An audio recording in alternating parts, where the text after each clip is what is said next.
What's going on, everybody? Welcome to tonight's broadcast of the LPL here on LPL English. My name's Gordo. I'm joined by Bloxer on the early bracket tonight, where we've got Ultra Prime taking on LNG down in Group Nirvana as we get towards the back half of the group, nearly in the second round robin for these two teams. It's been really exciting so far in Group Nirvana. We've had some teams really popping off, LNG very much going to be one of them. We've had some teams struggling a little bit, OMG hasn't exactly had the best time of it, but we're doing round robin obviously, so these teams still have a little bit of time left to try to get things right, change up their positions in the standings. Nothing is locked in quite yet. No, not at all, and we can check out the standings here. Yesterday, we achieved something new for the split so far. Finally starting to see some teams lock in their positions for the postseason. WE found themselves guaranteed a move into that upper bracket for Perseverance, I suppose you would call it. Thunder Talk guaranteeing themselves starting down below, and maybe very well going to get into similar categories here in Nirvana as we start to talk about which two teams are even going to make that postseason here. LNG, definitely a favorite to do so, currently +3 in game score, 2-0 in the series win and loss. They've taken down LGD and OMG, and now the question is, can they complete the sweep with a win over Ultra Prime tonight? Absolutely, and it's not just that LNG have been winning their games, but they have been doing it in an incredibly dominant fashion so far. We'll talk specifically about a couple of their players later, but LNG, they really are coming into this matchup as heavy favourites, and it's very much going to be on Ultra Prime to show us something a little bit different here, to really kickstart their gameplay, and really show us that no, they do deserve to be in one of those top 2 spots, and to get to face some of those Perseverance teams. Yeah, and Ultra Prime not without a little bit of firepower themselves here. They've definitely found themselves some interesting pieces throughout their rebuild. Curious to see how Grizzly is going to do as he continues to develop across the season. He's got some limited Tier 1 experience already, bringing over Henna from North America, who's got loads of experience back over in the LCK, and then now moving on to his 3rd Tier 1 league. There's a lot of players to keep your eyes on here. Saber, I think, very exciting coming into year number 2. So Ultra Prime have definitely got some routes to play through. But before we get too into our teams tonight, going to be able to show off the players of the week from week number 2 as soon as they do come on up for the feed. Oh, no, we've got them right here. Here is our player of the week roster for week number 2. 369 appears from Hibernation in the top lane. Tarzan, Hongq, Elk, and Kael. I mean, what a team this would be if you could put it together, right? You know, historically, maybe super teams don't do so well, but you gotta feel good about this set. I mean, my eye specifically being drawn to Elk. He's had himself a crazy couple of games recently. I mean, completely dismantling his opponents. And then 369 up in the top lane. A player that gets talked about a lot as being a bit flippy, not necessarily always able to perform the best for his team. Well, recently, for Top Esports, he has been absolutely incredible. Yeah, and Tarzan, of course, staying true to the form that we've come to know him for, dating back quite a long time. Going to be the weekly best player here as he gets himself a player of the week, and a well-deserved one as well.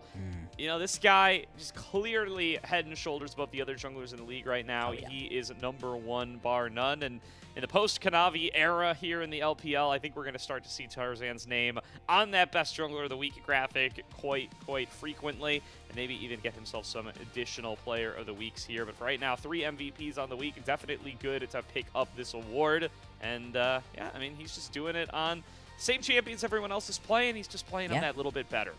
Absolutely. The early pathing he's been exhibiting has been awesome, but it's not just that. It's the way he's then able to turn small advantages he gets for his laners into massive leads going on forwards. And his team fight has just always been really nice, and it continues to be so far. Anytime you get to tune into an anyone's legend matchup, it is a real treat getting to watch him play, but all of those players on that Players of the Week graphic have just been popping off recently, and it has been a real joy to see the spread of it, right? You do sometimes get these top-end lines where it's, it was everyone on AO popped off, everybody on JDG popped off. No, we've got a lot of different players from a lot of different teams showing their stuff. Yeah, definitely do. And you know, those highlight players from AL, Tarzan and Kael, really doing such a good job of enabling the rest of their players who, on paper, you know, you might not think of guys like Shanks and Hope as being these huge all-stars, big firepower, big carry potential on them as individuals, but the enablers that they've got on that team have done just such a fantastic job, both last year and now keeping to it on this year, even with the coaching change, looking like AL going to remain one of the major contenders, and you'll love to see that coming into year number 2 for this squad. But that's enough about other teams over in Group Ascend, and we're going to talk a little bit more down in Group Perseverance, where we are. First things first, we want to have a little conversation here, Blockster. It's going to be time to reseed the groups for Split 2 here before too long. I think we've got enough games from Perseverance and Nirvana to talk about how we would reseed the groups. Were we able to make them all over again? And I think something that kind of comes universally decided on is we would trade LNG for Thunder Talk in a heartbeat based on what they've been able to show us so far, and probably end up with a more competitive group Perseverance for it. But you've been pitching a little LGD for EDG action as well. Want to hear a little bit more about that? Absolutely. I just think the way that LGD have been playing has been really impressive. I specifically absolutely love the synergy they've got going on between Hung and YCX. The way they're able to move around the map and then meet up with Tongyuan as well to make things happen everywhere. Specifically when he's on the rise, they're able to move all across the map, get involved. We saw it all the way from the Demacia Cup, and they've rolled it into this split as well. It isn't as clear-cut as the LNG look. LNG absolutely, I think, deserve to be in Groups Perseverance right now. But LGD, if they can begin to really build on this synergy, it can go quite far for them, and I think it will be very interesting if they do manage to make it into that matchup versus some of these Perseverance teams, how well they're able to perform, because just in the Group Nirvana matches so far, I have been mightily impressed. Yeah, I definitely agree with you there, and it's a little misleading. You look at the 1-2 series record, and it immediately, doesn't inspire a huge amount of confidence to be able to potentially jump the group, but game record is net zero, right? They are 4-4. They are dead even from the games that they've played so far, and that has included a series up against this LNG team that looks really, really strong. They were able to take a game off of them, and that alone makes you immediately stand out as a little bit of a contender here. Completely agree with the points on Tongyuan, who's really done a solid job for himself in his first team post-RNG. Very excited to see how he continues to develop under this new environment and with this new squad across the season. Absolutely, and the only other thing really to point out right here is, hey, what happened between Thunder Talk and LNG? What player potentially moved about between these two squads that now means that LNG look like they should be a team moving up and Thunder Talk look like they should be a team moving down? We talk about him quite a lot, but the 1xN trade coming on through has been massive for LNG. It's really revitalized what was a stuttering roster beforehand, and for Thunder Talk, they just haven't really been able to get anything going in the bot lane. They used to have a player they could really try to play around, not so much the case at the moment. Yeah, big season so far for 1xN, and gonna find out if he keeps that up on the season. But let's chat a little bit about the rosters here tonight that we are going to be opening on up the day with. Ultra Prime going to be the ones with initial first selection here, and you know them, you'll love them. Squad coming on through: Yangchen, Grizzly, Saber, Henna, and Xiaoxia. And this roster has been exciting in a couple of places, right? I think Grizzly's been having a couple of really good games for himself. He's been able to get a couple of things going when they've been able to scrape themselves out a bit of a win. Overall, though, it does feel like the synergy between the team just isn't really there. You get situations where Xiaoxia's going in, where Liang Chen's going in, and Grizzly isn't, and Saber isn't, and it just is this little bit of discontent within the team, this discordance that they're having, that is leading to a couple of big teamfight mistakes where they lose out on some of their games. Equally, some of their early games just haven't been so good. Laning phase is not working as well as they really would have wanted to. And as we've been talking about, right, with this group, Nirvana, you gotta hurry up with it. You can't be slow. You don't get a lot of games versus other teams here. As much as you're trying to build through Demacia Cup, build through the early part of the split, they really need to get the engine firing right now. They definitely do, and my eyes are going to be on Saber in the mid lane, coming into year number 2 for him. Now already the longest tenured member of the Ultra Prime lineup as they do go through their rebuild this year, but already kind of pegged as this potential franchise player for Ultra Prime, right? He comes up off their academy team, earned his spot on the main roster, and has gotten himself some really nice performances so far. He's currently number 3 in gold difference at 15, facing off against the number 1 in gold difference at 15 mid laner in Bulldog. Those stats are a little funky down here in Group Nirvana. They're kind of the lane against High Chow awards for right now, so probably only one of those players at max going to be holding on towards those titles by the end of the night, but both of them putting up good results with the matchups they've had so far. Absolutely, and you can only pitch these teams against who they've been able to play, and I think it's unfair to look at an Ultra Prime right now and say that they are bad. Yeah, they got 2-0'd by LGD, but as we've been talking about, right, LGD, they're not a team to particularly thumb your nose at, and with LGD losing a couple of matchups here, all of a sudden, Ultra Prime are in good position to be able to leapfrog them in the standings and put themselves up at the top. That next matchup between those two could well be the battle for that second place and getting a chance to play against the Group Perseverance teams. Yeah, with that, let's check out their opponents here. The team that we all have selected pretty universally as belonging in that Group Perseverance. It's LNG, Sheer, Krakow, Bulldog, 1XN, and Missing. Well, that star marksman in the bottom lane that you were highlighting earlier on, and this new Korean duo in the mid-jungle putting up very, very good results for LNG throughout this early season so far.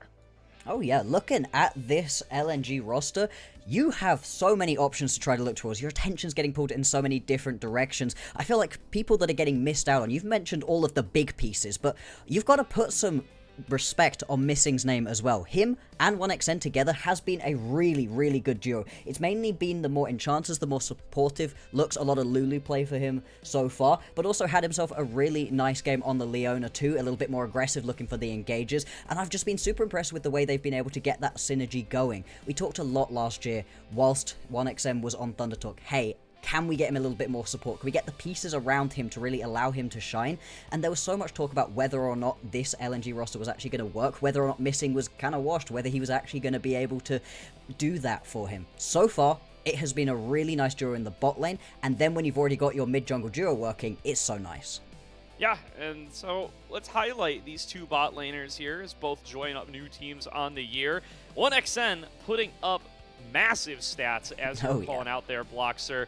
Huge DPM numbers, huge KDA numbers, less than a death a game. You can't ask for much more out of somebody in that kind of hyper carry position. And comparing here to Henna, who is no pushover either. This guy has done a really good job of filling his role, doing his job both this year and last over in the LCS. Got to see a lot of him over there personally. And he shows up, and while it's not exactly at the level of 1XN, he's still a player that you can rely on to perform when it counts. Yeah, I mean, it feels a little bit similar with Henna, where all of this time in LTA North last year, he was on some pretty bad teams that weren't really able to get things going, weren't really able to fire him up in the same way, and it has been nice to see him have a couple of better performances so far in this LPL split, but they just need to be able to put a little bit more towards him. It's another situation, I think, where if Grizzly and Saber can play together, as we've been seeing Croco and Bulldog do, that's when you get to really unlock your ADC. As we've been having a discussion on the LPL English a lot recently, ADC kind of busted at the moment. The quest that they get, just the amount of great items that are available to you, the fact that you can now pick up 6 of them and not have to worry about your boots, you're in a really good spot as an ADC if you've got the pieces around to be able to carry. And so if you can disrupt 1XN and Missing, if you can make this bot lane for LNG a little bit less of a stable bastion for them, that is a certain way that Ultra Prime could potentially get themselves into these games.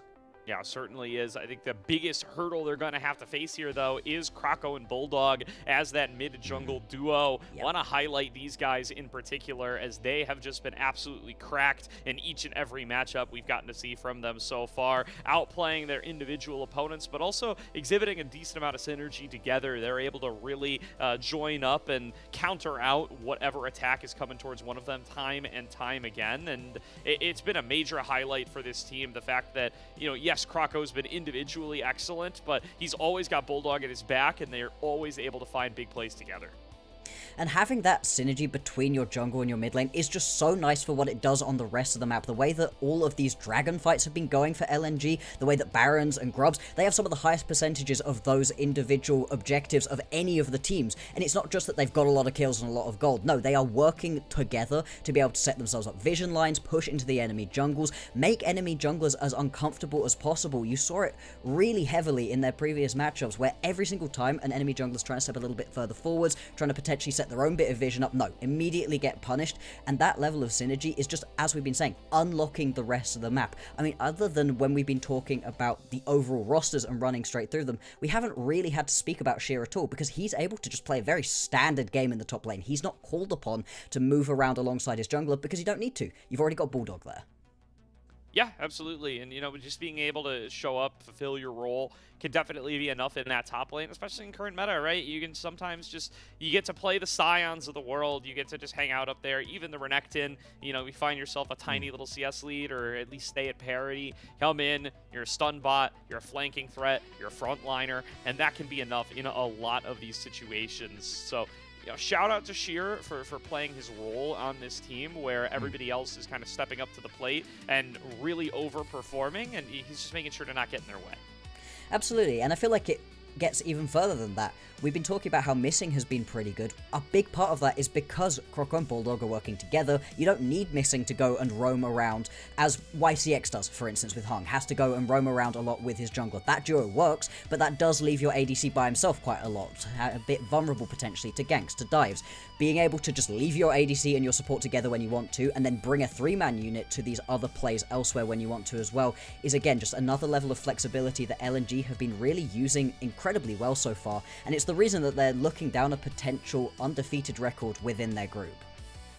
Absolutely is here. So Ultra Prime looking to try to find a way to respond to that. I highlighted Saber a little bit earlier, and during that head-to-head, really got to look at Henna stats as not particularly exemplary, but definitely in the category where he's still performing well. He's still up there, top 4 in damage percent for 80 carries right now in the entire league. And again, these are group Nirvana stats, so you get a little bit of an asterisk, but still performing well overall in the group compared to the field that he has to play up against. And I think he's a player with a lot to prove this year coming on in Blockster. He really did put up some really good numbers on Lion last year. When Lion, they played so few games, but when they were able to win series, it was very often Henna kind of getting the broadcast accolades and getting, the player of the games, the player of the series when they were able to come on up and putting up some nice highlights on stage. But it feels like the behind-the-scenes consensus was about Korean rookie mid laner Saint for that team, and it kind of ended up overshadowing the contributions that Henna were able to make. And at the end of the day, it felt like Lion Gaming, now with their higher budget roster, kind of ended up on the same conclusion. They retained Saint, they let Henna go, comes back over here to the LPL. This is going to be an opportunity for him to kind of show what he can do as an individual to level up a team and get them out of this group Nirvana. It's the same thing with the graphic we just showed you, right? That was a perfectly reasonable stat line. You're not dying a lot, you're dealing a lot of damage, you're able to get a lot of gold into your back pocket to be able to fuel these builds. If you put him up against almost any other ADC, not just in his group, but across Group Nirvana, Group Perseverance, and even some of those top-end teams that we have in the LPL, he would look fine. It's just 1xN has been playing out of his dang mind. He's been enabled to play out of his dang mind that is leaving him overshadowed, and I think it would be really fun in this game if you are able to, as Henna, as Yauta, in the bot lane, to completely take over. Whether that's actually through your individual 2v2s, we'll have to wait and see. If they're able to pick themselves up the Varus, for instance, the champion is so busted at the moment, could take over a game. If not, it doesn't have to be through that individual 2v2 laning, moving around the map, getting into these team fights. It's something 1xN's always done very well, but that doesn't mean you can't do it as well either.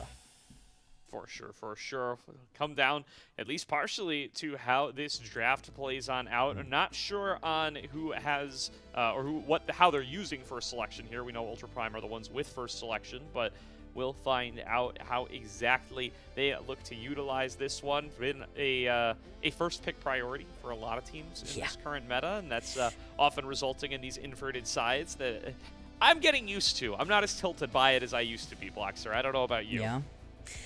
I think it's a really good change. I'm very happy with the change itself. It does feel a little bit weird all of a sudden watching a first pick happen over on the other side of the screen. It just really highlights to me how much muscle memory I have in League. It's been happening the whole time with the scoreboards as well. I keep looking to the sides of the screen to look for the champion portraits and what their summoner spells are doing, and no, it's down at the bottom and you gotta look away. It's the same with this first pick, but I think as we get more and more used to it, the change overall feels really nice. It's nice to be able to separate out the side select and the first pick, because the first pick is the thing you actually want. Absolutely here.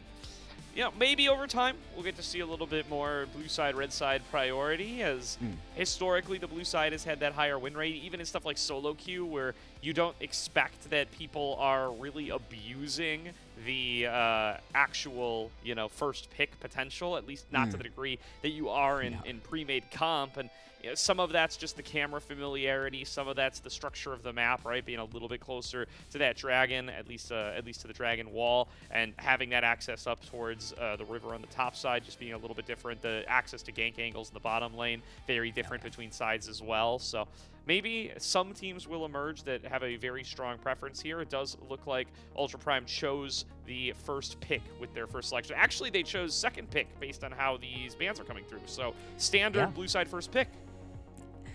We love to see it. We'll make things nice and easy to follow on through. Very interesting that they've actually decided to go for the second pick. And it is just going to be LNG grabbing Sheer his Rumble. It's something he's gone back to a couple of times over the course of the last few. And he does really like this one. Fast Response, though, really fast. Slamming straight through. And the Ashe, very interesting. Not something we've been seeing picked up too early on. I remember he had a really strong Ashe game last year on Lion. That was in my highlights package the last time I cast this team. So it was...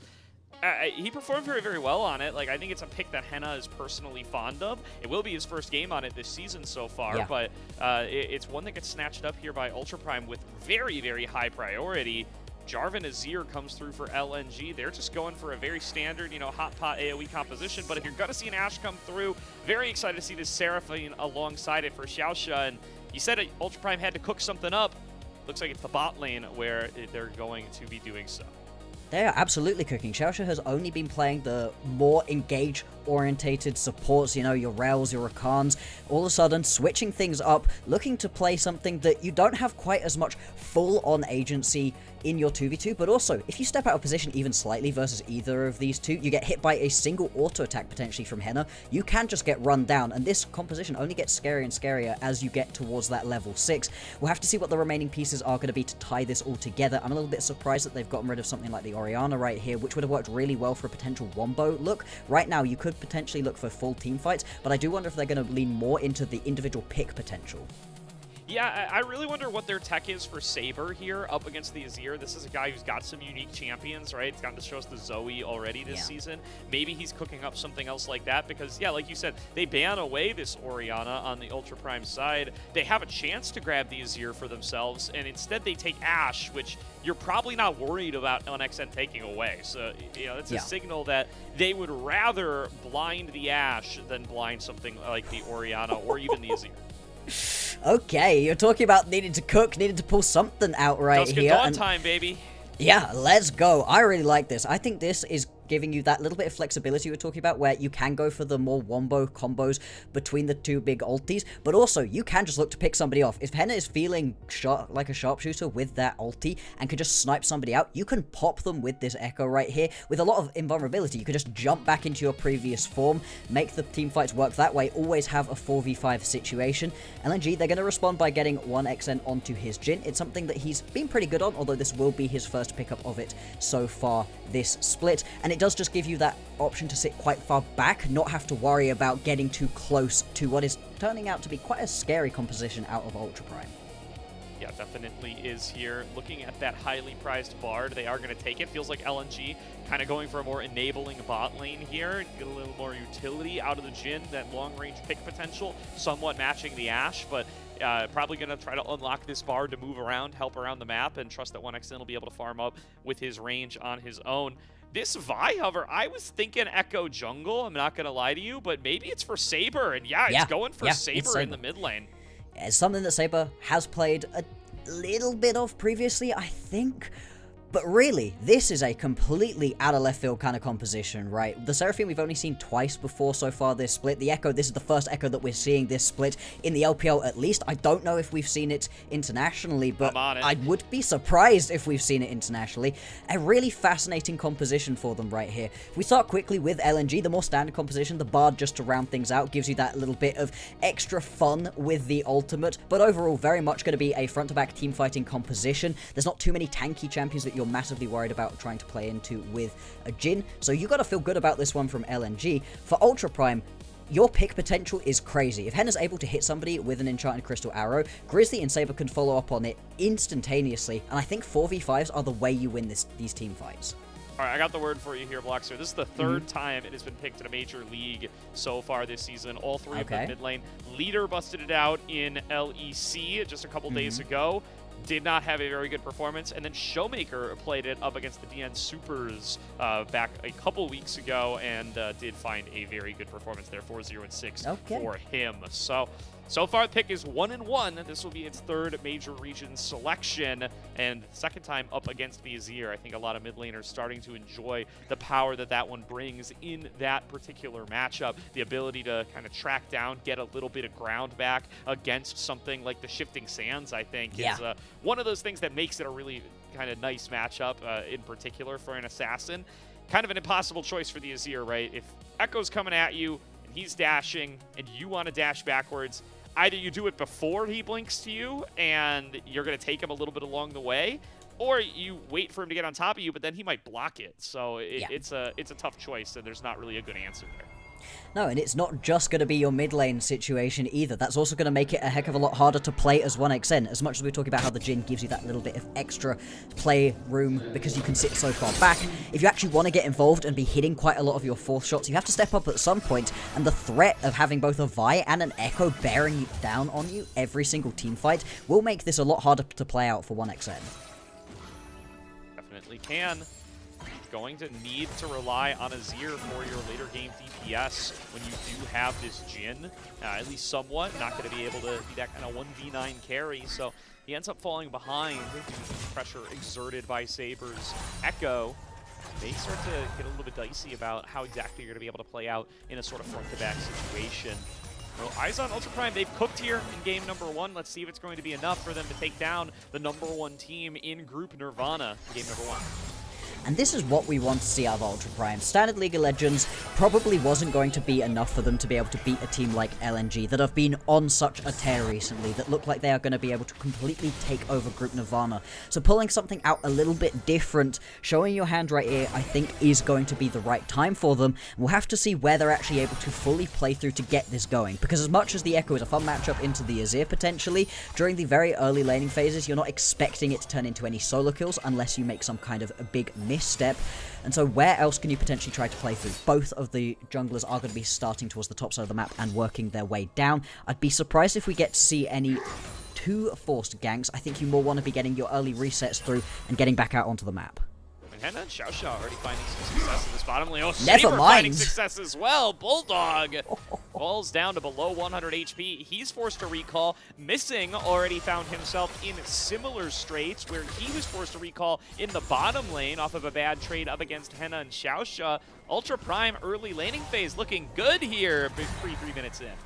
Yeah, I mean, I was not expecting it to turn into a potential solo kill. As much as you can get pushed around by the Echo early on, you should still be able to at least keep your farm up. I have to imagine the Bulldog got a little bit greedy, tried to push forwards for a couple more minions than he really had any right to be able to do. And it is now going to mean, with him pushed quite far back, Croco moving over across through the river, you can try play through this one as Saber and Grizzly. Yeah, feeling confident with their stronger mid laner. Saber finds another good trade. He's up a level right now, too, making things a little tough for Bulldog. But Croco's just a little too quick with the flag and drag. Will be able to guarantee himself one of the scuttle crabs, even though he couldn't get onto that bottom one that he was initially looking for. But that does keep Henna and Xiao in the isolated 2v2 bottom side, where they have already been looking plenty comfortable for the time being, getting that early harassment power from this double range duo. Both junglers will return up to their second spawn of topside camps. All in all, Prime is going to be happy with what they've gotten to show, but they're not going to create themselves any lasting advantages that way. Certainly going to need to see some involvement from Grizzly once he hits that level 6. Absolutely. The level 6, you're absolutely right to highlight it. That is the point at which you really begin to pop off, and we just need to see some proactivity. Speaking of Missing, gonna try his luck in the mid lane, not really gonna be able to get anything. That phase dive, so annoying to play into. It's the reason Bulldog can't step up, but it's also the reason that Saber can play so far forwards. That little bit of extra movement, just getting him out of dodge every single time somebody looks mid lane. Absolutely. Liangshan took a rough trade there, but did still have the potion available, and the Doran's shield giving him that extra regen, so he did manage to get himself out of there without facing too much danger, as both supports hustling in the river a little bit there on the bottom side as well. Nobody going to take too much damage. A little bit of a level advantage for Xiaoxia, as nearly at that first dragon spawn as both junglers find themselves lurking on this side of the map once again. I think you are also right to bring up these supports. As much as there's a lot of interest all across the rest of the map, talk about game-changing ultis between the two of them. The Encore, obviously, if you hit that across a couple big members, it can completely disrupt a team fight, but even more than that, the Tempered Fate. We've seen a couple of really good Tempered Fates within the last couple of weeks. We've seen some pretty bad Tempered Fates coming through as well, ones that completely stop the momentum of your team straight in their tracks. So is Missing feeling good on this Bard? If he's able to hit a big Tempered Fate, completely split up the team, maybe catch everybody bar Henna, bar Saber, blow his ulti at that point, that could be a really good avenue to kick off a team fight and play the rest of it through. So Sheer going to try to make good on his TP advantage here. Does just throw down an equalizer in the top side.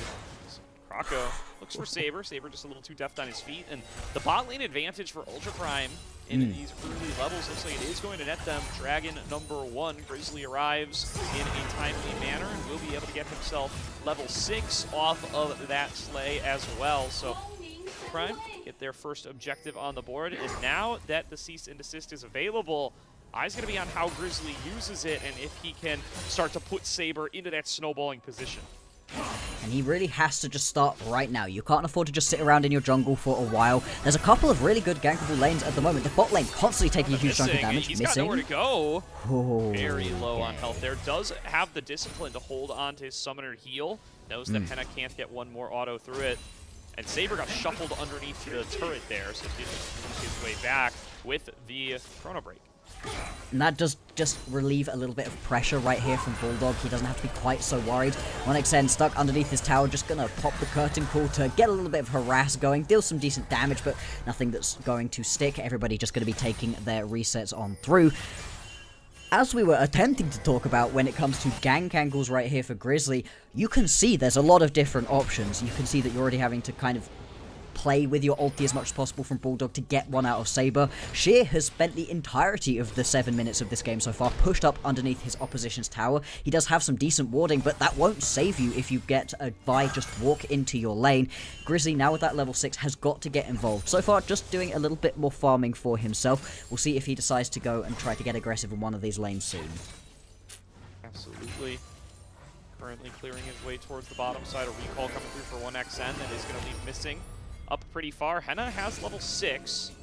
Not going to choose to throw it out here quite yet, but knowing that that Bard is isolated right now and is on vision, it could be an option that presents itself with LNG keeping their support at a safe distance, at least for now. Bulldog's still without that ultimate. Might put a little bit of a target on his back as an invade comes on through, but it's just one to get vision for Grizzly. Still trying to make sure he can keep eyes on Krako. The Jarvan not able to get a gank off yet, but always good for one, and he gets the opportunity to sneak over a wall. And I can understand being a little bit hesitant to try to pull the trigger onto an Azir. That shifting sands back into the tower, pulling you along with your ulti can be pretty devastating, especially at this point. You've got, what, a Tunneler and a longsword in inventory here for Grizzly. He's going to be exceptionally squishy. He's not got any armor to be able to tank through onto that one. But still, it's just more time spent not really farming right now, not really getting any ganks going. Now looking towards the bottom side of the map. Could get aggressive here. You know you have enough damage between your bot laners. Has to use the magical journey, but that tool just going to allow him to continue to play up in these he's gonna get cancelled. caverns, just trying to make sure rough. that he can continue to harass. That's a recall interrupt onto Grizzly, going to cost him a fair bit of time, and Krako immediately knows how to use it, but there's going to be an ultimate thrown down from Henna, forces the cleanse out of 1xN. A small victory in the bottom side. These grubs are gone. Grizzly really trying to make something back in the bottom, but just starts channeling the recall again, and it's going to get interrupted again. Yeah, this is horrible. You have to get a kill out of this one. Get a flash for it. All right, going to be able to find the cease and desist before he can get through the magical journey. And first blood going the way of Xiaoxia. And you know what? On an enchanter like this, maybe not even the worst thing either. Going to be able to get onto this Echoes build a little bit faster. Well, it's not the worst thing if you get that kill in a reasonable amount of time, but Grizzly spent 2 minutes down here waiting around, soaking a bit of XP, not getting any XP for a lot of that time. And as you said, the grubs are gone. That's just going to be immediately taken away by Krako. He's also going to be able to get into Grizzly's jungle and take a couple of camps away as well. It's a 10 CS lead for him at the moment, so yes, you get the kill, but the gold doesn't go exactly where you would have wanted it to, and you are now going to be quite far behind in terms of your quest, upgrading your pet. It's just a lot of time spent.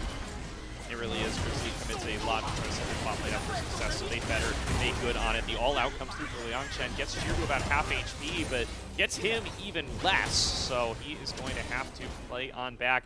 Didn't get Grizzly in on the play fast enough, so that lead for Sheer continuing to grow bigger and bigger here as he just gets more and more opportunities to take some of the plates off of this top lane turret. The fact that he's been able to sit this far forwards and hasn't been harassed at all by Grizzly until this very moment, and he's able to get away by just turning around and clicking backwards, is really rough for Ultra Prime. I mean, you're sat here as Liang Chen going, hey guys, anybody, can I get a little bit of help up here? Of course, it is a K'Sante. It's not really going to be the end of the world that he's behind. It's just the advantage that Sheer's getting on a champion that we know can completely change the landscape of a fight. There's so much craziness going on right here in this game that we haven't even highlighted the just great wombo combo you've got between the Jarvan ulti and that equalizer. Yeah, and you know what? I'm seeing on the map now, he's only got one plate. That's just good first strike usage out of Sheer to get this big lead. There's a trade of ultimates in the mid lane once again. Yep. I think Saber's just going to take that interaction pretty much every chance he gets and just say, hey, you know what, no Emperor's Divide. I'm going to take basically no damage here, and we'll shake hands on that, and I'm going to continue just trying to harass you with my basic abilities. Absolutely. There's nothing you want less than your opponent with their ulti going into a big team fight that might happen, and with the Drake coming up right here, it looks like we may well get a scrap. Both of the junglers are down. And having a look, supports as well, exchanging a couple of spells, but nothing too much starting right now. With the first Drake going over to Ultra Prime, LNG, they don't want to allow them to start stacking these up. Yeah, I mean, Xiaoxia has Encore, Grizzly has Ultimate as well, Henna's sitting there on the Enchanted Crystal Arrow. They have quite a bit of chain CC in their pockets if they do choose to try to pull the trigger with the Vi, but they don't want to do it onto Missing. LNG doing a good job so far, playing safely around this deadly CC chain that Ultra Prime are bringing to the table. That said, still dicey situation here around the Dragon. Croco blast cones over the wall. They're going to show him respect. They back on away because they know that there is a rumble approaching from the top side. Sheer here to help push in mid, and that numbers advantage will be enough for LNG to net the Dragon. And this is what you can do with the constant push, right? Sheer able to just show face in mid lane. He's going to lose out onto maybe one turret plate right here. And what is this going to be? Two minions worth of gold. You're going to be absolutely fine with that as an overall trade. You've given a tiny little bit back to your opposition top laner, and you've completely stopped that Drake stacking coming on through. It really does just show how much respect Ultra Prime have. They could have tried pull the trigger and make a fight happen as quickly as possible. Sheer was still a little ways away before he would have been able to put down that equalizer at the point at which Croco goes over that wall, but it doesn't matter. They don't want to risk it, and it is just going to be LNG walking up, taking what they want, and they don't really pay too much for it. Yeah, I suppose the question is whether or not they could have gotten Echo there faster just to bring the damage, right? The Ashe pre any items completed, the Vi, not the highest damage dealers in the world, although Missing. Spotted in the river again, will be able to magical journey his way out to safety. That tool being down and the threat of an engage turning into multiple ranged CC commitments from the ultimates of Xiaoxia and Henna going to be omnipresent for LNG. They've got to keep their wits about them each and every time they step away from their teammates in the jungle or the river. Absolutely. And the fact that this game has still been quite high-paced, despite the fact that we've only got one kill so far, it really just has been about pushing through these lanes and trying to absorb the pressure so far of what the Echo's been able to lay down. Obviously, first items coming on through is going to potentially accelerate the pace of this game, and Saber now going to be sent up towards the top side of the map. If she's been having an easy time of it so far, that is not going to be the case versus an Echo. No, yeah, it's going to be very tough. And he's got that Dusk and Dawn now done, so that ability to trigger on hit effects twice means that you have the easiest trade pattern in the world. You just E forward, you hit the opponent, immediately you get 2 stacks of passive, you auto-attack them once, and then you proc passive and you rush on out of there. It's a very clean pattern to play for the Echo, and it's what's kind of brought him back into the meta with the addition of this item. It's so foolproof as well. You are constantly going to be weaving those autos and those spells in together, and just the base stats on this item are incredibly strong as well, right? You're getting 70 ability power out of it. You're going to feel really good about having that one as your first item. Both teams hovering around in the river. We've obviously got the Herald spawning in 30 seconds time, and we haven't seen any of these big ultis come on through, right? We've only really been seeing ultis traded back and forth defensively in the mid lane. Is this going to be the time where these supports pull the trigger and really try to change the landscape of this game? They're trying to take some control around the Herald. That was Enchanted Crystal Arrow. Came out, did not connect on a missing. Quick on his feet there, having already completed the Tier 2 boots. Doesn't even have to use the Summoner heal. Good stuff from missing there, and that's going to be a sizable cooldown for Henna this early in the game. He's not going to have that ultimate for this potential Rift Herald fight. No, and that's going to be something that you're really relying on to kick off a potential pick to make these 4v5s happen. Now, face shield. For 8 on towards 2. There's going to be the Cataclysm. There's the knockup. Everybody slept as a sitting duck. Encore finally comes on across the chain. CC coming through out of Kroko. And that one-shot damage is just huge from Saber. Missing the next one forced off of the play. But now they've used their full combo. Chrono Break comes on across, deals damage over to 2. Opening up the curtain call. Liang Chen can't intercept these. Oh, he's what? Just sliding them through. 1xN finds the shot onto Seraphine and makes it a 2-for-1 trade for LNG. I know we've been talking up 1xN, but how did he just curve a bullet right there, weaving it between people? Absolutely no right to be able to pick up that kill. And Ultra Prime, in what should have been an overall teamfight win for them, managed to fumble it at the last second. I mean, how do you not body block in that situation? Really nice Tempered Fate right here. The problem is that Kroko, at this point, he is not tanky, and as soon as he gets turned and burned, there's nothing that he can do. The thing is, Xiaosha, in order to get that kill, does have to use the Encore onto a single member, just onto the Jarvan, which allows the remaining members of LNG to be able to keep pushing on forwards, and the second that Sheer turns up, it's just so much easier. Now, what is this? Slow. Got just slowed up by a beat, if I wasn't mistaken, and still. Yeah. Saber, my man, you gotta body block that. You gotta stand a little bit further towards. You're not going to die from that one. Oh, hang on. Grizzly very nearly stealing that one away. Now going to have to wait for a Vault Breaker to get back over the wall. As of course they want to get aggressive, although I think that would be a bit of a mistake with as many ultis down as they do have. And so we come out the back of that crazy team fight. LNG going to have themselves about a 1,000 gold lead, and they were able to pick themselves up all the grubs and the Herald, so they should be in a very good position to grab themselves that first tower.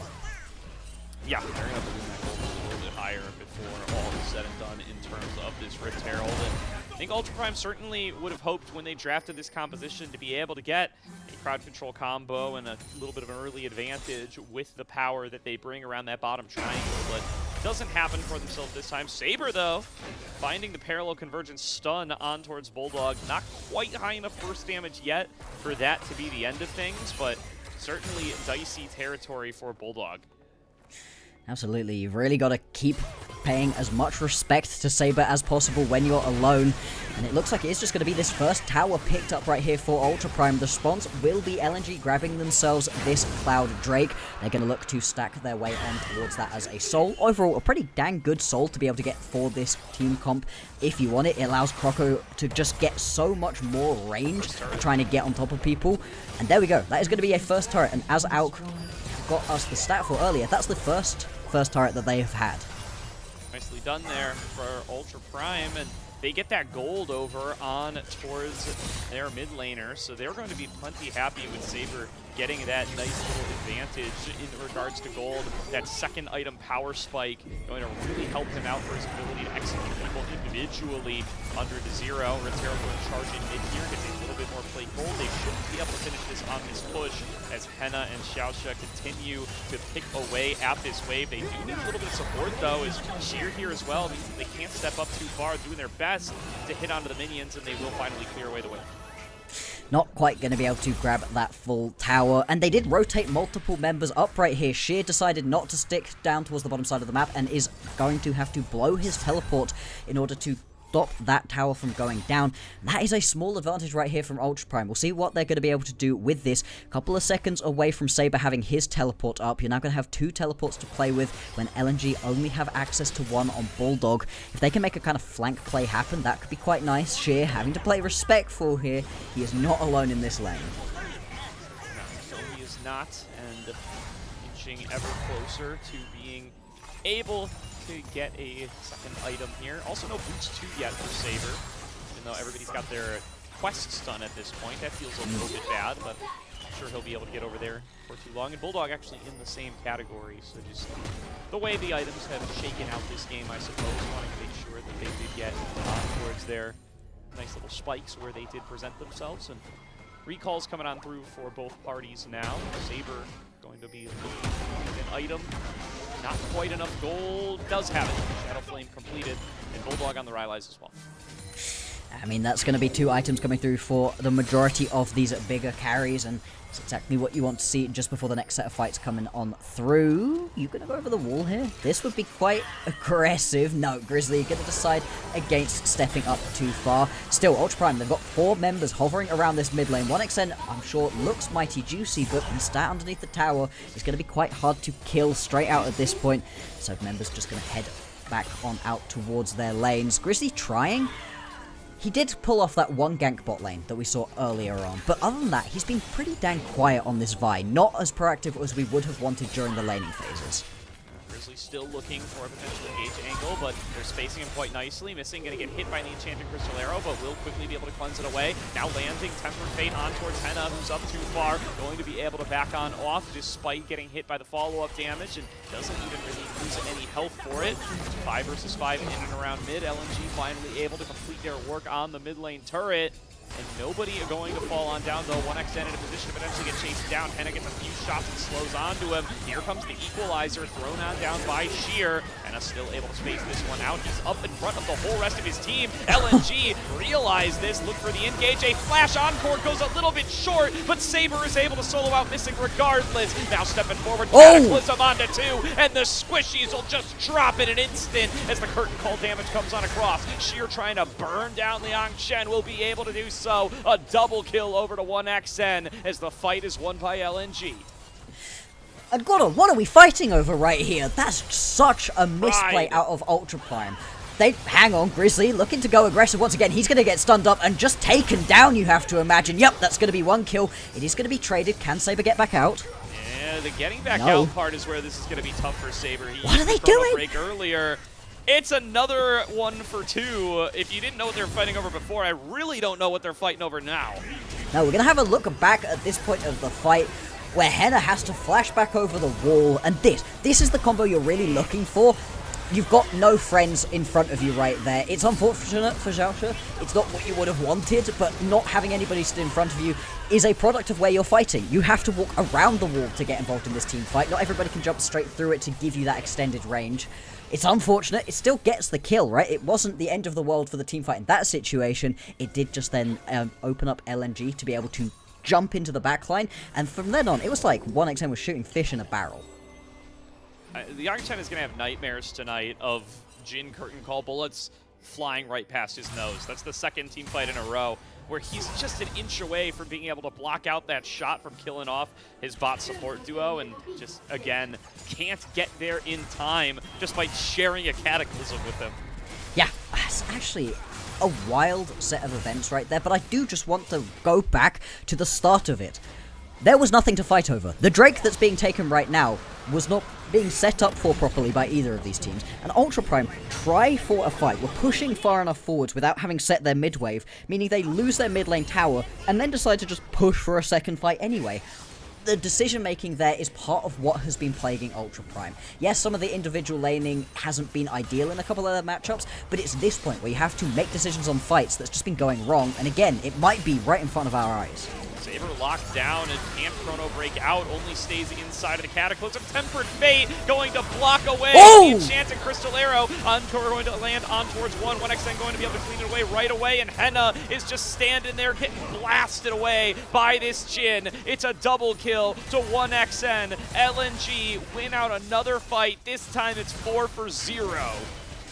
Yeah, that's going to be a brilliant fight right there for LNG. They're going to be able to clean up the big purple worm and turn this into even more gold. They're up by 7,500 at this point, only to increase. And Ultra Prime, again, looking for fights in situations where they don't really have any business going for it. And in that one, Grizzly stepping up way too far when he didn't really have the spot to. It leaves Saber out of position. And here, you expect the Echo maybe to be able to get away, but he just doesn't have another dash to play around. And even the ulti isn't enough. Such a good Tempered Fate there. Nullifies Henna's ultimate. Encore comes on across. It only lands on a 1xN and gets instantly cleansed too. And then Bulldog gets this huge shuffle. The huge shuffle on the back end of that fight isn't what wins it for LNG. They were most likely going to be able to win that one anyway, but it just allows them to rip through the opposition as quickly as possible, get towards that Baron, and now as LNG, all you have to do is cross your T's, dot your I's, and walk it down into the base.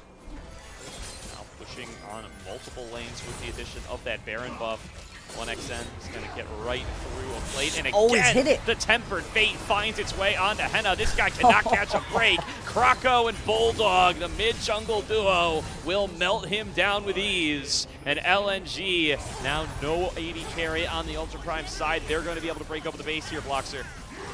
What were we saying earlier, Gordo? Do not sleep on Missing. As good as Kroko and Bulldog and 1XN have been so far, Missing has been on point in this Split 1 2026, and that was just such a beautiful snipe. Are they actually going to be able to end the game right here? I mean, what can Ultra Prime do? Oh, Jen looking like he's made of paper, just can't stand up against the physical damage when he did go for that MR build early. Forced back into the base by Bulldog. He's still sitting at full HP as he goes into the stasis, and LNG, a quick and easy closeout in game number 1 as they continue to look like far and away the best team in Group Nirvana. What an incredible performance right there from LNG, and it starts pretty dang slowly. Really, when you're looking at the early game, there are two main things. Sheer is just constantly pushing in, which you expect with this matchup, right? You are always going to be able to push with the Rumble, but it's the second thing that really compounds this all. Grizzly, on an aggressive early ganking champion, doesn't aggressively early gank, even though there's a champion constantly pushing up, even though his bot lane are constantly getting big damage off onto 1XN and Missing. He just sits back, is quite passive, hits that level 6, doesn't do anything with it, and at that point you're just allowing this composition from LNG to scale up, to get online, and the second that it did, they ripped through their opposition. Yeah, and turning that same idea a little bit around here, I think LNG did a really good job of playing respectfully up against the engaged potential that Ultra Prime brought to the table there with that Vi, Seraphine, Ashe trio.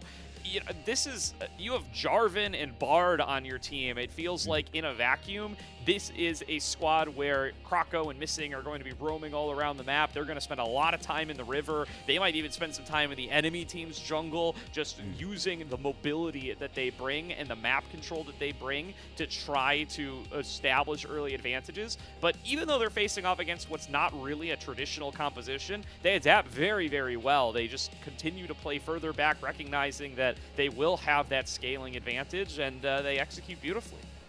Absolutely, and it really makes me sad watching something like the Vi not work in this situation, because I was really excited for the changes that they made to the laning and to the quests for making champions like Vi much better. Lane ganking champions were getting really hard to play as effectively in pro play last split because there was no laning phase. You spent 0 time in your actual lane, individually split out. I mean, solo kills felt like they were way down because there was no solo kill time. Why would you be solo killing your opponent in the mid lane, your top lane from minute 2 to take over that wave? You're moving bot lane. Nobody was sat in lanes, and so it made playing Vi and trying to get those early ganks off that little bit harder. It skirmished better, and that was fine. That's part of why having that Sunder Sky was so useful.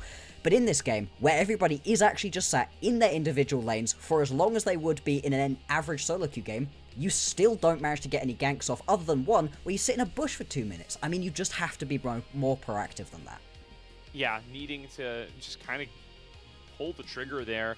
And some of that goes over to Grizzly. You know, some of that, looking at Henna, didn't really find any picks off of the Enchanted Crystal Arrows. Maybe could have been a little bit more liberal in that usage earlier on. There were a lot of moments where you saw Missing up pretty far, and it's, you know, he dodged some of those on feet too. Missing kind of quick on the trigger there to be able to get himself out of danger in that regard. But still, you miss 100% of the shots you don't take, and Henna missed quite a few shots in that same manner.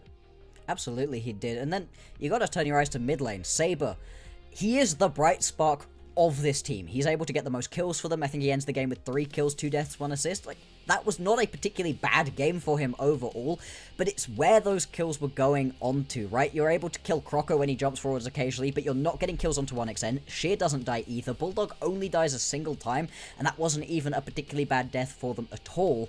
You can see it reflected right here. Saber, the only member that was really able to get anything going for Ultra Prime, but considering that you've pulled yourself out this pocket pick, something we've not seen before in the LPL and only seen twice internationally, you really need to get more going. I don't fully blame him for it. Again, I think Grizzly playing alongside him more would have helped. Yeah, I don't think he played it too badly either. I mean, he had some good interactions on it, got some good control over mid. Obviously, they didn't find their angles onto plays that you might have hoped for. He had that one overextension out in front of the Herald pit where he was up too far and he couldn't rely on Chrono Break to be able to actually make an escape. And I mean, after that one death, the game was kind of over. So not getting an opportunity to really get onto those second and third item power spikes where you do have the potential to one-shot a Squishy or somebody who's up too far, which facing up against a Rumble Comp and a Bard, you know, hits so many targets. Maybe if the game goes longer, Saber gets more chances to do a little something. This engage in the mid lane fight was pretty good. He gets a kill picked up. He gets the stun onto Sheer as well. It feels like he was cooking a bit on the pick. He definitely had, you know, a game plan in mind in these fights, but you just didn't really get to see it. No, can you imagine you're getting to see the Echo diving in alongside the Vi, with the Encore coming on through, all of this combined together?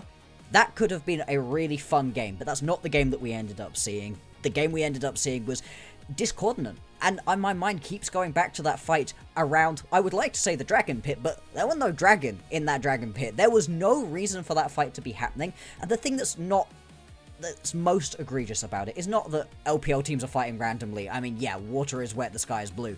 It's that they're fighting mid lane and losing their mid lane tower for it for no reason. You push mid lane, then you fight. That's one of the basic things of League of Legends pro play, and they just completely miss that step.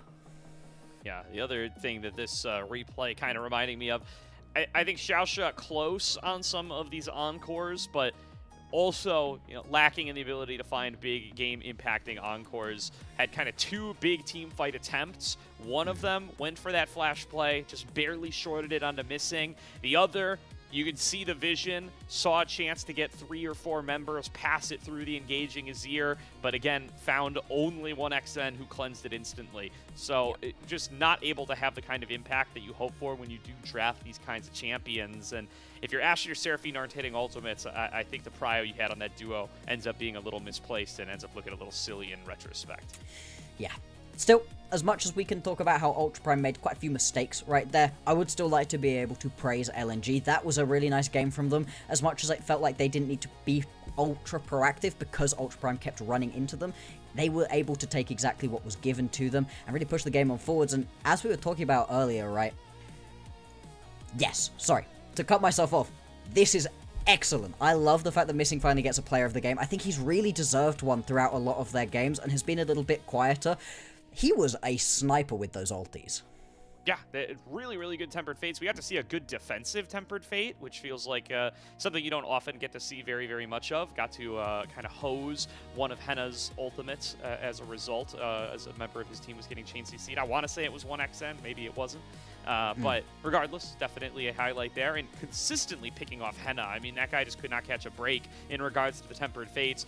Constantly just pinpoint accuracy right in the center, nowhere for Henna to go, no teammates available to be able to bail him out. I mean, he was the one making those non-committal ranged engage ultimates happen, facing off against the Ashe Seraphine duo. Absolutely. It was really impressive to see, and if they're able to have another great coherent team victory like we got in that previous game, LNG, they should be able to clean this one up. For Ultra Prime, I like that they threw things in that was different. I like that they pulled out that little bit of a pocket pick with the Echo. It didn't work out in the end, and I think if you just get that little bit of extra proactivity during the early game with this kind of composition, you might be able to take yourself into mid-game team fights in a far stronger spot and actually be able to potentially pick up a win right here. Ultra Prime, they really do need to go back to the drawing board. Indeed, they do. We'll see what they're able to cook up in game number 2. They came out with a creative idea, with a creative draft, but certainly did not pay out for them here. Let's see what else they can do.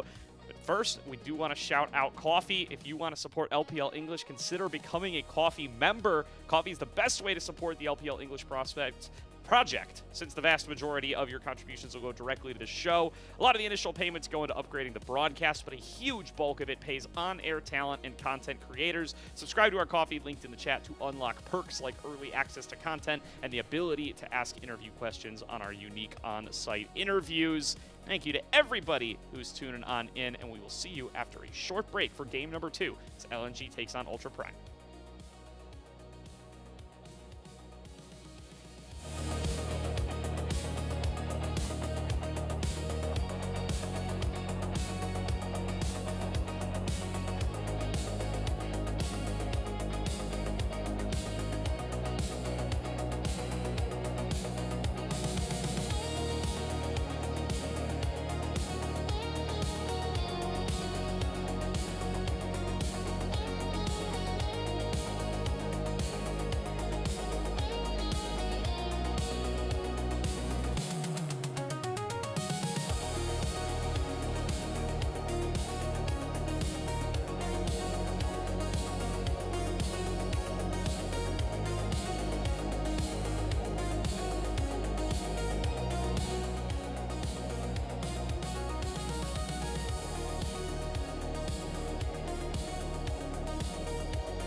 Welcome back, everybody, to tonight's broadcast here of Ultra Prime against LNG, where LNG looking dominant as ever in Group Nirvana. A quick and easy win up against Ultra Prime in game number 1, but new draft, a new opportunity for Ultra Prime to show us a chance to beat out LNG. Absolutely. For Ultra Prime, this is going to be a really important matchup for them to win out on. You have a very limited number of games here in Group Nirvana to show that you deserve to be one of those top 2 teams that we're going to be sending to play matches up against Group Perseverance. And so losing here, it doesn't completely lock you out, right? You've still got remaining matchups coming versus LGD and versus OMG, but you really don't want to be falling behind. Still, it is going to be a tough task. We have been talking a lot about how LNG have been looking great, and they really have. And that was another one of those games where I feel like we got to really highlight the members that don't so often get talked about. Obviously, with that player of the game for missing, very well deserved, but Sheer, he was playing out his matchup brilliantly. Of course, we can question why he wasn't punished for being able to push up so far, but still, he was roaming around the map really effectively, getting involved in a lot of these team fights. Just his presence, potentially at a team fight, was enough to stop a couple of the potential Ultra Prime pushes forwards and get some free objectives for his team. Yeah, I mean, I continue to be really, really impressed with Krako game in and game out. And I continue to be really, really impressed with this Jarvan champion, man. I mean, listen, it's old news. Everybody knows that Jarvan's good. But so many of the best junglers in the league have just been putting a higher and higher priority on it. And it just puts up numbers game after game. Krako really doing a great job of choosing his moments in that last game, always getting Cataclysm onto 2 or 3 members, always doing it in a position where the rest of the team can follow up and be able to get multiple kills off of it, always doing it in situations where he can line up for a nice little flag and drag through for the knock-up afterwards. This guy popped off, and now he is looking for a chance to do it again here. He plays all of the meta picks. You know, it's nothing fancy. It's nothing to write home about, but it's always been very, very solid for LNG, and we just need to see Grizzly kind of throw a wrench into this somehow, get some proactivity, and find a way to set these lanes ahead. Absolutely. From Grizzly, I just want him to play something that he can feel empowered to get aggressive with early on. The Vi obviously didn't work out very well in that situation. The Jarvan now off of the board. He's played the Malphite. That could be something to get going early. He's also played the Nocturne that I do wonder if you consider, right? It's something that forces you to go and play aggressive, go and get up in the face of LNG. It's something that I feel like LNG haven't really been tasked with facing too much so far in their first round robin. Teams have been playing pretty respectful of them early on. They've either been getting pushed in for it, or LNG are just taking what's been given to them. I don't feel like LNG, of all the teams we've got in Group Nirvana, force the issue when they don't have to. I think they're really good at showing restraint. I completely agree, and that's really scary when you start to consider how good Krako and Bulldog have been at generating early leads, right? They're both #1 in gold diff at 15 for their positions, but you're right. Like, I don't think of them as this, like, hyper-aggressive, always fighting early on team. They're just playing out these situations well, and they're in a group where the opponents are not, and they are cashing out on those opportunities. Game number 1, no exception. Ultra Prime going to have to change something coming into round number 2, as they are the ones who continue to ban away the Nico. There's somewhat of a question coming into the night, who would shoulder the burden of banning the Nico, as both of these teams have generally been the ones to do it in all their matchups so far. And neither of these teams particularly feeling like they want to go towards that too much, which is interesting, right? As the sort of champion I would have thought Missing would have quite liked. Finding those big wombo combo ultis is something I really associate with him as a player, but they haven't decided to go towards that. Last time around Ultra Prime, they decided to grab themselves something wild in the mid lane. Do you have anything else right here for Saber to be able to pull through? You do expect that it's just going to be something, I was going to say a bit more standard into the jungle picked up first of all, but no, Ultra Prime, after a crazy first game from Saber, instead go towards the Orianna that they banned in the previous one. Potentially they're going to look to set themselves up a bit more of a standard League of Legends comp. And reminder, Ultra Prime had first selection in game number 1, and they chose counter pick, and now they get first selection in game number 2, and they choose first pick. So pivoting a little bit here, the Orianna's still up, no Azir to face off against, but they're still happy to grab that one for Saber. There's Bulldog's Akali alongside the Jinja of Krako. We've been highlighting that mid jungle all night long, and they both get themselves some priority picks. Indeed, they do. I really like as well that you grab yourself something that you can play aggressive with, because in the previous game, Bulldog, he didn't have a particularly fun time of it. He was getting pushed around by Saber on the Echo quite a lot. Instead, you can step up a little bit more. For Ultra Prime, now you're looking for a couple of ball delivery systems coming on through. I did again wonder if the Malphite might have been thought about. Instead, it's just going to be the Scion and the Wukong those both can be ball delivery systems. They're also good frontline aggressive. It feels like right now you're setting up Henna for a massive wombo combo champion. The Misfortune could potentially be the pickup. Otherwise, just one of those hyper-scaling ADCs, the Aphelios potentially, that you could just rip through your opponents on. Yeah, for sure. Covering this Gwen as the potential counter to the Scion. Now, looking back over towards Ambessa, this would certainly be top lane and not jungle because the Xin Zhao is already there. But they are going to give Sheer this Gwen to try to counter out Liang Chen's Scion. So a couple of individual playmakers here for the likes of LNG to Gwen to the top lane and the Akali in mid. And we talk about Sheer as being a little bit more of a tank player, a little bit more of a just allow the game to come to you and help out the rest of your team kind of guy, but it feels like in this one he feels empowered to play versus Liang Chen, and I really like what the Gwen can do in this combo. You are playing a little bit of a more aggressive, a little bit of a riskier composition overall. I do wonder if maybe you want to pair all of this up with something like the Kai'Sa, something really aggressive in the bot lane that you can just fling yourself into your opponents with, play super far up. Otherwise, you might get a little bit left behind as the rest of LNG goes jumping into the backline. For Ultra Prime, whatever ADC they've got is going to be well protected. The whole composition is going to be resting on whatever it is Henna is able to play, so he needs to have something he's very comfortable on and something you're able to kind of take your space with and use up what Ultra Prime are giving you. I wonder if the Ezreal is something that Henna has in mind as a potential counter out to these sorts of dive compositions. It's something we've seen about bust out a lot over the last couple of days, looking over in group Perseverance. Otherwise, definitely going to be without kind of the more utility bot laners, with the Varus band away, and then the Ash of the Jhin Fearless out. 1xN, though, sticking true to the aggressive game plan. Looking at Corki, looking at Kalista. No wrong answers.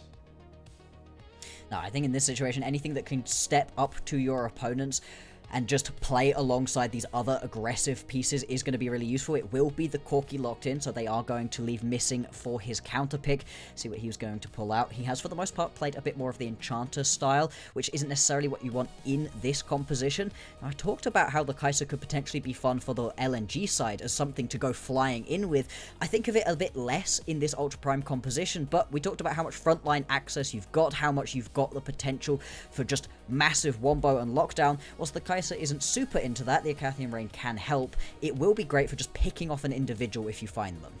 And there's something to be said for the ability to invert fights, too. Like, if you're getting dove onto, if you manage to survive the initial jump forward, Gwen is dashing forward, Akali is dashing forward. They're not necessarily going to have those dashes to go back to where they started, so you could try to, jump on over alongside with Grizzly, end up on the opposite side of the carries, and kind of try to play a pseudo front to back that way once those cooldowns are down.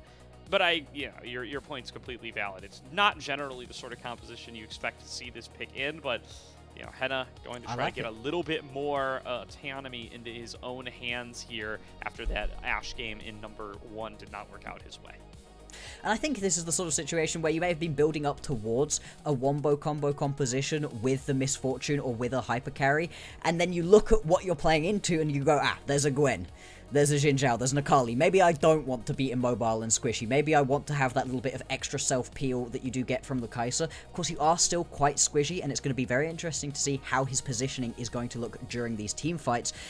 For both of these squads, the early game is once again going to be critical. A little bit more emphasis, I think, here for LNG to try to get something going earlier on, see if Croco can, again, meet up with Bulldog and get that mid-jungle synergy that we've been talking about. Because if you can do that when he's on something like the Akali, that is going to be beautiful for the rest of the game. Definitely feels like Ultra Prime walk away with a very straightforward composition in regards to how they want to execute. Going to really need to see some of that skill play coming through from Sheer and Bulldog to make the most out of these champions, try to outplay their opponents and get those sorts of advantages. And 1xN, huge game number 1 on the Jhin for him, and now on the Corki, looking to be the more lane dominant of the two. What can he get done in this early stage? Can he and Missing continue to be the big reliable bot lane for LNG, or can we start to see Henna and Xiaoxia step up to be able to give Ultra Prime something to play through? Absolutely, because this bot lane could potentially be a bit of a spark in the early game for these teams. We saw in the previous game, Ultra Prime were able to get themselves a lot of early push through their lane, but weren't able to fully capitalize in onto it. In this situation, as LNG, if you have Xiaoxia jump forwards a little bit too far, you can turn around and punish very easily. 1xN has a lot of damage available to him early. certainly does. And this is kind of the one matchup where Ultra Prime are maybe a little bit less than fully counterpicked. They've kind of suffered counterpicks across the board for their lanes, though. So, again, I think like Henna and Xiao should have probably the best shot at being able to potentially find a little bit of an advantage, especially if they do get some jungle intervention here. So it's just something we're fingers crossed for if you want to see Ultra Prime try to extend this series out to 3 and show a little bit of weakness on LNG's side, because so far it is looking like they may just rampage through Group Nirvana and take a 3-0 first round robin for themselves. And usually when you see one team completely take over a Group Nirvana setting, it is with a very frantic pace. It's with a lot of high energy games. But as we've been talking about, LNG, they don't mind allowing the pace of the game to come to them. They don't overforce in a lot of situations. So I wouldn't be surprised to see the bot lane being pushed in. And you don't mind because you know 1xN is going to be useful later. Bulldog, again, he's taking some decent early chunk damage out of Saber, as you will do throughout the first couple of levels. But that's fine. It doesn't matter. Just allow the game to come to you and don't overpush it. Seems to be the motto for LNG. For Ultra Prime, I want to see them push the envelope out a little bit too much. Being passive when you're losing a lot of games doesn't necessarily help. And in the previous game, they lost it because of their passive play and the fact that they went for odd team fights when they did finally pull the trigger. Yeah, well, you know, covering a quickly read weakness from their game number 1 with the way that they've approached this draft. We'll see if that will be enough. And if LNG can kind of do the opposite right now, they're the ones who have got to be on the front foot. And even though they've been a team that hasn't been the quickest pace so far, like you said, a lot of these Group Nirvana teams, especially the dominant ones, often will be. This is going to be a game where they want to be a little bit more in that direction. Try to get this Akali rolling as well as the court. Once you get yourself those level 6 coming on through, that's the point at which you maybe want to play a little bit more respectfully as LNG. There's pre-level 6 where you really can go quite aggressive. Once Ultra Prime have those level 6s in, all of a sudden, Grizzly Saber, that's a combo you are quite worried about. That's a combo you don't necessarily want to be getting too close to. I'd be really interested to see what happens as well with these early objectives. In the previous game, Ultra Prime were able to grab themselves the first tower that they've had all split long, and they've not just had a problem with those towers. Their neutral objective rate is incredibly low as well. They're barely getting a fourth of all the objectives in games, and it's just so many stats that you're missing out on. So much map control, map pressure, pace of the game control that you lose out on by not grabbing early drakes and early grubs. And that's the cost of doing business if you aren't able to find any of the map control in the earlier stages of the game. We're going to see if against an aggressive LNG comp they'll have a chance. Saber steps on up, Krako's behind him. Easy peasy, couldn't have drawn it up any better. The LNG mid-jungle claim another victim. And that's the risk of playing something as low health as Saber was and continuing to step on up. If you don't know where Kroko is, well, the answer is going to be he is behind you. Perfect early gank coming on through. I would have liked to see that first bit of gold going onto Bulldog, as we've been talking about, right? Getting the Akali scaling is going to be really important, but you're not going to be mad about that as your first one. Not at all, and I mean, it gets you through the hardest part of this lane, right? Yes, Akali often a prized counterpick to the Orianna because of the fact that mobility really helps you get out of the shockwave, and the fact that she can't really do much to get off of the Akali once you do start to dive in post-level 6. But, I mean, pre-level 6 range versus melee matchup, it's not fun for the Akali, but the fact that you get to get out of it with a gold lead thanks to that gank, and you're level 5 nearly all the way there to the promised level 6 land, very, very happy start for Bulldog. And it gets even better later on as well, right? If you're looking to hit your big ulti with the Orianna, as you often are, 4 or 5-man ultis, well, often the Akali is nowhere nearby, looking for flank angles, or if you're going to hit the ult onto the Akali, maybe you're not going to be able to hit it onto the remaining members. It really splits the focus for a champion that wants to just be focusing all in one place. It is going to be a little bit of a rough level 1, and as we've seen, he's already gotten through that. Wow, Sheer already getting level 6, diving onto Liang Chen and getting the flash in the 1v1. Gwen is already wreaking havoc. She hasn't finished an item yet, blocks her. And this is Sheer playing out of his mind so far this series. He's just been able to get so much individual lane pressure. Liang Chen hasn't necessarily had himself the best lane so far. The LGD series specifically I'm thinking about, he didn't really get to do anything at all in that one. But still, you would expect not to get pushed in quite so badly at this point. And see how much that is going to continue affecting the rest of the game, as Kroko going to start himself up this Drake. whilst his bot lane are grabbing towers. I mean, this is just lovely. Although... Oh, Grizzly spotted. Lurking around, still level 5 though. Bulldog with access to that perfect execution, so Saber's got to be cautious about stepping up too far. The whole while, Kroko working on Chem Tech Dragon. This will go over to LNG, first objective of the game to them. With the way that the Observer was panning, with the darkness turned on, I was so certain Grizzly was going to be sat in a bush over towards this side, trying to punish onto the over-aggressive push that you're potentially seeing out of 1xN and missing. But instead, no, you end up getting everything. Cake and eat it too. The tower plates, bot lane, and the Drake. This is the early game dominance that LNG haven't needed to exercise, but are able to do, clearly. Yeah, the boys are up 1,000 gold here, 6.5 minutes in. Every lane is up. They get the first dragon. You can't really ask for much else to happen here, barring a massive mistake from Ultra Prime, and going to be able to absorb this wave to get 1xN back into an advantage state. He did take that early recall to make sure he can get onto the tier, gets a phage as well, and they're going to be able to get a freeze off here, in fact, to try to build themselves up an even bigger lead. Oh boy, I mean, this is rough to try to break. As Henna, you step up a little bit too far and you can just get instantly taken down. The teleport coming through from Xiaosha is going to at least give him that little bit of extra help, but still, teleport coming back straight in from missing. Like, they can't. Did they get jungle intervention here? It's a while until your jungler even wants to get down towards the bottom side of the map.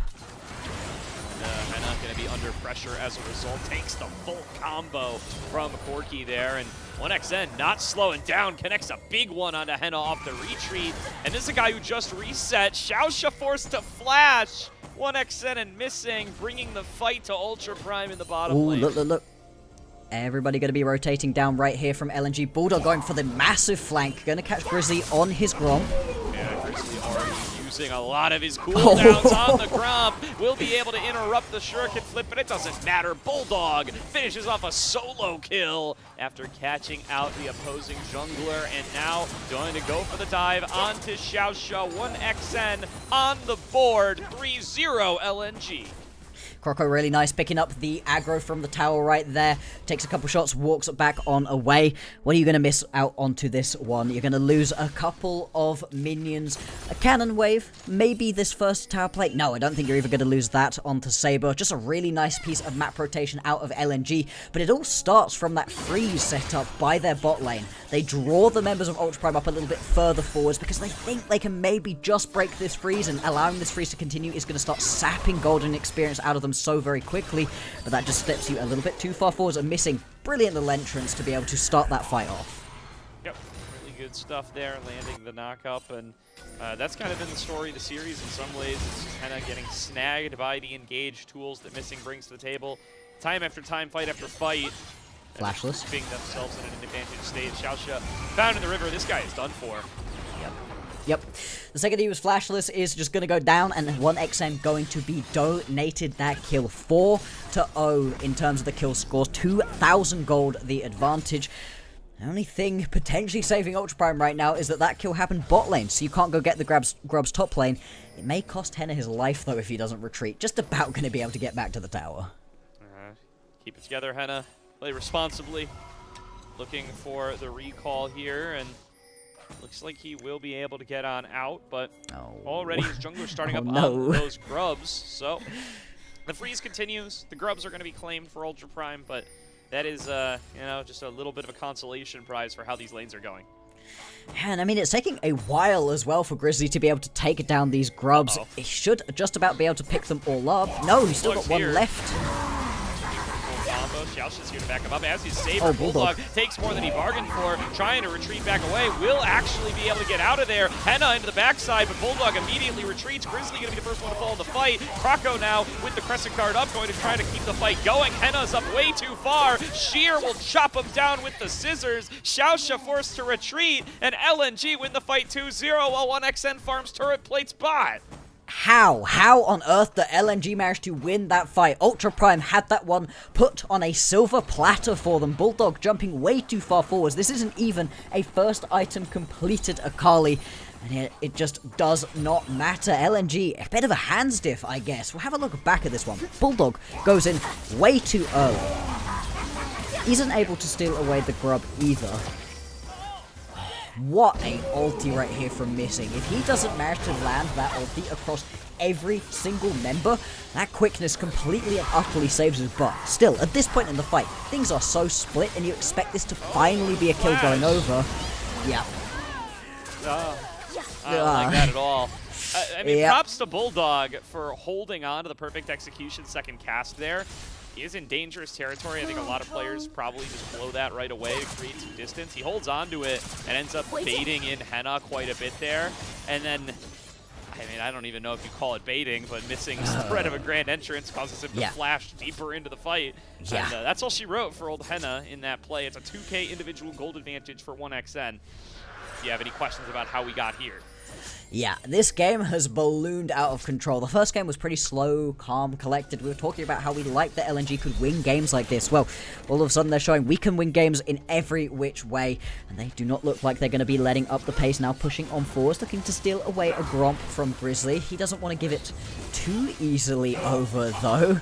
That's going to have to concede. I mean, there's so very little that you can do at this point as Grizzly. 0-2-0 right now. Hasn't been able to scrape together the gold for that first item.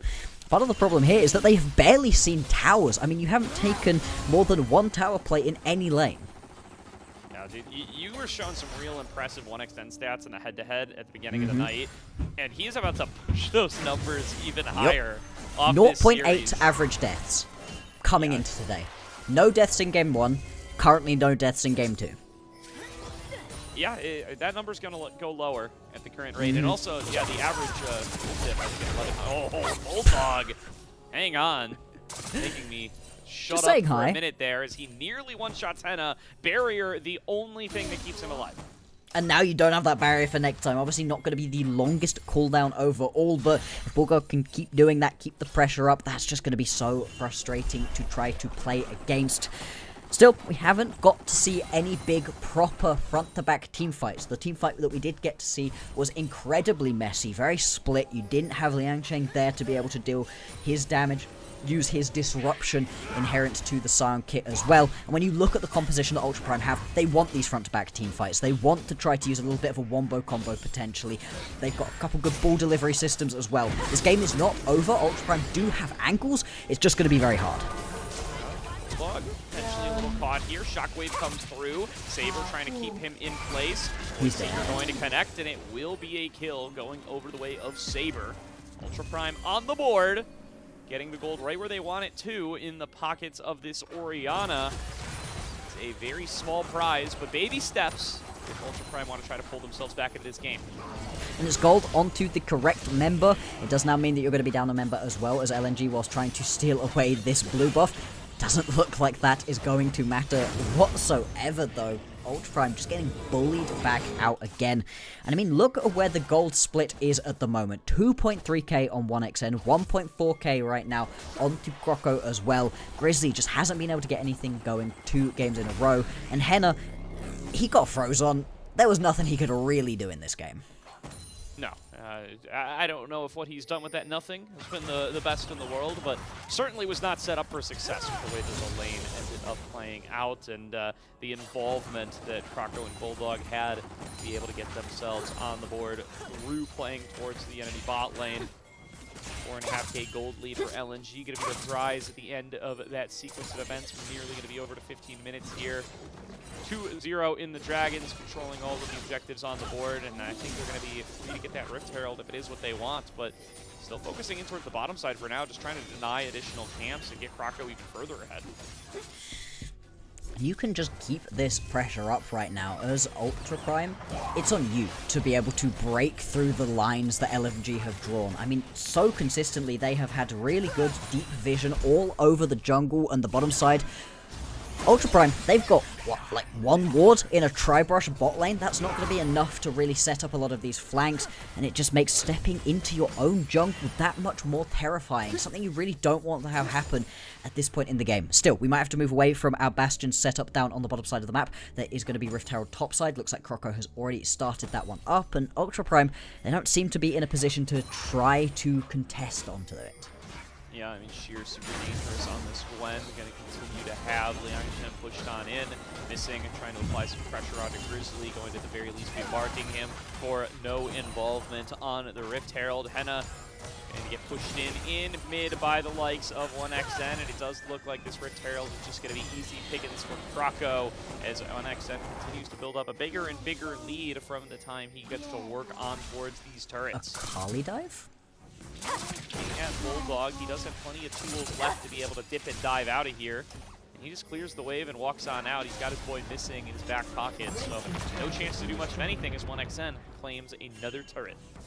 Sending everyone down to the bottom side was always going to concede that tower. Teleport top lane to try to punish Ashir, who is very far up. Fighting back, going to get knocked up by Liang Chen. Does have the miss to try to keep himself a little bit safe, and actually stepping up, gonna force the flash on Liang Chen, and a flash snip to claim the kill back, but it might be a one-for-one trade as Xiaosha is there to hold him still and let Saber finish off the kill. Another big shutdown over to Saber, but Bulldog wants this 1 versus 2, tumbles in towards Saber, thinks better of the decision, and gets himself back onto the turret as turrets are dropping in mid for LNG. They're just going to be able to turn this pressure top lane into gold for themselves. LNG get themselves a mid lane tier 2 tower and a bunch more off of the third. Missing, a little bit caught out right here. Of course, Rakan going to be one of the slipperiest champions in the game and is walking away. And again, you've moved multiple members from Ultra Prime up towards the top side of the map at the exact moment at which there's another dragon spawning. That's going to be soul point for LNG just 17 minutes into this game. Pushing and pulling Ultra Prime around the map, LNG continue to claim each and every objective as it arrives on the map. Yes, the Grubs did go over the way of Ultra Prime, but you see how much they're getting to hit turrets. I think LNG are plenty happy with having been able to secure everything else. Bulldog going to be assigned towards top lane for now. It's another look towards potentially diving this Akali, it feels like, but it's going to go the same way as it did bottom lane. There's just nothing to go for here for Ultra Prime, and Xiaosha got it back on away. And this is just another play where Ultra Prime managed to get themselves a kill, but they lose out massively across the map. We're talking about how their percentages on objectives were looking coming into today, but it's going to look even worse at the end once again. And this from Sheer, he's been playing himself a very nice overall game, a good performance on the Rumble in the previous one. This one, though, is just not respecting how much damage a Gwen can do. If Xiaosha doesn't arrive at the exact moment in which he does, you could turn this around again. Unfortunately, the zombie corpse of Liang Chen is just going to be enough to dissuade the over-aggression, but it's less about the individual play here for LNG than it is what they can turn into gold on the rest of the map. Absolutely. And turn it into gold they do. 5K. The advantage for LNG as Henna nearly gets one shot. 1XN going to have to flash back away and missing. Actually going to be able to finish up the job. Grizzly really wants to be able to find something, really wants to put the Deathless Man down, but it will not happen. 1XN stays alive, stays at 0 deaths for the series, and LNG building up a bigger and bigger lead with the 2 kills they've already claimed. Shockwave on 2 for Saber, but already too many members have dropped. There's just no follow-up available, and Croco with the front line going to stop Sheer or Missing from being potentially chased down. LNG, a 2 for 0 fight, and another turret going the way of Bulldog. What is being lost in all of these team fights is the fact that Saber is actually doing work. He is trying his absolute darndest to be able to get things going for his team right now, but it doesn't matter because the rest of the team are so good for LNG. Yeah, Henna trying his best to pick up that kill. Missing decides, no, we are not walking away without that one. And then at this point, 1XN, the barrier and the fact that Croc was able to push him back with the Crescent Guard, more than enough to keep him alive. Yeah, it's a sliver of HP, but any HP is going to be good enough in that situation. And it's another fight for Ultra Prime that has gone awry. Still, as I was saying, Saber has actually been playing pretty well so far. His row is about to pop as well, so he is going to be in an okay position to potentially carry. If you find a massive shockwave onto multiple members, specifically onto 1XN and Bulldog, these fights are not completely unwinnable. Yeah, so Ultra Prime find themselves in a position where they say, all right, you know what, forget about the Nexus, let's just try to get the big shutdown. Let's go one step at a time, kind of shift the goalposts a little bit, and they full send it, and they still don't accomplish their objectives. So mental probably at an all-time low at this stage of the game for UP.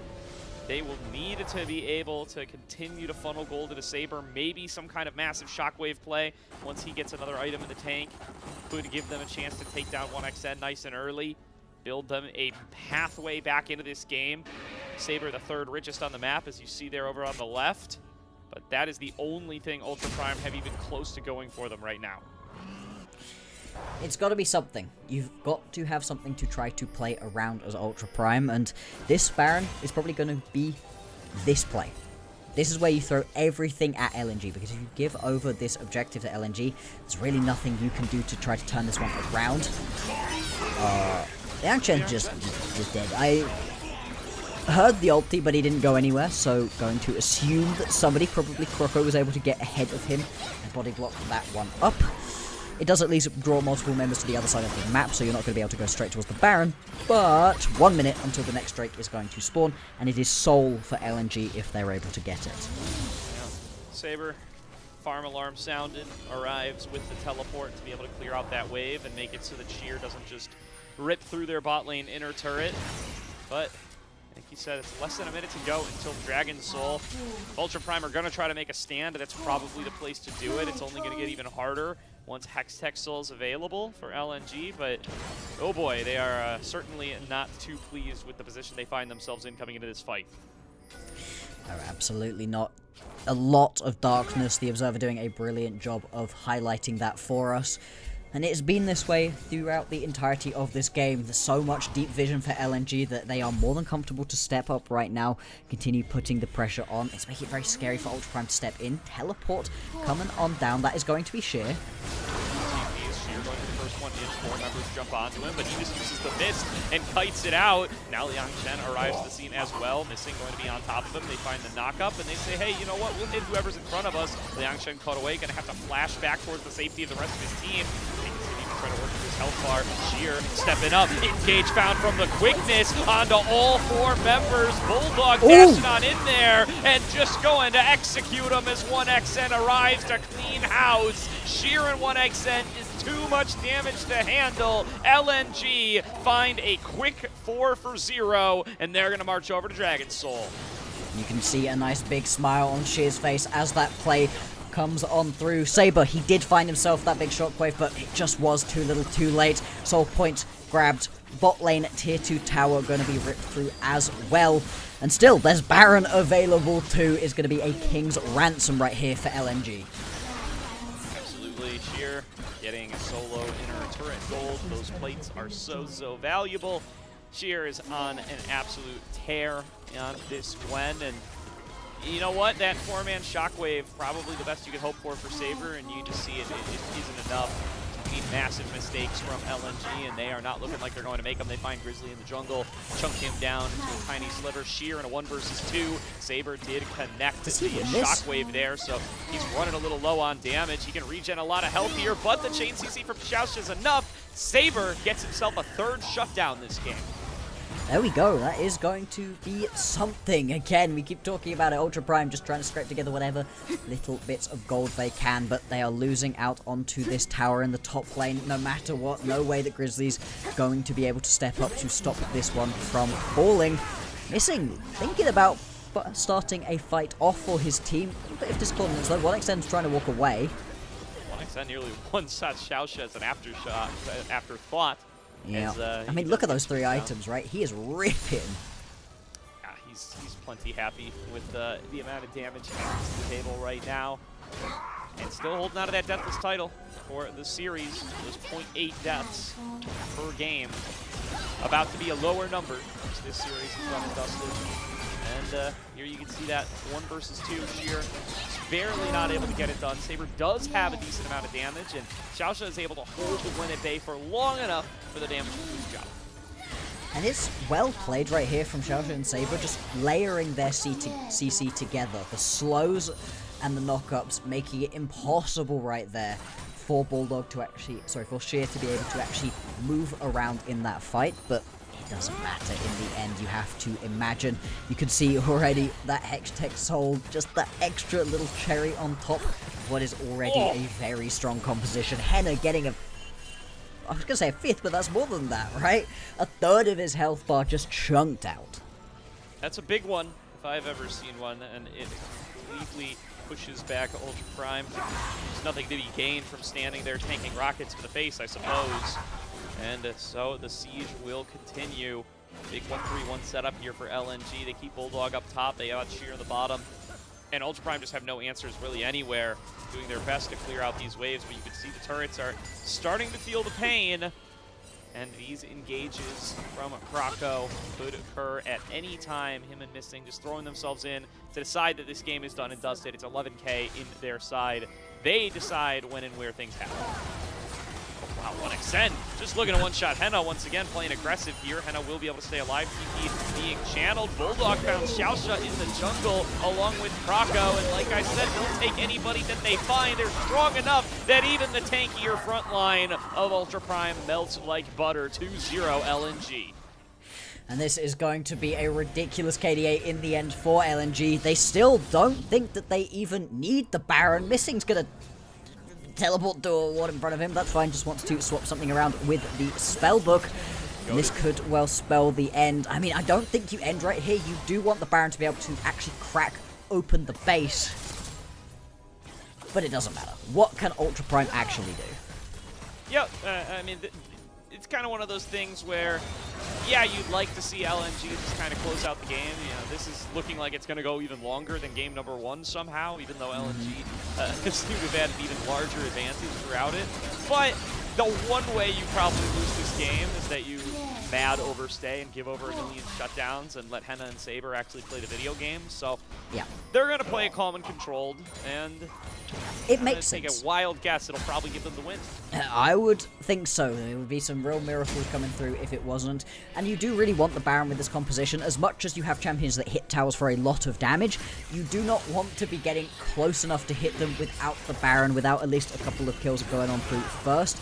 And having to just immediately jump back away, seeing Missing popping up in his jungle. A pretty common occurrence throughout this one. 1 minute, 30 seconds until Elder spawns in this game. There's no way that LNG need Elder to close this game out, but I wonder if they just want to try take it. We'll see. The minion wave is getting whittled away at from a distance by Saber. Henna slowed a little bit, needs to be very responsible here, not get himself poked out and taken down. A quick combo, likes of Sheer or Krako or 1xN or anybody, frankly. He does want to try to get a little bit more gold to have a chance to be able to scale into this game on the 1% likelihood that LNG make a major mistake and give Ultra Prime an opportunity. Sheer going to continue to push on through mid. This inhibitor not long for the world blocks her. Really is not. Sheer stepping up to it is finally what's going to crack the base. Ultra Prime, they decide to go. Bulldog in there as well, gonna have to go into stasis. Missing arrives with the quickness though, trying to hold him still. Shockwave pulls 1xN back away as he flashes into the brawl, but not before he deals enough damage to let Bulldog clean up 2. 3 for 0 to LNG already. One Nexus turret falls, the second soon to follow. Saber going to be the target. Can he take down 1xN? Can he give a death to the marksman? No, he cannot. LNG 2-0. 1xN deathless on the series. 1xN just refuses to die. Less than a death a game, and none in this one. An incredibly good performance from LNG overall. From top to bottom, everybody was playing their part. Maybe you could say Sheer overstepped his welcome a couple of times during this game, but even then, I mean, Hallowed Mist is a miserable ability to try to play into. Gwen is immune, and just walking on away. For Ultra Prime, they try 2 very different compositions for themselves. They try a bit more of a combo composition in the second one, a bit more of a pick composition in the first one, but it felt like they were never able to execute on any of those win conditions. It was a slower bleed out in game number 1. Game 2, incredibly fast. Yeah, certainly was here. So we find that LNG complete the sweep of the group 3-0 in their first round robin. Nobody in Group Nirvana able to stand up to this crew so far, and you know, making our graphic at the start of the night look pretty accurate here, that this team, you could reseed, redraft the groups. You would certainly choose to put them up in group perseverance at very least and see how they're able to fend up against that slightly higher tier. One thing to dampen what should be a very happy day right here for LNG. They were pretty slow at the end there, trying to end out. Versus a team like Ultra Prime, that's not going to be too big of an issue, but you do just want to see that little bit of extra proactivity out of them when you're coming up against better teams. For LNG, with the way that they've been playing here in Group Nirvana should be theirs. They are now 3-0 in their individual group.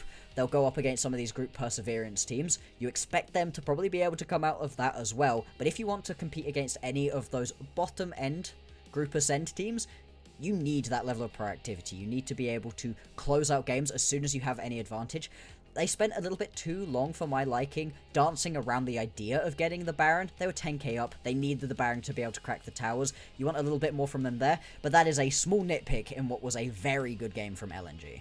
Yeah, and it's one of those improvements you would hope to see it once they get opportunities to play up against some slightly higher tiers of competition, too. I'm very excited for what this LNG team could do as the season goes on and as they, get into these postseason.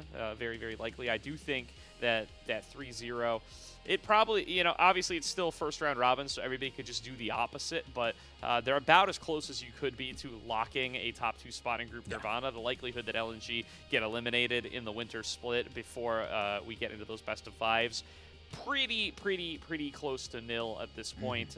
They'll probably lock that one in the next day or two. Yeah, absolutely. They have had themselves a really nice look so far, and their next matchup is against OMG. Knowing what we know about OMG and knowing what we know about LNG, there's an even bigger divide in between who we think should win that one and who we don't think should win that one. It's definitely going to be LNG favored.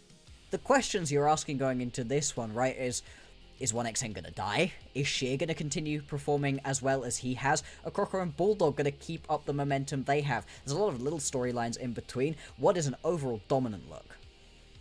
Yeah, and you're just looking to see, can they level up to be able to compete with the Perseverance or even the Ascend teams, right? The questions about who is going to be able to win Group Nirvana certainly should be done and dusted with what we've been able to see from these teams so far. As I think we're likely getting into the post-match interview now, so won't be able to show player of the series, but those will come up during the break. It's going to do it for our section here, Blockster, as we are going to send it on over to a new group of casters as Weibo and Top Esports are coming on up. So stay tuned. We'll be back after a short break with more LPL English.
Welcome back, y'all. We got 2 more series coming your way here on LPL English. We had a little bit of a caster swapperoo. Shoutouts to Gordo and Bloxer for holding it down for our first series of the night. A little bit of Group Nirvana action, but now we got Group Ascend action coming your way. I'm Rafa, he's Alk, and together we're going to kick things off with Weibo Gaming versus Top Esports. Now, this is going to be their second bout against each other. Last time these two played against each other, it was a Top Esports victory in the end, Alk, but there was that one game where JJ got that clutch spare and steal against a pantheon of all champions, which is pretty damn impressive.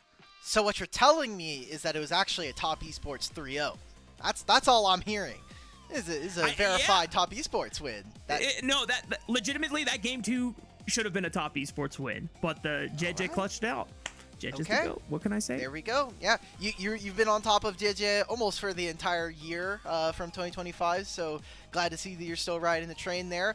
Let's take a look at their opponents here. Weibo, they may have lost the last match, but I do feel like this squad is starting to come into their own. You know the names, Zika, JJ, Xiaohu, Elk, and Arha. It's been a rough start to Split 1, but just like their opponents across the screen from them, I am starting to feel like this Weibo team is figuring it out. The pieces are coming together.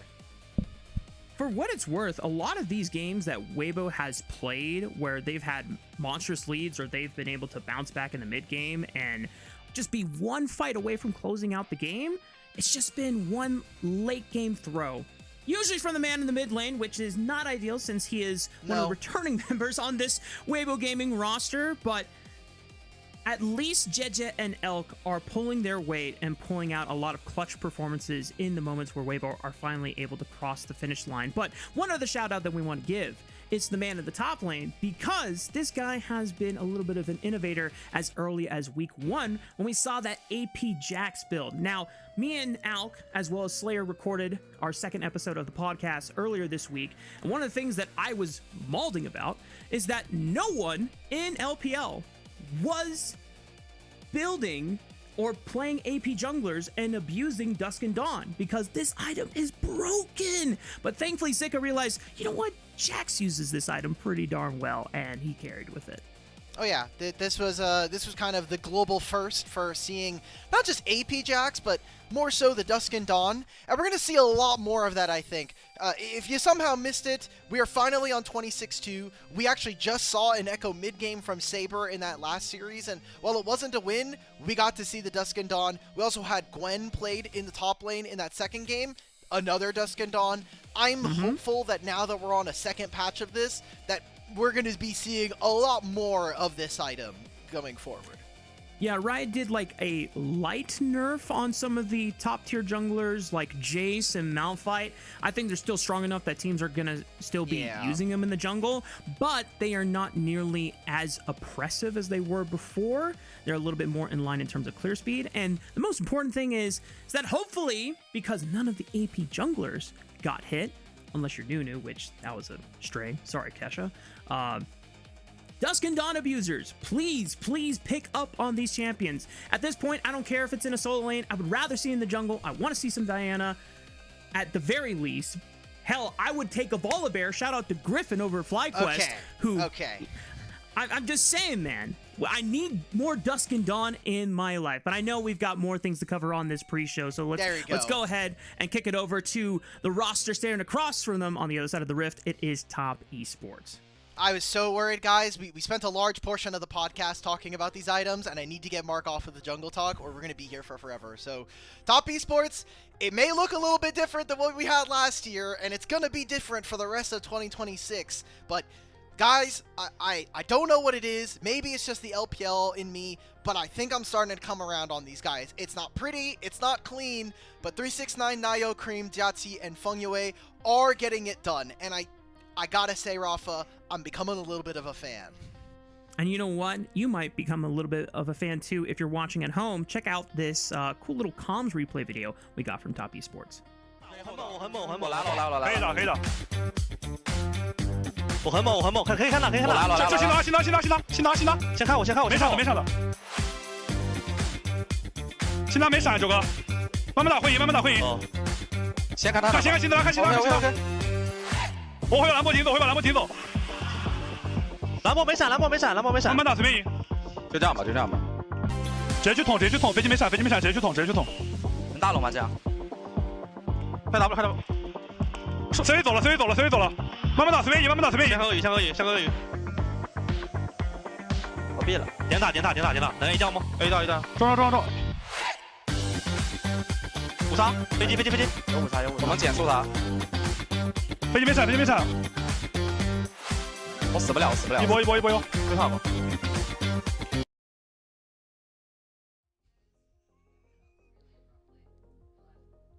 So what I'm getting from this shot, Alec, is that Feng Yue loves to shot call in these team fights.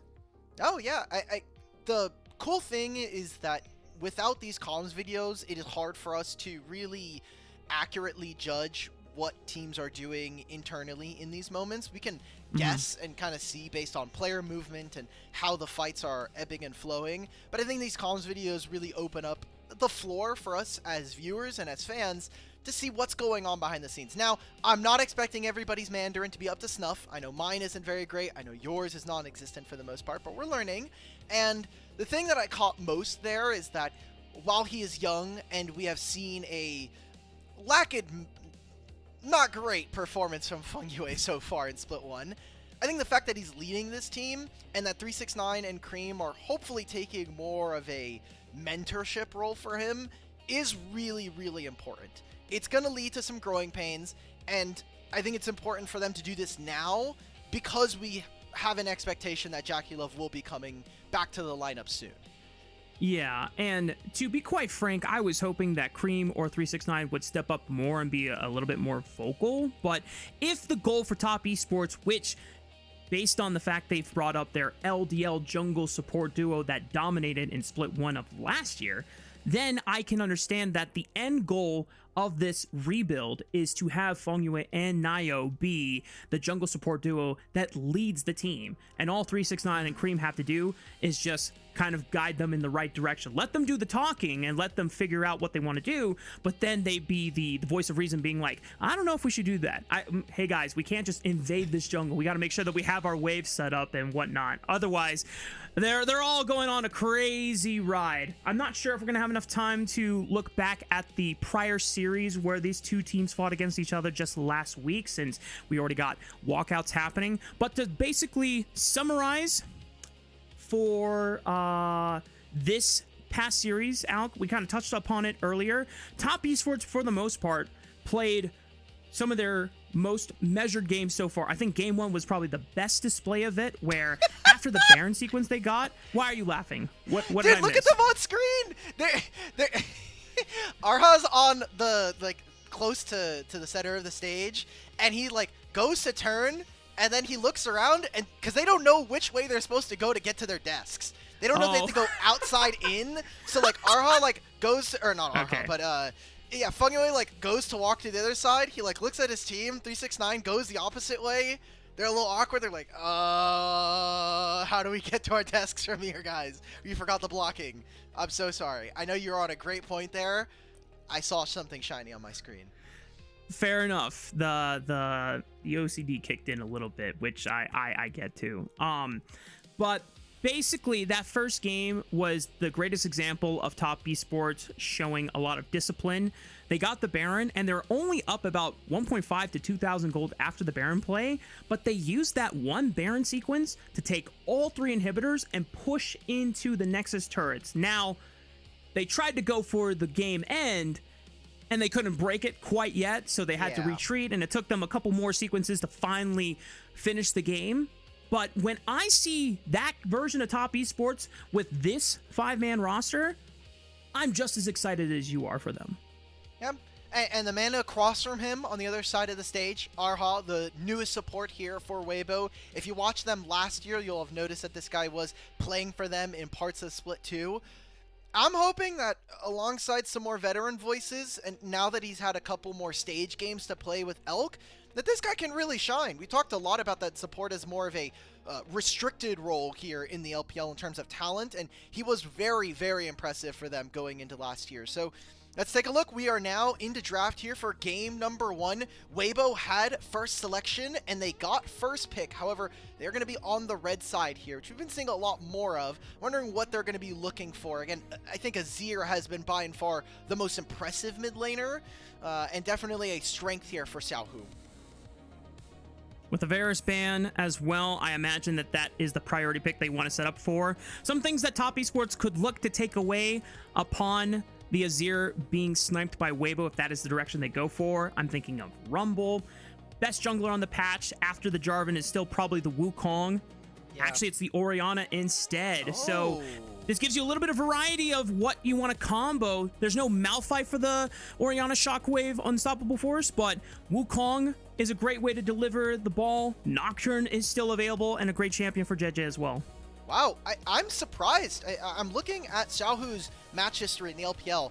His most played champion is Azir. At 5 games, his next highest is 2, and it's split between 3 champions, but I just think the difference there is remarkable and shows the priority. I wonder if this is something that's going to maybe play for a Vi here for JJ, who has been, again, another standout jungler here in Group Ascend. Top Esports do respond by taking that Azir they were mentioning and the Pantheon, so already really great skirmishing potential in the mid jungle, and if this Azir is going to be on side lanes getting gold for themselves, the Pantheon can try to help that.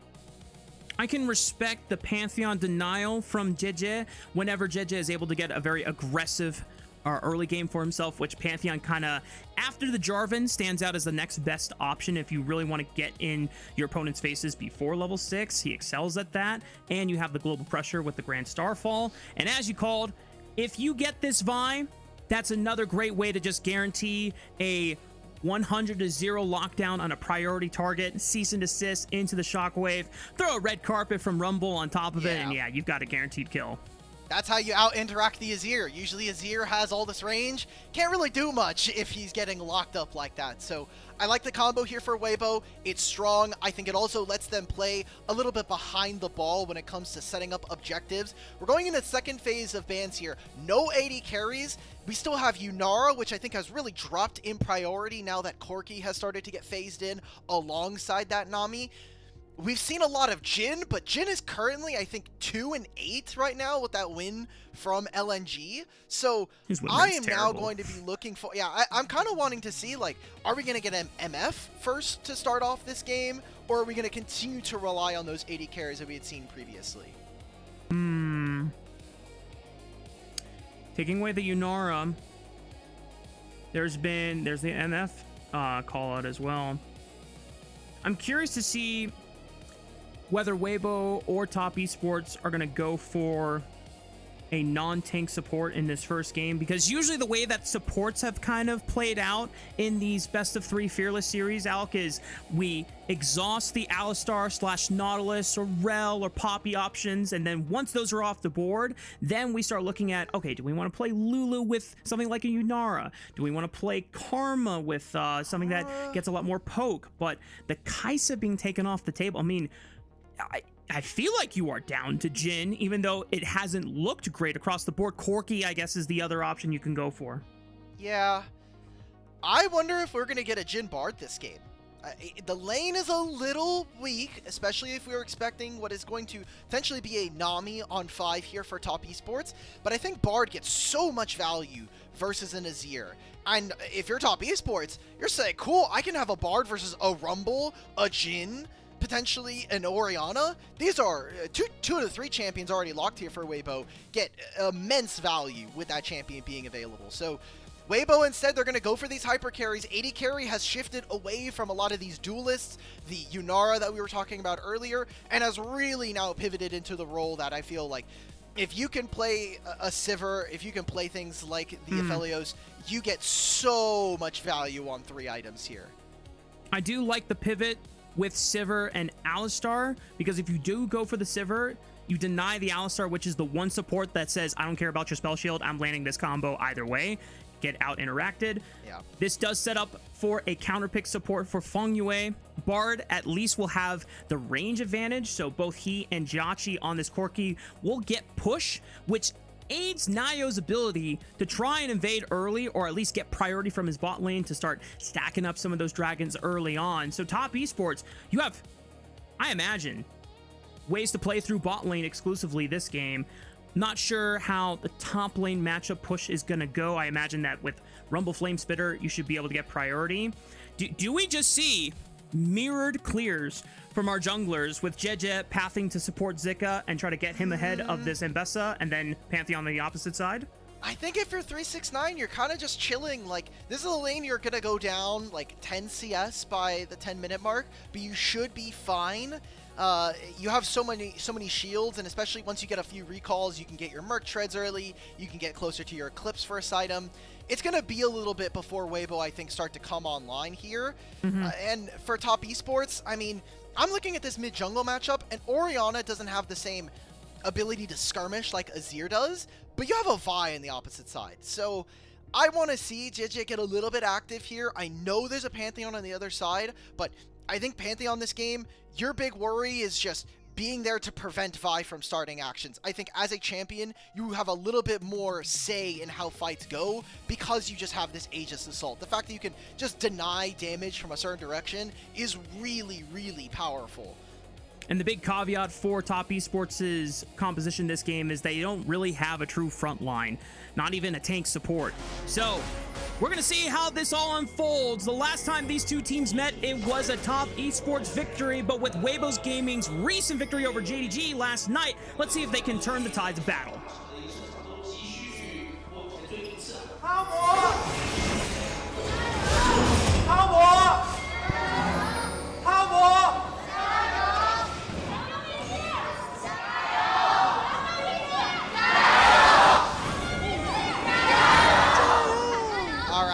Top esports fans will work on it. I think all of them are on vacation with Jackulum at the current time. So damn. yeah.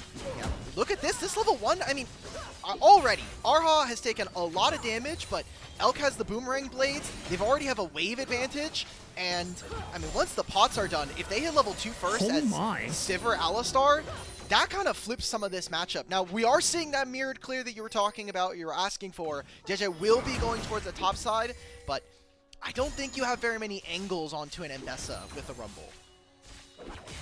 Yeah, you don't really have setup from the Rumble. He can try and slow with those harpoons, but if you don't land that Vault Breaker, the gank is not happening. I will say, I liked the early usage of the heal from this bot lane from Weibo. They dodged out on the Phosphorus Bomb, so it gave them a bit of a health advantage and the ability to push in for the level 2 first. Remember, this is a double range bot lane that we were kind of expecting to be able to get that first push, but Elk and Arha being able to at least establish some dominance in this bot lane early on. They're going to get the first crash with this cannon minion, and already Funkway is forced to recall here. Now, I will give them 1 point here for TES, which is Bard gets to be a little bit of a cheat code. He has a free health pot on his W at any given time, and he also gets experience from roaming out on the map if he picks up his chimes. Now, there aren't going to be as many here early on, but I think this was an okay timer for Top Esports to find. Arha is looking potentially mid, but I think Cream is just okay here. And he spots him. I think he got spotted. I would have preferred, if Arha has Hex Flash in his inventory, he could have just looked maybe the Raptor camp. I don't think you ever get a kill in this scenario with just Orianna level 4, but you can try and just burn flash for flash, and that guarantees a setup for Jeje and Xiaohu once either of them hit level 6. I mean, look, Jeje's here now. If we just delay the play another 30 seconds, it's too late. Yeah, Windows closed. Yep. It's going to be TES getting some priority in the bottom side. Our junglers now going into the river. They get their scuttles here at 3:15. Not all that bad. And early action-wise, we haven't seen all that much. Again, I know we haven't talked too much about scaling, but I do like how Top Esports have a lot of options in this game to start fights. A lot of it is a little bit tougher to land, and so if we're talking about ease of execution, I would say that Weibo generally have a much better time in that instance. Yeah, Top Esports, thankfully with this Pantheon, will still have a little bit of early proactivity. Funkway gonna slow him with the auto attacks and try to look for that Cosmic Binding. Unfortunately, Xiaohu was a little too far from the wall for it to tag and guarantee a stun. But a little bit of harass goes a long way in helping establish some lane pressure for Cream's Azir. This game, already, we're probably going to be tracking jungle support. Just immediately. No kills early on. No one's flipping. Xiao hasn't had to take an awful back to start off the game. Just very freely farm up this mid wave right now. Both mid laners will TP. And a lot of vision being placed by Weibo on the top side. So it's going to be a little bit before they're able to really transfer a lot of that. And already top esports are getting minor information gains seeing Arha crossover from bottom lane. Yeah, this has been quite an active game from both Arha and Feng Yue, and I'm glad that you pointed out this support matchup as one of the things that we really wanted to track. These are both two supports who are trying to make their name in this next generation class of supports that hopefully one day get to be strong enough to join the ranks of some of our top supports in the league. But 369, uh-oh. I mean, I don't think they're going to chase him down. Jeje's like, I'd rather just get this crab. Or Krugs, I should say. 369. Dude, he feels so good. confident. This is crazy. Wait a minute. Zika hit 6. Wait, Zika hit 6 here. And Jeje's almost dead. Look, I thought this was okay from 369 because if Jeje and Zika stay, Zika misses his entire top lane wave. Oh, come on, brother. Okay, Vault Breaker right on top for the equalizer. It forces 369 to flash away. He's not level 6. He's just going to flash on top because Xiaohu is fast on the track, but Cream ensures that Xiaohu cannot get to the play by the Emperor's Divide, but a great Vault Breaker flash guarantees the kill onto 369's the best, and that's first blood for Weibo Gaming. Dragon's going to be taken by top esports. Shockwave! Ult to kill Feng Yue. Okay. He doesn't go down. That's what we say. Hashtag calculated in the support chat right there. What is 369 doing, brother? Like, the first bait where he's jiggling with 369, or with Jeje, it was fine. I like the idea. You're preventing him. Again, there was a huge wave that was about to cross from 369. It was a cannon wave. So I get that. But then afterwards, you just gotta leave. That was him being a little too greedy, thinking that he could do that, and maybe not remembering or visualizing that Zika had hit level 6. So 369 misses out on a kill's worth of gold, dies, loses both his summoner spells, and now he's in a lot tougher position because Zika this entire time was getting at least some quest experience while all this was happening. Oh yeah, because he was proxying, and that gives you like more points or something, right? No, it just means that you're still in the lane. When you're behind, okay. So the way that quest experience works is you have to be further than the most alive turret in that lane. So where our two top laners are now, that's good. If you are 369 and you're behind the enemy red side turret, that's good. If you're Zika and behind your tier 1 turret, that is bad. You will not get bonus passive XP. Oh, so it rewards you for like still proxying them, but it punishes you for playing behind your tower like a scaredy cat. Yeah, exactly. Damn. You can't just like sit in the lane like emote dancing and trolling your team. You can't just Barden edit up in your lane. You have to actually be present for the most part. Gotcha. But aside from that kill, it just opens up a pretty huge lead for Weibo. Like 1,000 gold here at 7 minutes. Wait a minute. Okay, well, Magical Journey allows Jiaqi to get out safely, but he's got a little close there, but he did not pull the trigger on either his flash or barrier, so ends up at least being a summoner spell up. But I'll take that back, because that was just a free summoner spell courtesy of that unsealed spellbook. Jeje, level 6. Not sure if there's a play here. Nothing.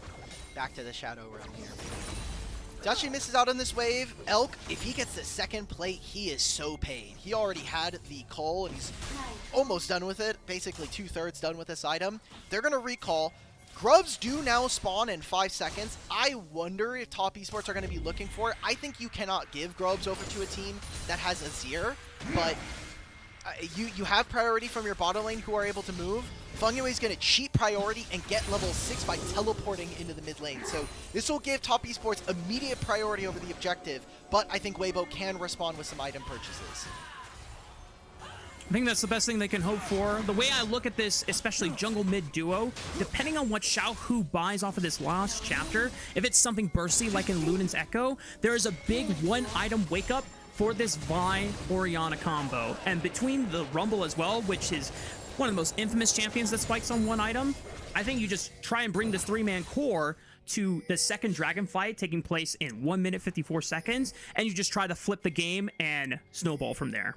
Oh, this is difficult here for Weibo. They were maybe going to see if Jiaqi was going to stay a little bit too far up. This allows now Jeje to walk in for enemy red buff. Bard's on his way, and Nayo is going to be spotted on a ward here. So Weibo They don't get very much, but it's essentially 2 waves worth of Elk just slamming all these minions into top esports. You're just opening up, I think, a lot of windows for Arhar to get up onto the map, and I think more importantly, just make sure Xiaohu is okay. I think if you just feed this guy information and you let Xiaohu basically shot call the entire game, that has led a lot of teams to success into internationals previously. True. Got quite the nice track record for it.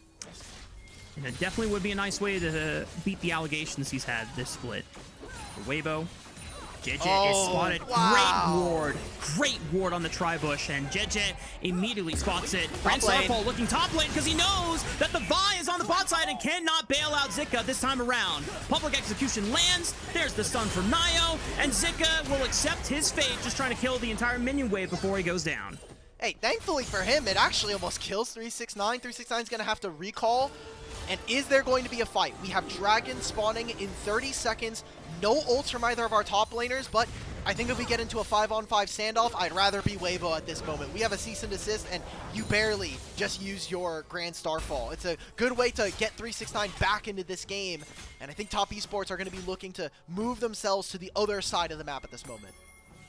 Teleport is being used, though, just to catch the top wave, and a teleport from 369 just to make sure that he does not get caught out by Zika coming back to top side. Now, public execution will not be available for Dragon, but JJ is going to be late to the Dragon setup, not being able to start it up on time. So I'm curious if top esports will try and look for something cheeky here to cheat this Dragon setup, or if it should just be going in the bag for Weibo. Yeah. So Cream's going to reset. He's going to buy, hopefully, a completed item here. So he has Nashor's Tooth. I think Zika honestly could have moved if they really needed him to be here for this fight. They've got bot lane priority, mid lane's pushing as well. This is Weibo's objective to start. And I think if top esports cannot secure this Dragon, you're going to be in a little bit of a world of hurt. Every Dragon Weibo get gives them 5 more minutes. Xiaohu is quite low on mana here. He's got 1 rotation. Oh, Arha with the fling! Shockwave delivery system with the side of beef to go. Weibo Gaming, what a great way to play that one out. And now you were worried. You said, Xiaohu, you don't have mana. Maybe Xiaohu doesn't have HP. That's a lot of movement speed from the command dissonance. Lethal tempo, but he's got JJ right behind him. Xiaohu just needs to walk this one out. Cream might try to challenge JJ. He does have the Nashor's Tooth and the lethal tempo with stacked up, but here comes Arha from another flank. He flashes the pulverized combo. Elk is going to assist JJ just to make sure that there is no funny business on this Dragon. That would have been really sad if Jachi stole it with the rocket, but he's clutch with a smite, and the second Dragon of the game goes to Weibo Gaming. What is top esports doing? I get chasing Xiaohu, but everything after that, I mean, we're wasting time for Jachi to get a wave and look for his recall. That was a fantastic fight there from Weibo. Great flank coming in from this support rookie that we had talked about. No vision. Nio a little too late, but getting a ward down. Comboed immediately. Great snap engage coming in from the mid and support combo of Weibo Gaming. Turns themselves into getting the Dragon and maintaining this 1,000 gold lead we've seen from them. Really huge for Weibo Gaming to make that play. Obviously, we were expecting that the Dragon should have been in their favor, but to get a couple more kills off the back of it too. We're seeing the role quest start to get completed here by a majority of our members here on the Rift. It's not the biggest gold lead, so top esports are no way, shape, or form completely out of the game. That was just one setback, but the gold lead is very much so in the pocket of Elk, and if Weibo can continue leveraging this bot lane and get this Sivir online, oh boy, that's going to be a big problem for top esports. Yeah, I mean, top esports, you have a huge wake-up right now. This was probably the worst time we could have flown a lower third for myself personally, but we looked at the items for top esports. You've now completed a Trinity Force, you've completed the Nashor's Tooth, and you've completed, like, the Sundered Sky and Eclipse here. I think this is the next, like, minute and a half is really where top esports should be feeling empowered to fight. I'm hoping we see a Herald fight coming up soon, because this is really, like, not quite the apex, but we're getting to it. If Azir hits 2 items, the Muramon is going to be done in 5 minutes on maybe this next Dragon fight. I think top esports should be really, really focused on putting the objectives in their back pockets, because right now, you're just giving a ticking time bomb. Xiao and Elk have already finished their first items, and are under no pretenses of being threatened here in this game. Yep, JJ already here on the top side, and Arha has found his way, being able to sneak through the shadows once again. Naya, what are you up to? Do they want to dive Xiaohu on the bottom side of the map? I mean, Xiaohu should know that there's a play happening on top side, so public execution only goes through one, does not give 369 the bailout that he was looking for, and Weibo Gaming's mid laner is playing it safe and saying, you know what, yeah, take that turret. I'm not going to give up a death this time around. Yeah, guess who doesn't have flash right now? Cream. Cream's the one that doesn't have flash, and he can't do anything here in this bottom lane. Xiaohu is perfectly fine. He's going to give up most of this wave. And Weibo, for now, while they lose access to the first turret of the game, I think this is a really, really smart trade from Weibo. And great respect being paid by Xiaohu as the weak side of the map. 369 has become a little bit of a liability, specifically on this Mbessa in the early game. Arha at least delaying a little bit of damage coming out from Cream when he went for the all-in onto Elk. It did come at the cost of the Sivir ulti. Nio, does he just want to flash in onto Elk? No way, right? Yeah, this is fake. Not going to commit flash, to that. He has barrier. Yeah, I don't think this is real. And now, Top Esports, they need to muscle their way into this objective, because this Herald, there's a small window where Weibo won't be able to answer, but their solo lanes both have teleport right now, and you still have at least a ultimate trade of having Shockwave versus no Emperor's Divide. And that just might be enough for Top Esports to fear contesting this Rift Herald by themselves. I mean, Elk can always just force priority now that he's quite fed on this Sivir. Xiaohu has already teleported to the top side, chunks out Cream. Really nice QW combo coming in there just to make sure that he has had a health advantage. 5k on the Rift Herald. Nile and Foggy are the first ones to step up into the river. Teleport is coming in. 2k HP. It's enough for JJ to secure the Rift Herald. Wow, that just felt so well played by Weibo Gaming. At Top Esports, they lose out on the Herald, and because we saw 369 trying to move first, does in trade mean that there's not going to be any teleports here for Weibo. So I would say generally that that's an okay, you know, like trade to go for, or the art of the deal. But if you're Top Esports, you don't exactly have the advantage on the Dragons. The only lane that you have an advantage over is bottom lane, so hopefully that means you can get a little bit of priority over this upcoming objective. But they have no vision right now. And again, Arha is doing a fantastic job, not just on these flanks, but controlling all of the available vision coverage that is here for Top Esports. They have very little wards that they're going to have to now walk through. It's quite impressive that Arha's proactivity is out roaming a Bard as an Alistar. Yeah. You would think that with a magical journey, you should be able to have unprecedented mobility across the map and just, you know, taking care of some vision here and watering up your plants over here. But yet it's Arha just making sure that he is getting out on the map first every single time, and he's optimizing his time very efficiently. Now, Weibo have lost a little bit of that vision control that Arha worked so hard to maintain, because Top Esports have pretty much muscled their way into this blue quadrant side of the jungle. But Jed just waiting on the left side, ready to dive onto 369, or at least Start send a the Rift dragon Herald and get some more gold. And yeah, Top Esports, rip the dragon right now. You see Jed, there should be no reason for you guys to take this slowly. Whoa! Public execution goes a little to the left there. I think this was an okay, like this is, I think, Weibo recognizing that they can't make this play. Now, we are going to try to look for something mid. They are bringing over the Herald. Oh, it completely misses.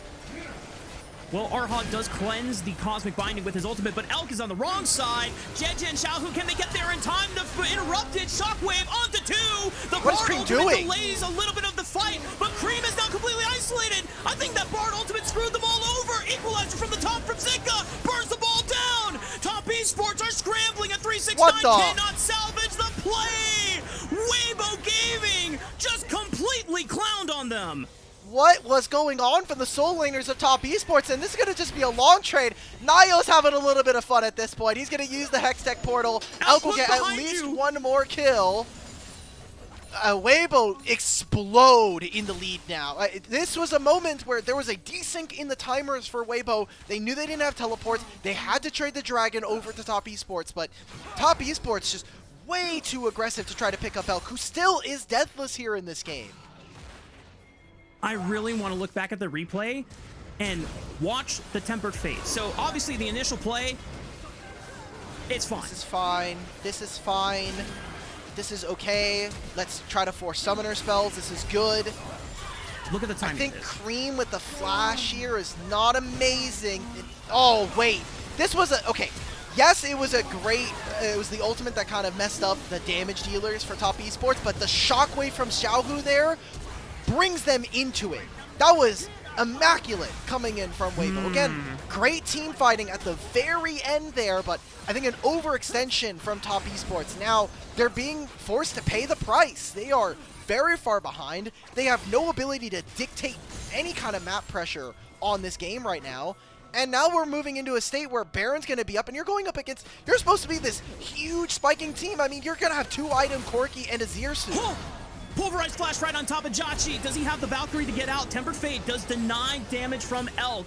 The public execution hits the spell shield, so Elk is still able to free fire with these boomerang blades. They got nothing. There's JJ looking for Janaya with the cease and desist, and top esports. You can feel the desperation through my LCD monitor, Elk. Weibo Gaming are taking this nice and easy, and top esports are sweating. Wow, just a really big overforce, and now Jachi is going to go down as well. There it is. We're throwing a single lone ability from Elk. Let's not tank up all the turret shots now, brother. Will be the mid-tier one, as well as 3 players going down. Top esports, if they were just a little closer in this game, if they had the damage, that would look good, but now Cream is going, No. What are we doing? All right, this game's done. Top esports, yeah, they're desperate. They're trying to flip the game because they realize it has been completely ripped from their control, and now multiple individuals on top esports are just trying to flip the game without any backup whatsoever, and Weibo Gaming are just there with the punish. Oh my goodness, Arha is ready on the other side of the magical journey just to make sure that Fong-Yue does not get out alive. Zika burns him down to a crisp. Weibo Gaming enjoying some barred barbecue tonight. Well, this might explain why we've seen top esports struggle so far in 2026. We saw it in one of the shots that we had, or the clip that we showed from top esports. A lot of the way that this team is shot calling is through Fong-Yue, and he is a very, very inexperienced player. He had some decent success in the LDL, but aside from that, this is his first time playing here in the LPL, and you're just kind of seeing the lack of experience show. I mean, we are conga lining in. This team fight isn't great, but it's as good as it's going to get. Great spell shield from Elk, prevents the public execution, and puts 369 in a terrible position. And from here, I mean, they just don't have the damage. Now we're seeing it again. Oh my goodness. It's a public beatdown that is not friendly for family audiences, so if you got kids at home, you might as well turn off the stream and just wait for this game too, because this is not going to be pretty. Nayo will not survive the dive from the side of Weibo Gaming, and all 5 members committed to the play, and all 5 members will get out alive unless Jachi Oh! just flashes right in front of him. Cream's gonna send Cream! it 2, takes the shutdown onto the Rumble, but JJ is right where he wants to be in a forward fist fight onto Fong-Yue. Cream looking for Aha on the back line, but JJ will flash over, make sure that his support lives, and Aha goes back in for another pulverized combo. This is peak Weibo Gaming, and they're just styling all over top esports. It's week 2 of the regular season. I really hope this isn't peak Weibo right now. I'm scared. I'm scared for playoffs. This is going to be peak. Okay. I was feeling it. I know. Well, you know, Rafa, there was a small glimmer there, and I feel like I'm going to be saying that a lot for top esports, where they almost were able to make the turn. I'm looking at Jachi. He finished the Muramana. He has a lot of damage, but they're just too far behind. It is now a 7,000 gold lead here for Weibo Gaming. It just feels like for top esports, they are about a step behind. Nayo, this is a great engage, but your Cream's doing no damage underneath this turret right now. And Jachi is putting out that damage, but no one's there. Fong-Yue is about a screen away. Good flash from Zika to try to force onto Jachi. I think the idea from Cream is decent, but now Jachi has walked forward, and that has given JJ the instant go button to just snap onto this Corki, take him out of the fight. And now you're going to be walking into a Baron that's live. They had to give the Dragon over as well with missing summoner spells and a lot of gold in Weibo's pockets. Somehow, in all of that, Oh, actually, never mind. I forgot that Top Esports took their second dragon when JJ was pushing on the top side of the map. I thought they just got a random dragon when they were down 7,000 gold, but not the case here. Kind of lit. 369, might be in trouble. Okay, Nio and Fong Yue are setting up a trap. They look for Elk. Uh-oh. Elk might be dead. Arha punts away one, but he cannot punt away all of them. Elk, no way, gets out. Fong Yue just needs to tackle one more time. Just one more time. Nio, can he find the Comet Sphere from afar? The flash guarantees it. Okay, that's a big shutdown going to the pockets of Pantheon. Will it make the difference? Ooh. Unclear. Weibo Gaming drop another one. Hang on, wait a minute. Top Esports might be cooking here. Zika is going to get stunned up by the Tempered Fate, but he burns Janchi while going golden. Yeah, he's healing the Hanwha Moon for this one. Weibo Gaming now trying to see if they can find Nio on the other side of this wall. And yeah, they're going to find Nio with the Pantheon. No Grand Star Fall to get out of this one. Eventually, he'll go down. All right, he sidesteps the Vault Breaker. Gets a little bit of style points back. And meanwhile, Cream is saying, well, just buy time for me, guys. I got this second tier turret. He just got 5 plates. I mean, he got a full turret. Somehow the gold lead is lower than it was before this fight, even with 4 members of Top Esports going down. They got the shutdown onto Elk, onto Jatsi. I like the ideas that Top Esports are going for. The execution has been giving me a lot of worries here. So, Jump scare. Yeah, the exhaust there. A spell shield from Elk is good. Arha plays this fight mechanically very well. I'm very happy with what we're getting from him. We had a lot of criticisms for Weibo. Baron. It's Baron, yeah, I don't care. I mean, Arha has been really, really good. It just took a little bit for this Weibo bot lane to work. All right, you're right. Nio was nowhere near. He was just coming back from base, and now Weibo Gaming are ready to start the party once again and look for curtains on this one. 369 will offer up his life just to make sure that the rest of Top Esports can get out alive. But Cream, unfortunately, they still have a cease and desist. Great choke point for that equalizer, but nobody else from Weibo Gaming can follow up. But Fong Yue is caught in the crossfire, and once again roasted on a spit. Weibo Gaming eliminate 2 off the map. It's a 5-on-3 for the next 30 seconds. Shockwave is a whiff. It's okay, Xiaohu. Can't hit them all. Okay. Oh, I mean, at that point, when you're this far ahead, I think you're allowed. You can miss some of them, and I'm sure Top Esports are still sweating themselves here in this game. So, wow, what a great game here from Weibo so far. Again, not perfect, but I think from what we have seen, they have really punished their opponents here. I mean, Top Esports are making mistake after mistake. They are not executing on the plays that they would have wanted to. It turns into a Baron, and this Baron timer is going to be perfect. It's 2 minutes before it falls down, and we have Dragon that spawns 45 seconds before that. So I hope Nio has the damage here. Spell shield for the Comet Spear. Fong Yue flashes on top. Okay, they take care of the Sivir. Temper Fate delays Zika's entrance here, but Jeje and Xiaohu, they're all looking for Nio. Wow! CYN in the chat. The Pantheon makes it out alive. The rest of Top Esports can now fight as 5. Maybe it could be an angle here, but Cream just needs space. He needs time, so he can just rip through every last one with these Sand Soldiers. Cream! He's looking for the play. Everest Divine only keeps up 1, but he goes golden in the Zonias. No. Multi-man pulverize, and the Shockwave! 3K Elo from Xiaohu. Weibo Gaming are going to put this game to rest, and any last hope the Top Esports had in coming back. Weibo Gaming going to wrap game 1 in the series. Yeah, that right there just completely closes it out. He may have missed the one right before, but that immediately redeems anything that Weibo could have done wrong here in this game. Goes from a 5,000 gold lead to a 10,000 gold lead with that tier 2 turret going down. 4-man Shockwave. I mean, yeah, that was a mistake from Elk being that far up, and his team came to play. It was a close fight, but if they weren't this far behind, Top Esports could have made this more interesting. But it's just like the sins of the past coming right back to bite them. Oh, boy. Cool for Nio to make the grand escape. And then Top Esports think, okay, we have 5-on-4. We can turn this around.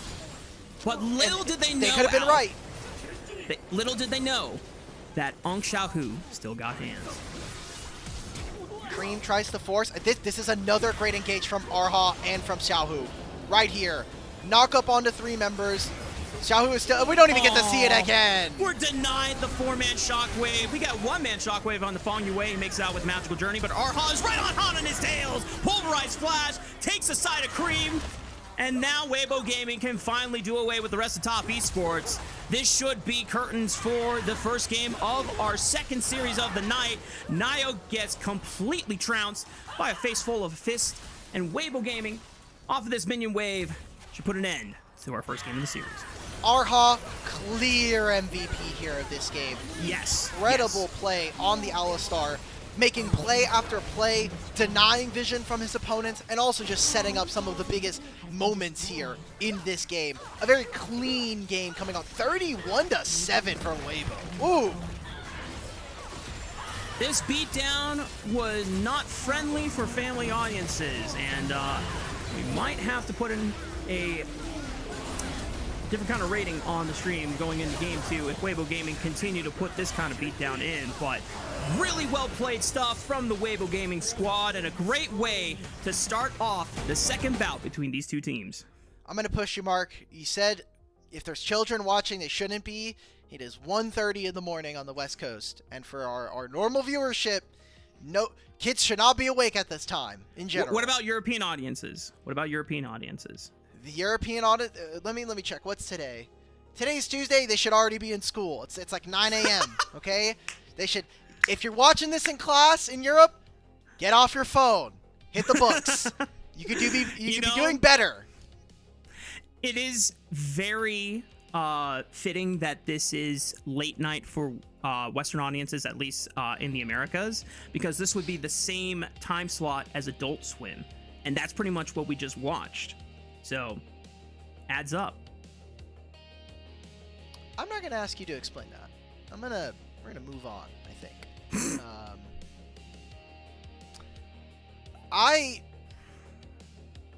I was really excited for Top Esports, and they still have at least one more game to regain some of my hope. But that was tough. That was a tough game. Another one where I think Fengyue got completely gapped. Some of these Bard ultimates were not clean, and it's a bit of some growing pains, as we've come to know, for both Weibo and Top Esports, but they look still as lost as ever here in 2026. We've definitely seen some glimpses of hope from Top Esports and this jungle support duo when they get things right, but when things fall off the rails that early, I think you can sense the desperation. And given that their composition, it's not that their comp didn't have any scaling. Cream was kind of your late game insurance policy. This Mbessa does better when she has more items under her belt, but they were falling so far behind the curve of the game that they were like, we just need to flip and we need to get some shutdowns back in our pockets. And you know, by the time they flipped the game for the 5th time, they got a 1K shutdown from Elk. Like, yeah, we got him, guys. It's winnable. Do it for the vibes. Keep the vibes up going into game 2. I honestly just want to be a fly on the wall to know what the decision-making was here in this game. Like, as 369, why are we trying to just squeeze nothing from that top lane play? Because remember this, I feel like a lot of this game was precipitated by 369 dying behind enemy tier 1. That was very meaningless afterwards. He got a very small lead and then completely chucked it because of the minion wave that he missed out on. And then the gold that went over to Zika. And then we made no plays of getting Xiaohu in the mid lane. I feel like when you are playing this Azir, once you hit level 6, you and Pantheon should be trying to force Xiaohu's flash on every timer. And I feel like Top Esports not only failed to play the map at large, but they also just misexecuted a lot of the early game here for them. Yeah. I think the one thing I can forgive Top Esports for is the Arha flank. But, because I just want to give more credit to Arha finding a pocket of vision that Top Esports didn't account for, and he was able to sneak through with a well-timed ghost usage on his unsealed spellbook as well. But I want to just point out that Arha out-roamed a Bard and just got way more information down than Fengyue. So it's I think that's gonna put a big pressure point on this support going into game 2 and seeing if Nio needs to be involved in that lane earlier so that Feng Yue can be unlocked in a better way. But I don't even know if that's the solution, because it's not like Feng Yue was chained in the bot lane. He made roams just as well, like as many times. He just didn't get as effective things done, right? I think it's hard to get roams playing against Sivir as a support, because a lot of the normal timers from other AD carries, especially early on in the game, do change. Like with a Sivir, if you're this Corki, you can only do so much. You have some ways of surviving ganks, but when you're playing against Sivir, it changes the wave dynamics because she is so good at wave clear early on and as the game continues. So I want to say that Feng Yue, it wasn't really the amount, as you were kind of mentioning, just the quality from Arha was so much better. I think this doesn't really change depending if it's a Bard. I feel like you would have gotten something very similar if this was like Rel versus Nautilus, or even like Braum versus like Nami, right? Like, I just think that Arha was being much more aware of what timers he's allowed to take, and that I think is improved by not just the champion of Sivir, but also the way that they played the early game. Like, we saw the lane, level 1, they got priority. Arha traded a lot of his early HP so that they can get priority, and that kind of helped dictate a lot of the lane. Yeah, so I think then Elk gets like a little bit of an honorable mention, just because if Arha gets his MVP robbed, I'm going to be incredibly upset. And fans at home should be upset, I think. We usually don't take into consideration what the people in chat are feeling for these MVP votes, but they should want the best player in the game to win these MVPs, and it should be Arha. Yeah. Watch them give it to Xiaohu just because of the shockwaves. Even though Arha delivered like 75 to 80% of them. I'm gonna pause. I'm gonna wait to see the results. If there is justice in this world, Arha will receive his MVP. And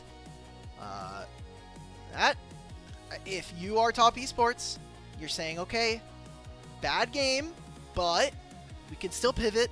There's still a lot of champions here. We haven't pulled out the Jhin. There's still MF later in the series here. Please give me yes. Woo! All right, that's all we needed to see. We'll be back for game 2 after this break.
Welcome back, gamers. Getting ready for game numero dos between Top Esports and Weibo Gaming, where Weibo Gaming just gave Top Esports a quick smacking across the face and other parts of the body.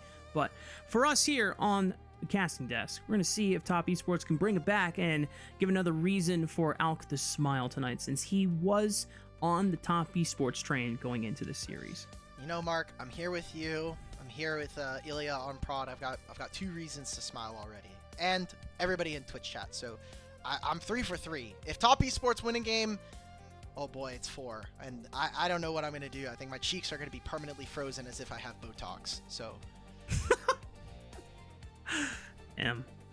Well, hopefully Top Esports are not stuck frozen after Weibo Gaming's dominance in Game 1, and they can fight on back. And for Weibo, once again, glad that we saw Arha get a well-deserved MVP on the Alistar. Probably his best game of the split so far. I would be pressed to go back through all the other very few Weibo wins of the split and see if Arha has performed better than he did on this Alistar today. Oh, it's Xiaohu's birthday today. Nice. Okay, well, happy birthday to the man in the mid lane. Socials person, Min, please, if you're listening, let's get some Xiaohu love on the socials tonight. Again, birthday for the legendary man in the mid lane. Come back to a Spring Emperor, I think is really cute. And that is a feeling we have had for a couple of months now on LPL English Unofficial. That is a feeling we have wanted for a long time. We have glimpses of our mighty ruler in the mid lane coming back, but he has been a little bit on vacation for portions of the year.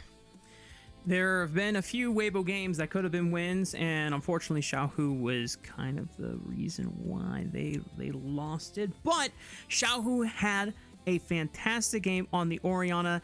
Deathless. There's a couple moments where he got pretty darn close to dying, but he barely escaped, and he made sure that he did not give any shutdowns or freebies over to Top Esports, which is great, because Weibo Gaming, I know I said this was peak Weibo, but at their true peak, Alk, if they get everything right, if the play is consistent, if they're in sync, and the coordination, the early games are great, and their macro is sound, this is legitimately a dark horse in this group and can challenge the top of the table in Group Ascend. So I'm interested now because we have a lot of the mid lane champions gone. When I say that, I'm mostly referring to the Orianna and the Azir. And so now I think Akali gets so much value here in this game. Like, are you going to be blinding Syndra as Xiaohu? I don't think so. I think if you're worried about that, are you willing to play an Ahri potentially? I think that this now opens up Cream to have a lot better of a time here in this one. So it is going to be Top Esports having first selection going into this game. It seems like they are also going to be having first pick going into this one, or they're going to have counter pick this time actually. So what lane are they going to be counter picking for? Would be surprised if it was top lane, because they gave 369 counter pick and they weren't able to really snowball anything off of it. Trundle ban and Poppy ban.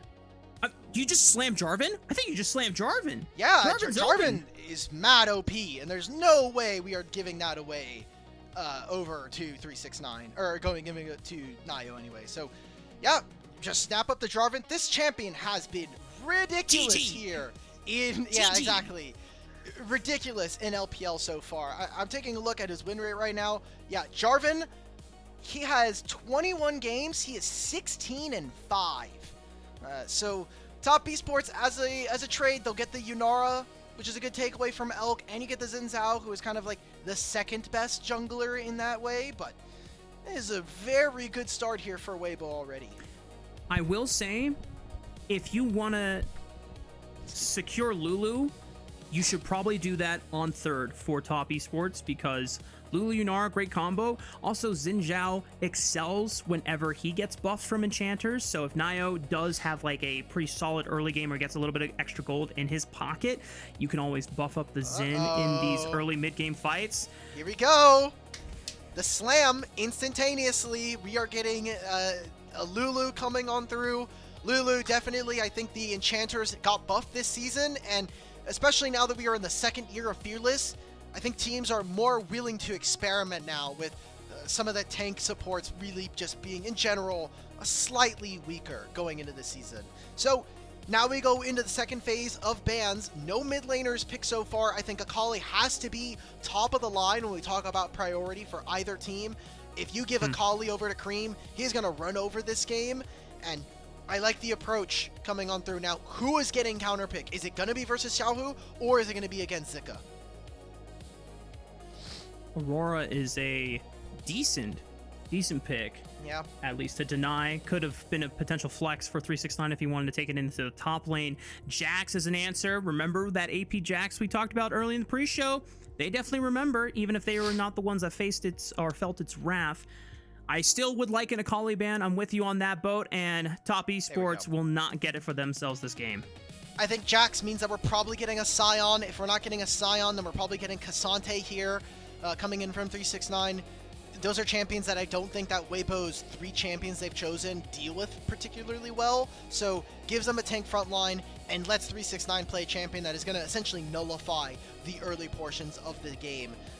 So you just have a lot of blinds. You might be worried about a Renekton coming through. All right, we're giving 369 counter. I'm personally worried. You're going to be playing Syndra into Jarvan early. That sounds like a match from hell. I almost felt that Top Esports were concerned of just giving Xiaohu a free Syndra blind after they banned out 2 really hard matchups for her. But Xiaohu, being a Syndra player, should know or maybe has a counterpick available. Okay, that's not the flare I was hoping for, but you know, whatever. Victor, control mage versus control mage. I don't know if Xiaohu had a secret echo in his back pocket. I've just been fiending for more echo mid. What are we supposed to do as Top Esports here in this game? Because Aphelios has been the go-to counter into Yunara alongside Corki. We have a Jarvan who is going to constantly aggress on us. And unless Nio and Cream can really take control of this game, okay, I think this is a really, really miserable game to play from Top Esports' perspective. Like, we're getting countered in lane, in 2 of the lanes here. We're going to get constantly engaged upon. And unless something happens spicily for Top Esports, I think Weibo handily take this game. I'm at least glad that they didn't just settle for a Cassante counter into Scion and exchange tank on tank. With a Lulu, this Aatrox can go crazy. If he finds a flank and then you give him a wild growth on top and onto multiple people, he will dominate the Rift. Now, that being said, you have 369 to be in range for that though, right? Yeah, like, you've got to be in range. Near Lulu.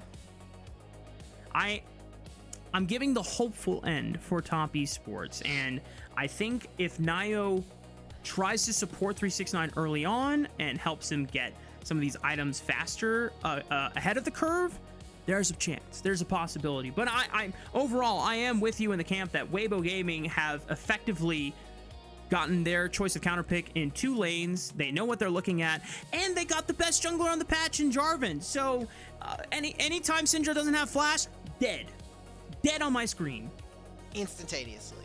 So it's a tough look. You don't have great matchups in some of these lanes, and as long as Scion holds his own, goes maybe 10 down in the lane from CS early, I think that Top Esports are going to be in a world of hurt. This is a great setup here for Weibo Gaming. Their entire team has basically been built on the prospect of, we're going to slow roll you in a lot of these games and then rock up the team fights and just execute better because we have an incredible AD carry in Elk alongside us here.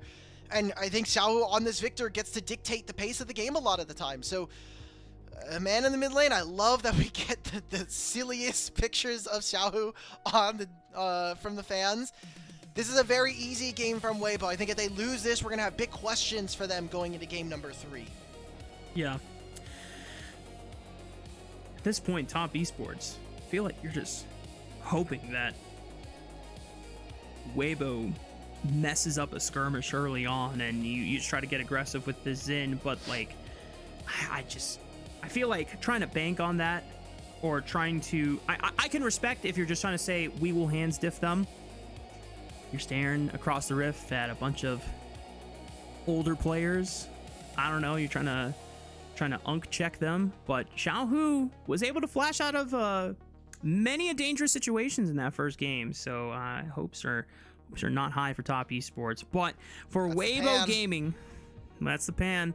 Let's see how it all unfolds in game 2 of the series. Level 1 versus Jarvan.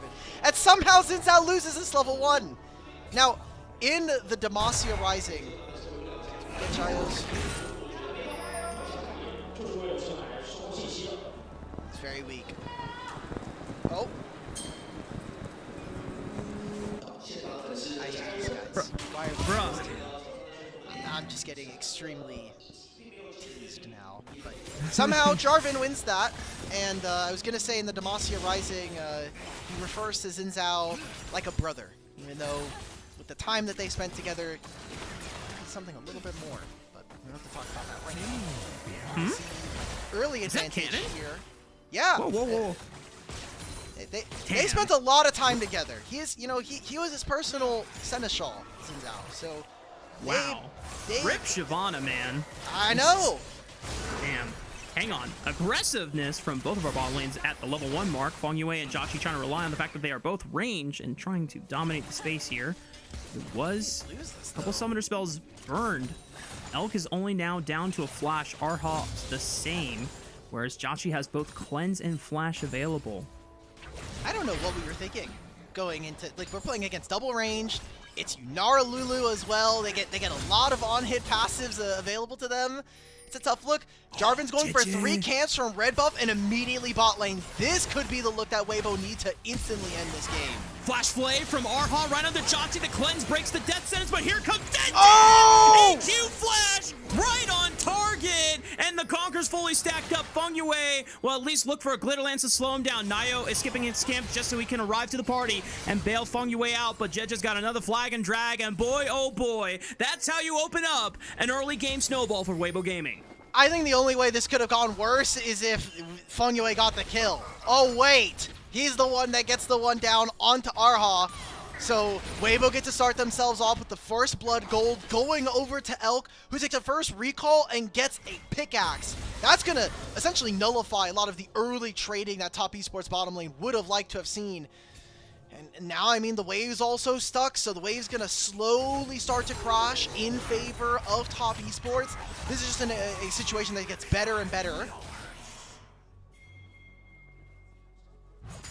369 at least has an advantage in the health department on the top side, because Jeja did invest his time into that gank bot side, and Nayo knows that he only had a red buff. He can try and challenge him not only on this top crab, but also on some of these camps, and 369 has the inside track, and here comes the punish. 369, can he find the Infernal Chains? It's the Darkened Blade flash into the Infernal Chains, and Jeja cannot escape. That's the punish you need to look for, knowing the information you got, and wait a minute, Top Esports bot lane gets the better of Arha and Elk. The flash forward from Chachi, they pay it back, and just because of the level 1 doesn't mean Top Esports don't know how to strike back.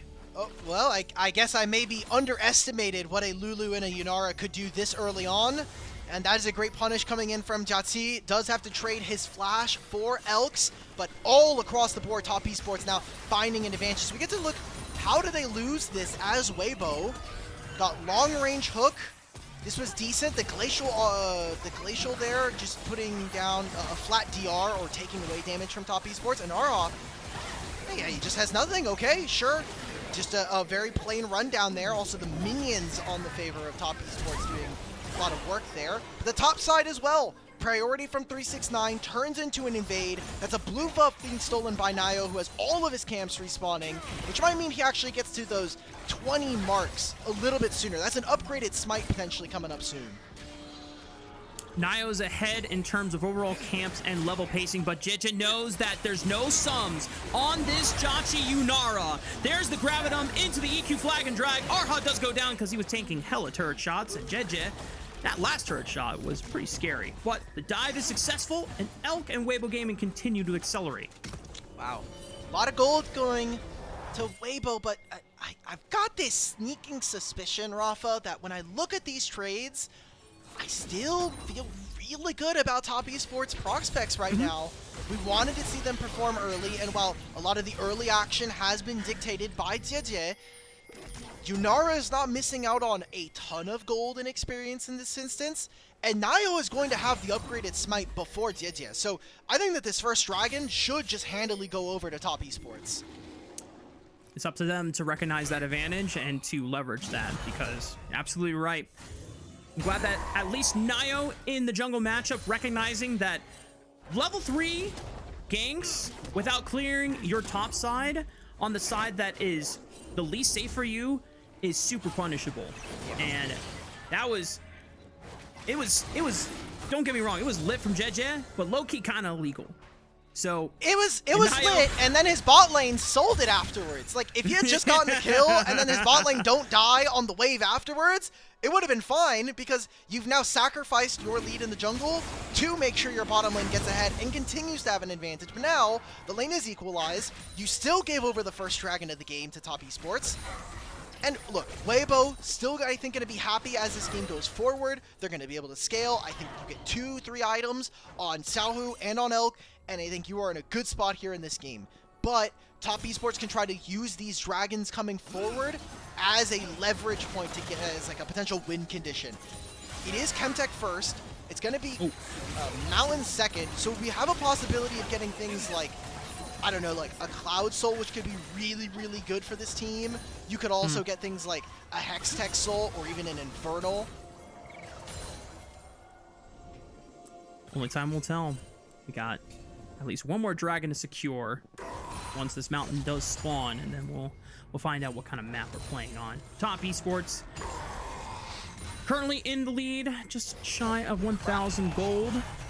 Mostly it's going to be felt on the Nio. Meanwhile, Zika could be in a world of trouble. 369 pops the World Ender, and we get an ad on the right side. It's gone. It's gone. Thank you to our producer. Okay. Rafa, what is his jungle gap right now? I know it only says 300, and it's like about 4 camps. Look at the jungle items right now. Like, Nio is doing another camp. He'll be at 14. He has Scuttle on the bottom side, and his bot lane's pushing. He might just get a second one. He's going to be done with his jungle item on the, not the next rotation, but halfway through his the one afterwards. So at around 12 minutes, Nio should be done with his jungle quest, and that's massive. That's a 1,400 damage smite there. You might have 1,400 damage over JJ when it comes to contesting that second dragon.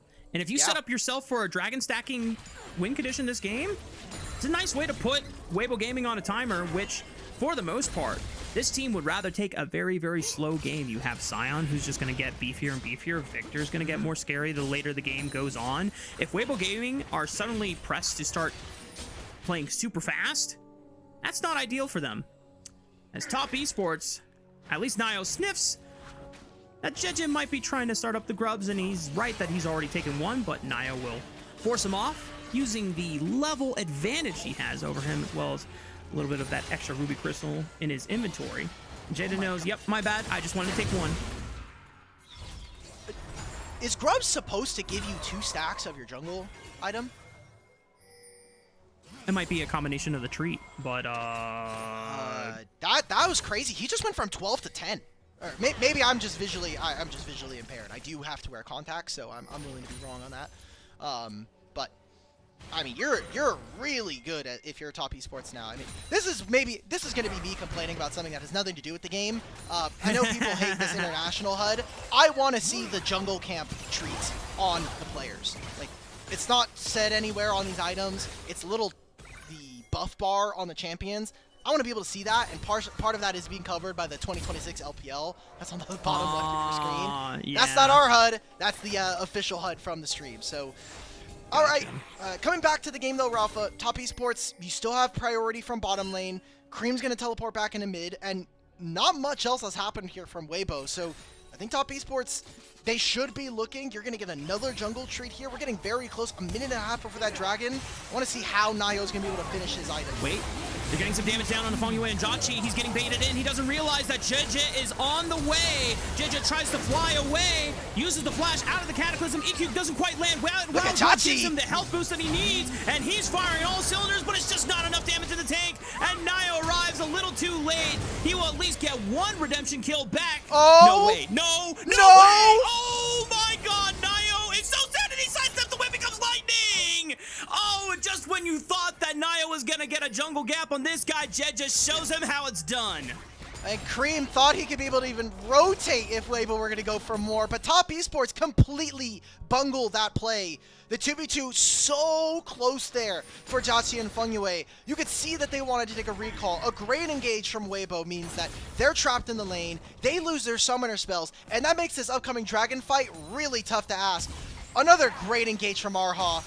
This guy, I mean, second year of playing, first time starting for this Weibo team, first time starting immediately at the beginning of the year for this team. A call up from their development team in LDL. And this was just a really well-played Thresh. I mean, comes out of Fog, lands the hook, gets the Flay, sets up everything, and another hook to kill Fengyue, a double kill. And at this point, this is just embarrassment of riches for Jie. Oh, 23 HP. Crazy. Ooh! Presence of mind on the whim becomes lightning and sidestepping it. Oh my goodness. Just masterclass from JJ.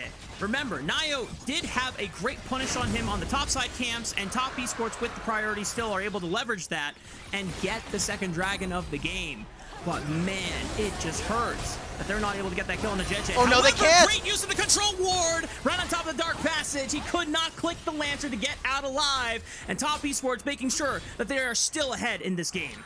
Yeah, but they have no wave to hit on this. This will maybe turn into a single plate for the bottom lane, but I'm looking at the top side right now. This equalizes the jungle matchup as JJ is going to catch up in his jungle treats and then go back to his side of the map, and he'll have his upgraded smite. Both of our junglers are going to be completing their quest in the next moment or so. This just allows for Xiaohu to get a little bit more pressure in mid and even get himself a plate. So despite everything, even without going down there, that is a gold positive play coming through for Weibo in multiple roles.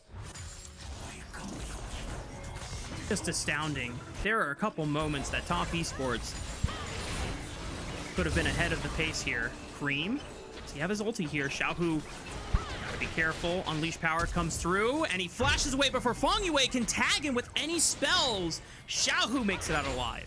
All right, 2 minutes though. 2 minutes before Herald, 3.5 before this Baron. I'm looking at the waves, I'm looking at the lanes right now, and we asked for Top Esports to play a little bit more aggressively. They have some gold leads in their lanes, but I don't think they've really progressed the game. The most important part is that they have 2 dragons, which makes this third one so pivotal. So they'll get some push in bottom lane. Everybody from Weibo now along this side of the map. The home guards is going to get Elk back to this lane a little bit sooner, who just now completed this collector. But I think Top Esports, they don't have very many objectives to play for. They don't have any ways to look at any kind of turrets right now. So they're just going to be kind of wandering in and out of the river. Maybe try to immediately go for a little bit of a lane swap here. But no, they're going to just commit. Majority of Top Esports have their first items online, so they're definitely down to fight. That's what it's going to take up at this upcoming Rift Herald in about 1 minute and 15 seconds time. Jiaqi and Fengyue trying to use their range. Wow, that's a lot of damage. Elk is already below 50% HP, and Arha is forced to flash over the wall. He still has X Flash, but it's going to be a little bit more difficult to escape out of any sticky situations. Nayo is here to pressure, Jej is here to respond. No dragon to play for, but Nayo is definitely feeling the pressure to make sure that his bot lane is actually able to leverage the advantage that they have and not letting Jej turn it around.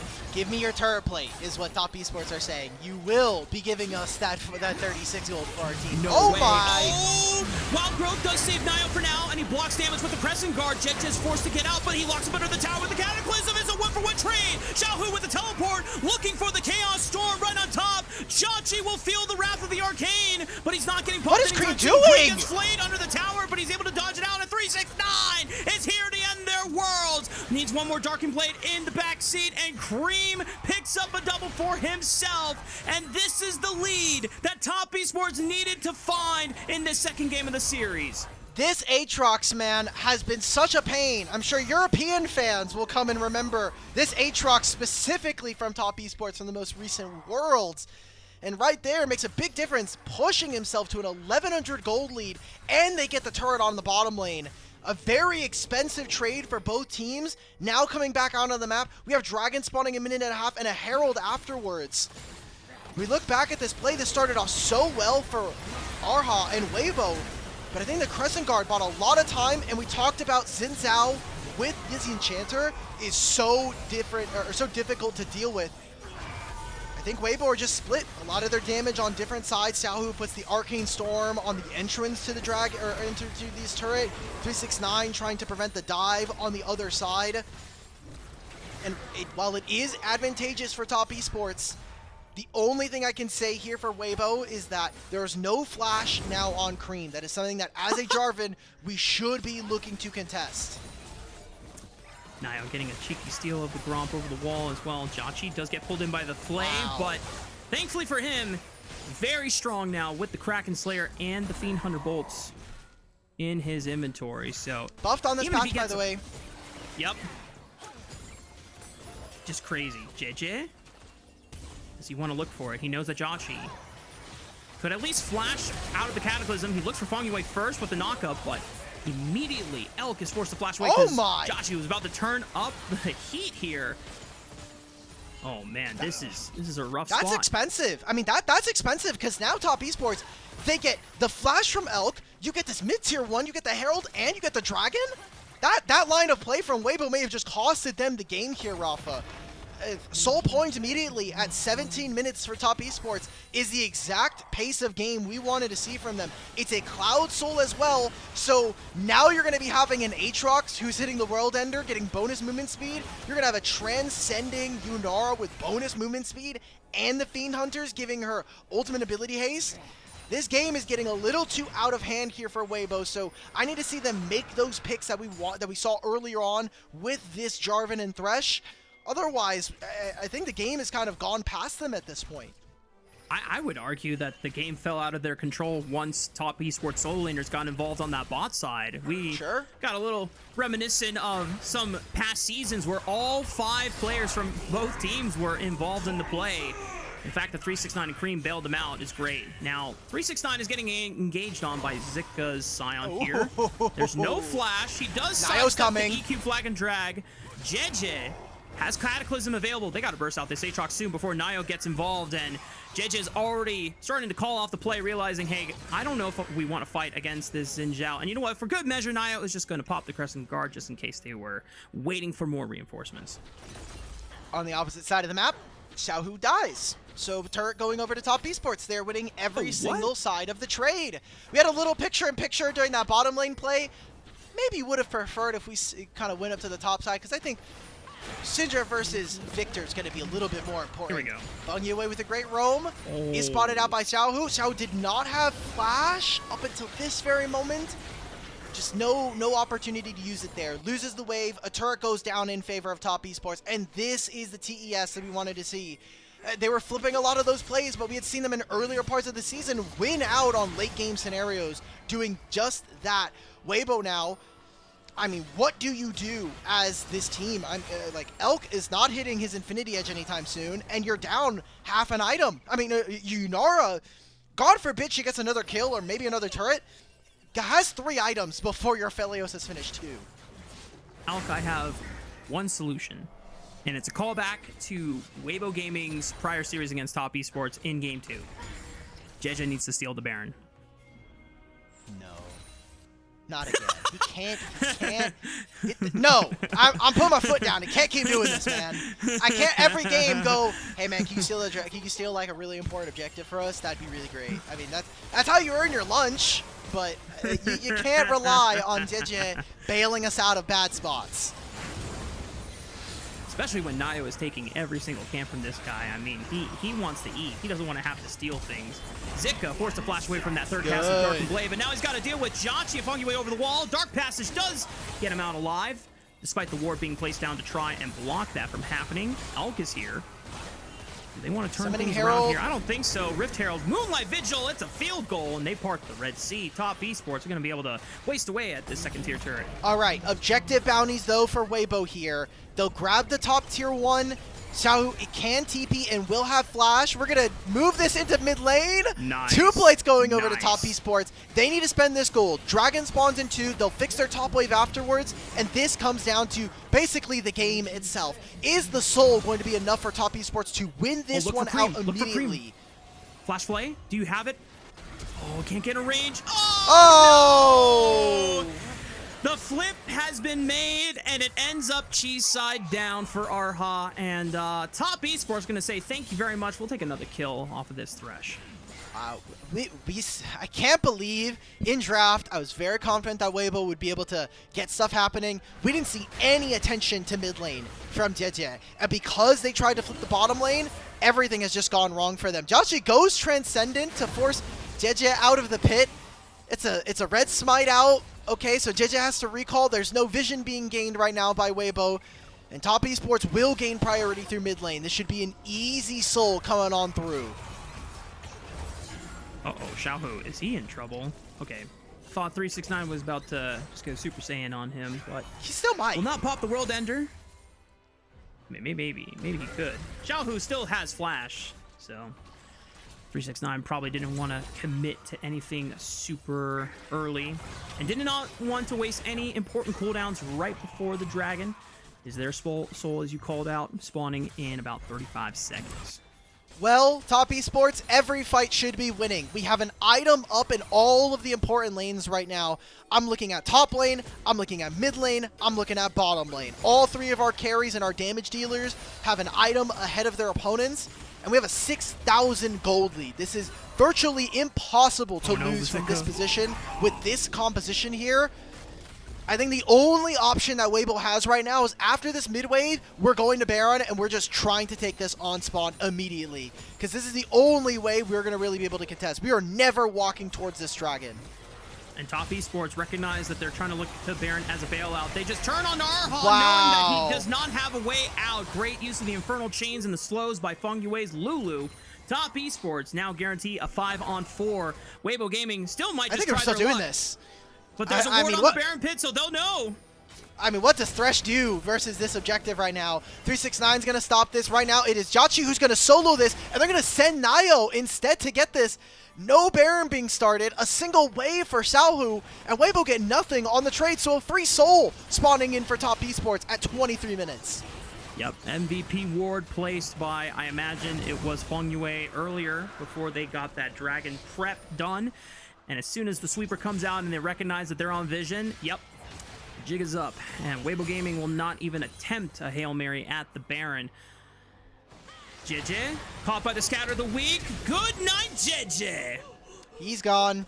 Not even an attempt for him to maybe steal Nayo. This is very greedy, but I get it, man. Your team is up 7,500 gold. You got Soul. I'm sure you're feeling a little bit saucy right about now. This is going to be Baron started up by Top Esports, or at least an invitation for Weibo to try to contest with no jungler up.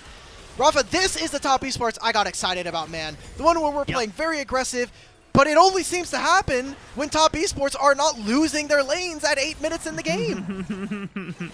And at least Nayo was able to make really strong counter responses to what JJ did on the map. And 369 is ready to lead the charge and not let any Weibo Gaming members escape. Dark and Blade connects on the Xiaohu. They already used the Dark Passage for one. The Wild Growth connects for an extra knock-up onto him. The flash forward for the third cast of the Dark and Blade lands true. Elk gets polymorphed. Jachi on the left side flank, and Top Esports will lay waste to the entire Weibo Gaming roster. Zika and Jeja are the last two men in defense that they can try and muster up a Hail Mary, a miracle. But when you're down almost 10,000 gold, I don't think God is answering your prayers anytime soon.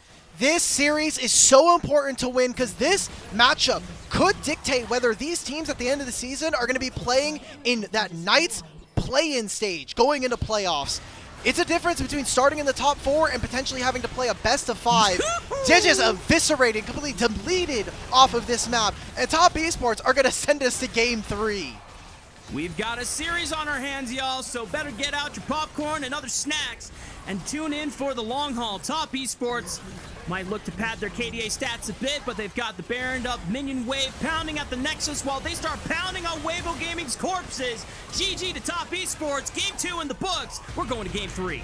Wow, I am so perplexed by this Top Esports team. They started off the season looking awful. We immediately off the rip, even just looking at the lineup, we had them as 5th or 6th here in Group Ascend. And while they haven't been the prettiest series, I think that this Top Esports team, with not just their own performances, but also some of the teams around them starting to slip, I'm not going to call it too early for them, but with Weibo looking shaky, with IG looking shaky, with AL kind of in flux, there's a real possibility that this top esports team maybe makes a sneak entrance into top 4. Group Ascend is crazy, man, because this is a Weibo Gaming roster that trounced the JDG, that just beat BLG not once but twice in series, and this is the same Weibo that almost beat BLG, but this is also a Weibo that overall lost the series the first time around to top esports, so it just really makes Group Ascend a wild rodeo right now, because you can almost believe, in some sense of the word, anything is possible between these teams. Man, what a crazy group we have here in 2026. Just so many of the top teams. I feel like this is probably the purest Group Ascend we've had in a very long time since the introduction of this format in 2024, and we're not going to have it for all that long. This is going to go away. We're going to have an expanded top 8 here for Split 2. Yeah. But I am very excited for this top esports roster. I know they don't look great. Their games a lot of the times look really, really suspect. But something about the spunktutiveness of them, I don't know. Something about it is just giving me life. I think anytime that you have a rebuild with young players, either in their first year or kind of relative first, second years, finally getting the call up to, especially when it's from 2 players who were in top esports developmental pipeline the year before this, then there's like a promise of these rookie talents, the next generation for this organization, can deliver. And I was willing to give them the full year all the way to summer to try and deliver on that. But if they're starting to make semblance of that now, I don't know if they make a run in Split 1, but it does set up for an exciting Split 2 when we get the larger Group Ascend based off of who all makes playoffs. They got smoked down here. Jesus Christ. Oh my god. I mean, listen, if you can turn around that bot lane, even when Jet is just coming in and setting up a tent on your asses, like, man, props to Jachi and Fang Yue. And dude, even the heartbreak when Nio couldn't get Jet on the way out, I thought that was the mental tilter right there. I thought that's when Weibo just wrap it up and go home at that point. But they turned it around immediately, and we said from draft that this Lulu would have been a slam dunk here. Ends up becoming probably the most important part of the entire composition, especially with how much focus was put down towards bottom lane. This right here, I feel like this should have just ended the game. Like, Jatsi almost solo kills Elk. Elk, in this counter matchup, just felt useless. We never got to 3 items. Such a massive lead here for Jatsi on this Yunara. Early MVP coming on through, I think, for the AD carry of top esports. He was put in a lot of spots where you had to just mechanically just play the fights. And that was the Jatsi that we came into the year expecting. I mean, he wasn't fantastic on RNG, but he was one of the better parts of that team in 2025. And when he joined FPX, we're like, okay, this is the Jatsi that they kind of have to really rally behind.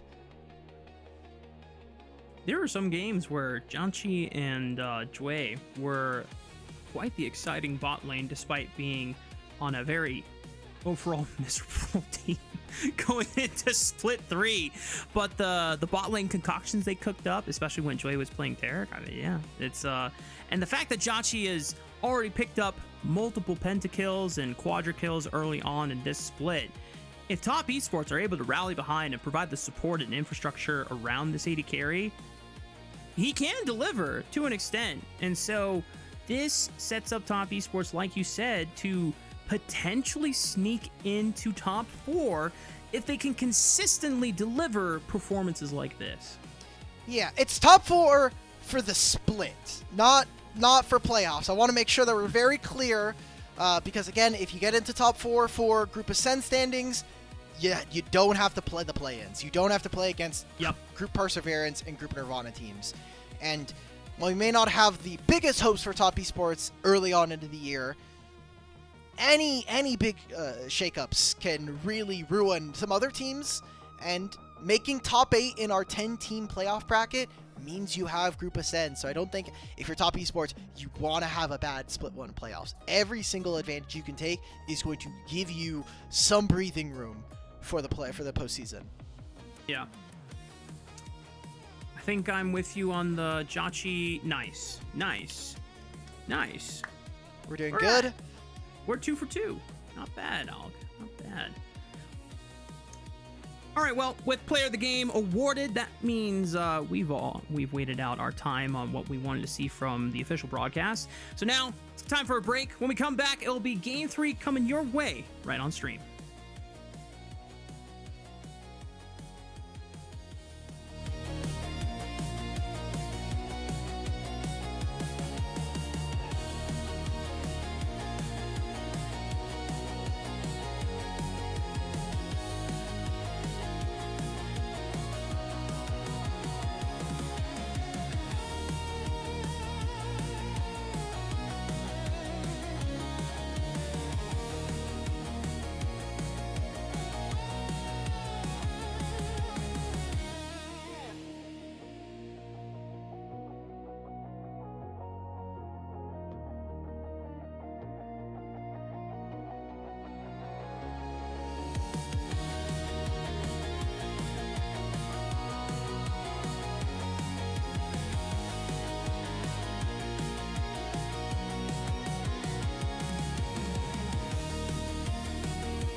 Welcome back, y'all. We're getting ready for game number 3 between Top Esports and Weibo Gaming. And I'm not gonna lie, Alec, the way that Weibo Gaming completely destroyed Top Esports in game 1, I was ready, especially off of the draft. And I had full confidence that they were gonna rip them in game 2.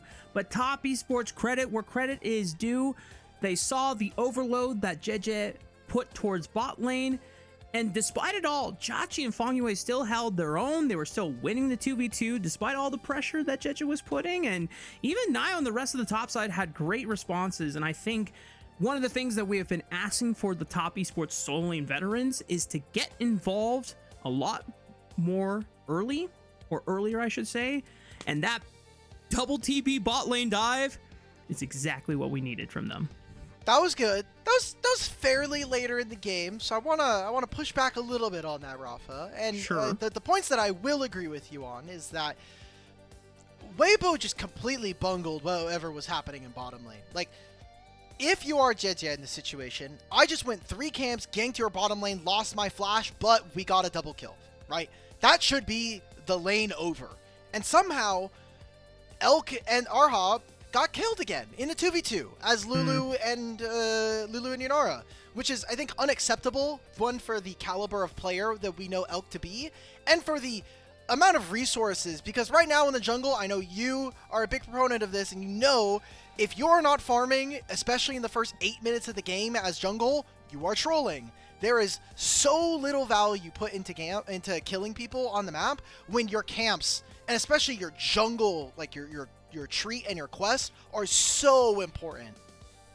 I definitely got caught up in the moment just because I was so enamored by the flashes that were happening on my screen. And you know, I mean, hey, listen, man, play-by-play brain is see big flashes, see big fancy action, and then neurons just start firing, and the excitement and the dopamine just hits an all-time high. But then in the aftermath, we all realize, oh, JJ's jungle is now completely exposed, and Nio is going to punish him accordingly.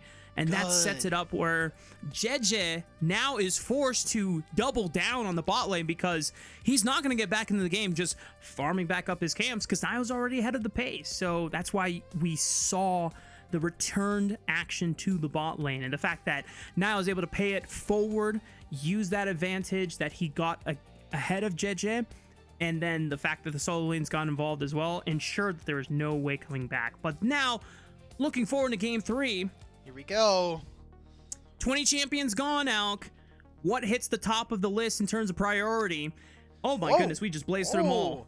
Yeah, we're kind of hot dropping here into the draft. Weibo will have first pick and are on red side here. An Aurora, a Malphite, a Poppy. What are you even looking at? You could go for Ryze. I think Talia is an okay trade here, but with no Scion, I think that Cassante just becomes the de facto best top laner currently if you're looking at kind of leftovers. And then are you saying, are we willing to play Jax? I think Renekton's also an interesting shout here for both of our top laners. Gonna have to see. We got a very good champion here for our man in the mid lane on Weibo. If you go for Talia, do you still have combos to set up the Talia is my question. I mean, Wukong is all right, but not before level 6. And there's no Xin, there's no Pantheon, there's no Vi. Those are kind of all like the de facto combos to work with Talia. The only other way that you could make a Talia work is if you went with the Volibear, but Wukong's already locked in, and there's no other place that Talia's gonna go. I mean, we're definitely not seeing Talia jungle anytime soon. Yeah. So Weibo Gaming, looking at this Renekton, what do you pair? Oh, okay, well, Kiana, the Kiana switch. I like to this. I think that Ryze has perfect setup for Kiana. I mean, just Spell Flux, Rune Prison, point and click stun, or yeah, root, and then Kiana can just freely land all of her spells. Cassio has been like a go-to answer, but I do think that with the changes to the season, and especially with Ryze on 3 items versus Cassio, I do actually somewhat favor the Ryze matchup going forward. They're not going to immediately snap it up. I think they want to give Cream some more options. It does mean that the mid pool is going to get squeezed here. I would almost be like kind of willing to ask, like, is Cream going to try to risk an Ahri this game? We'll have to see, but Rel is great setup for that misfortune. And it's good that they are locking in the realm now when Alistar has been already used in the series, and Poppy is banned. So there's very little options that can deny a Rel from getting her engage off successfully. I feel like you would have to be like really almost like a mind reader with Nautilus to try and catch her with your dredge line and anticipating when she's about to go in. Oh, wait a minute. What if we are setting up for a Kennen here? I know we've been getting a little bit of Kennen. Gunblade's been really strong. Oh, There's no 369 played AP it too. here for top esports. And this could still allow for Cream to play some of his comfort champions like Yone. That's what I'm kind of thinking right now. And you have an okay matchup into the Rise early. So I wonder if that's the option we're going to be getting here coming on through. Again, I still think Jax is really strong. And if we're talking about 80 carries, I like that we're getting rid of things like Lucian to pair up with. And Ezreal too. If you wanted to set up for the Jax instead of the Kennen, I mean, those are two 80 carries that could just say, I don't want to interact with the Jax at all. This will prompt top esports to commit to a solo lane option now, though. The question is, do they reveal what they play for Cream now, or do they save it for later? If you wanted to give an AP option to 369, you called out Yone. Maybe we can call back to Tristana for Cream if he feels like it's a decent matchup into Rise. I'm not sure if that's a good It's shout okay out in the or lane. not. It gets a little harder later on. Okay, we're getting Gnar. Okay, Gnar. Very Gnar, bland. Renekton. So this now means that we need a mage here for Cream, who I think has not really grown too much in the last year and a half, 2 years on his mage play, which is unfortunate. We're getting a Jhin for setup. So Weibo, a little fragile early, but I think you have champions that are going to be incredibly tanky in the solo lanes. And a Nautilus, I think, just makes it a lot easier for them to engage and stop this Misfortune, who right now is kind of their big damage dealer. What I'm seeing from top esports is that they have strong lanes, which might just snowball them to get an early win here in this game. Be very reminiscent of how Weibo were able to win game 1.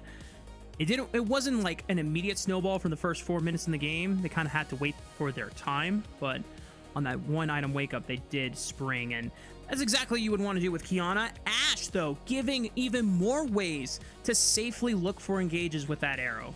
I think you're just lacking damage now, though. Like, is Rise going to be your big damage combo, or is it going to be this Kiana? I think Silas is actually a little sexy here when you have an Ashe on the enemy team. I think it's looking too juicy.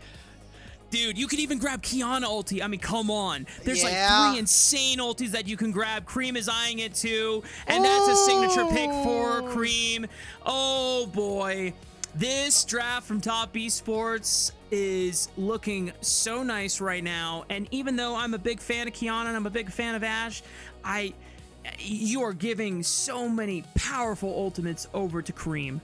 This Weibo team can be very good at the mid-range. I think information is going to be on their side because you have access to Hawkshot as the lane continues. But early-wise, you're going to have a Gnar beating on a Renekton. You're going to have Misfortune early on in this Rel matchup as well. Mid lane, you're going to lose priority as Silas, but will get better as time goes on. I need to see Xiao have an amazing game this time around. I think as this Rise, you have so much say in here, just moving around the map, even early, just trying to spam spell fluxes. If he does nothing here, he is going to be a big portion or reason as to why Top Esports win this game and the series as a whole. It is your one big advantage in this mid lane matchup. If you get the push first and you make roam to either be side lanes, if you can actually influence this Renekton Gnar matchup, it's a lot more volatile than what people might give credit for and just kind of just say, oh yeah, Gnar's ranged, he should win. Well, if Gnar is mini form and Renekton jumps on you with Rise or Kiana, you get one shot. So there's a chance to try and bail out Zika in that top side or even just give some relief over to the bot side. But this is exciting, Elk. Yes. The 2 drafts are delivering an excitement factor. We're going to see a ton of explosions, a ton of stolen ultimates this game, and I really hope it pushes both of these 2 teams to their fullest. Let's get on to Summoner's Rift for Game 3.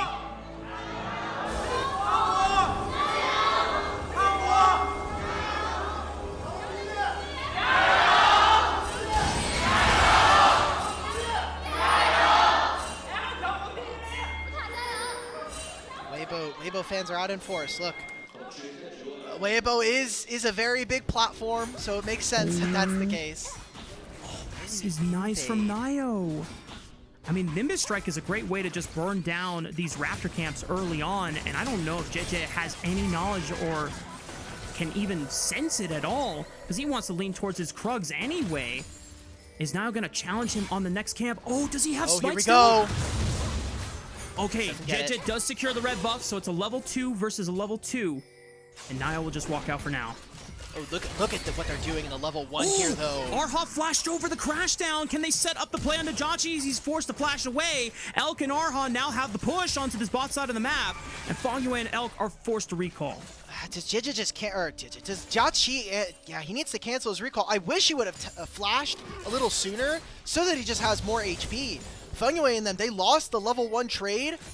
Now this wave is going to crash. Thankfully for them, I don't think there's anything that they can do here. This is fake, guys. He's just going to walk up slowly and down smash on Jachi's face. Elk tanks up the turret. That's first blood for Weibo. This is huge. 2 minutes and we're already missing out on multiple waves. Fongyue! He trades it back. Does he have the minion wave on his side, though? Arha does proc the aftershock.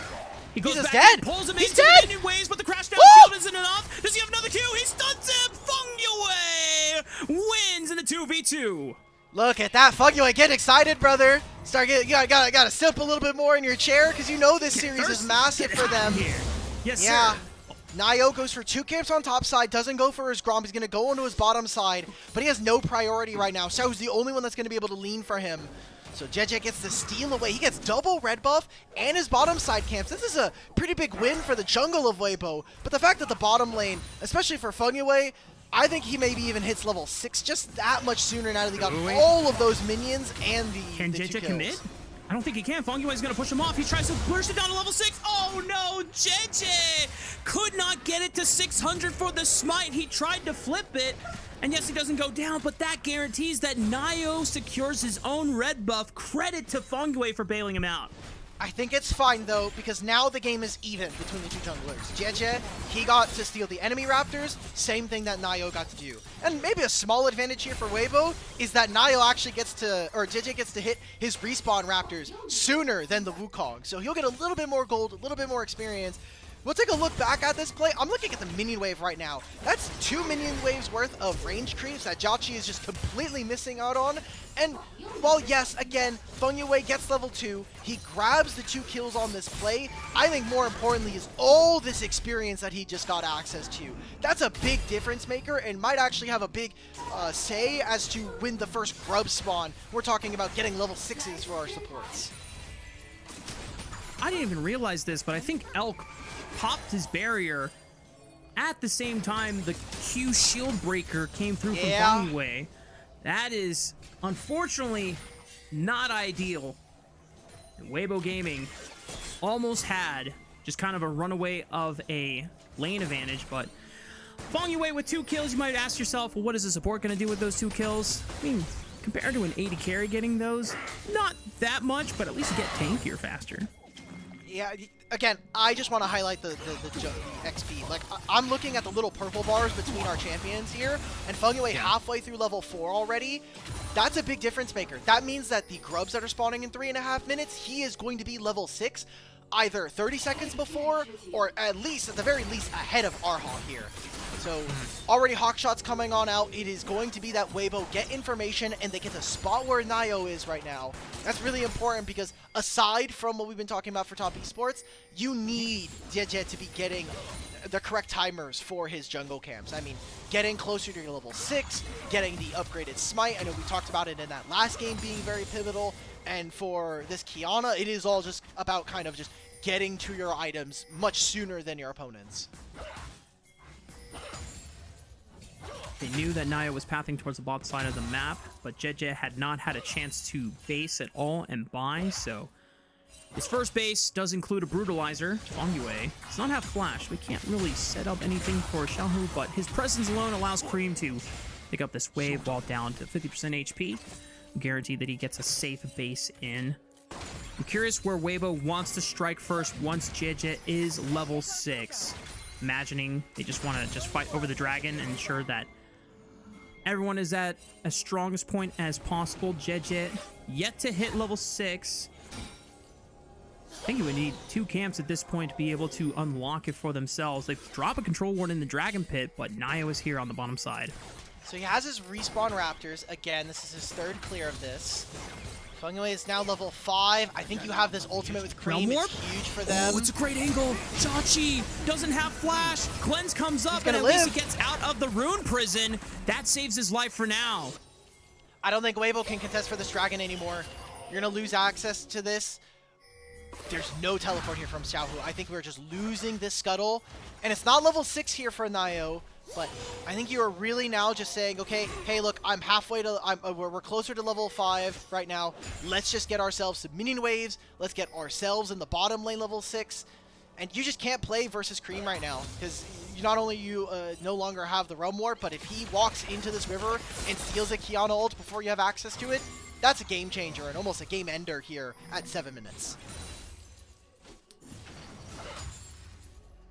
Surprised the top esports didn't pull the trigger for the Dragon, but I can respect that if your jungler is not level 6, you don't want to risk Nio suddenly hitting level 6 off of his camps on that bottom side of the map, and then coming in and walking in with a supreme display of talent.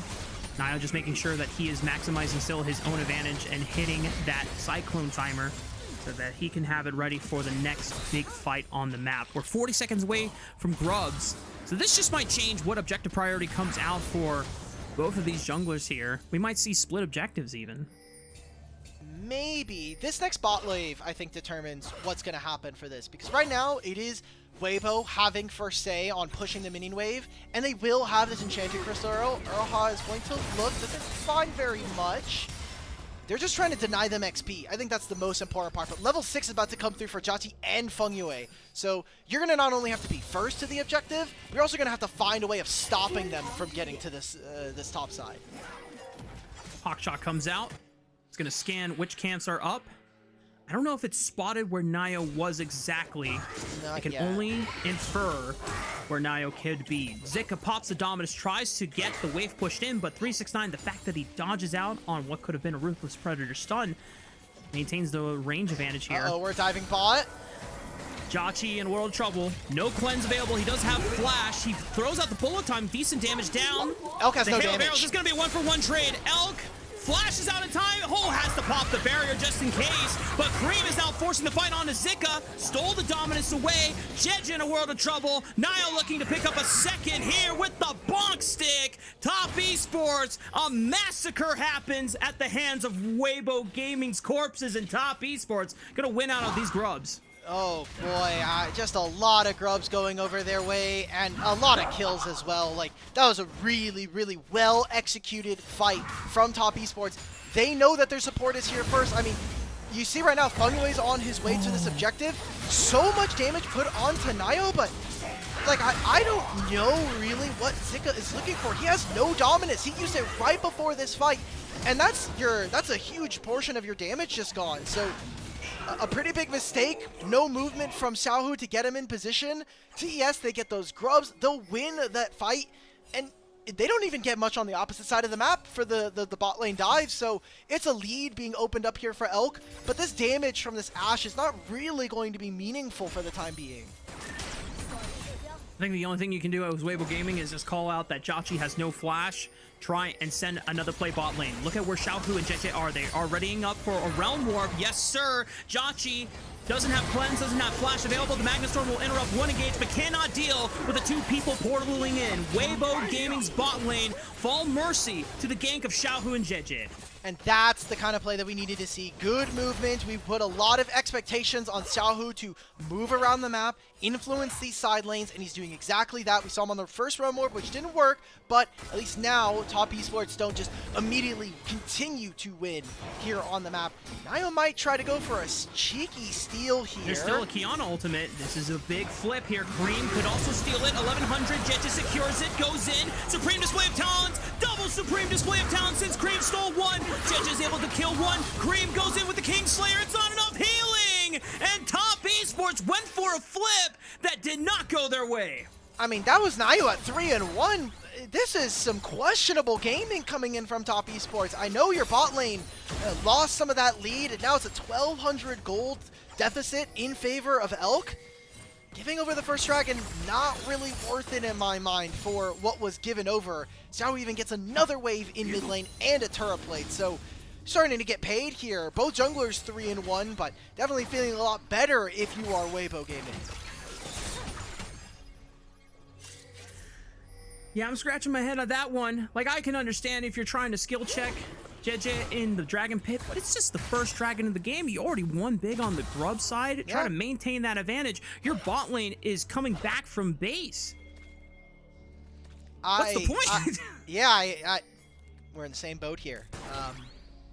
That almost, you know what? I'm not going to do that. That's, yeah. Top Esports, man, like, we can kind of do a soft check-in 2 minutes before 14, but, like, Minar is barely up a minion wave on this Renekton, and we haven't even really touched his turret plates either, and the bottom lane that was supposed to be winning is down 30 CS and 1,000 gold. So, from just the draft and what we were expecting, Weibo are kind of ahead of schedule on this one, and it's not like they're going to get any weaker as this game goes forward. I think Fengyue is in trouble. Hang on. Water Q does freeze him up for now, and the Crystal Enchanted Arrow goes wide as Fengyue does flash it, but he still ends up going down. Cream steals the Death Charge. We'll see if he can use that to great effect later on. But Weibo, pick up a freebie.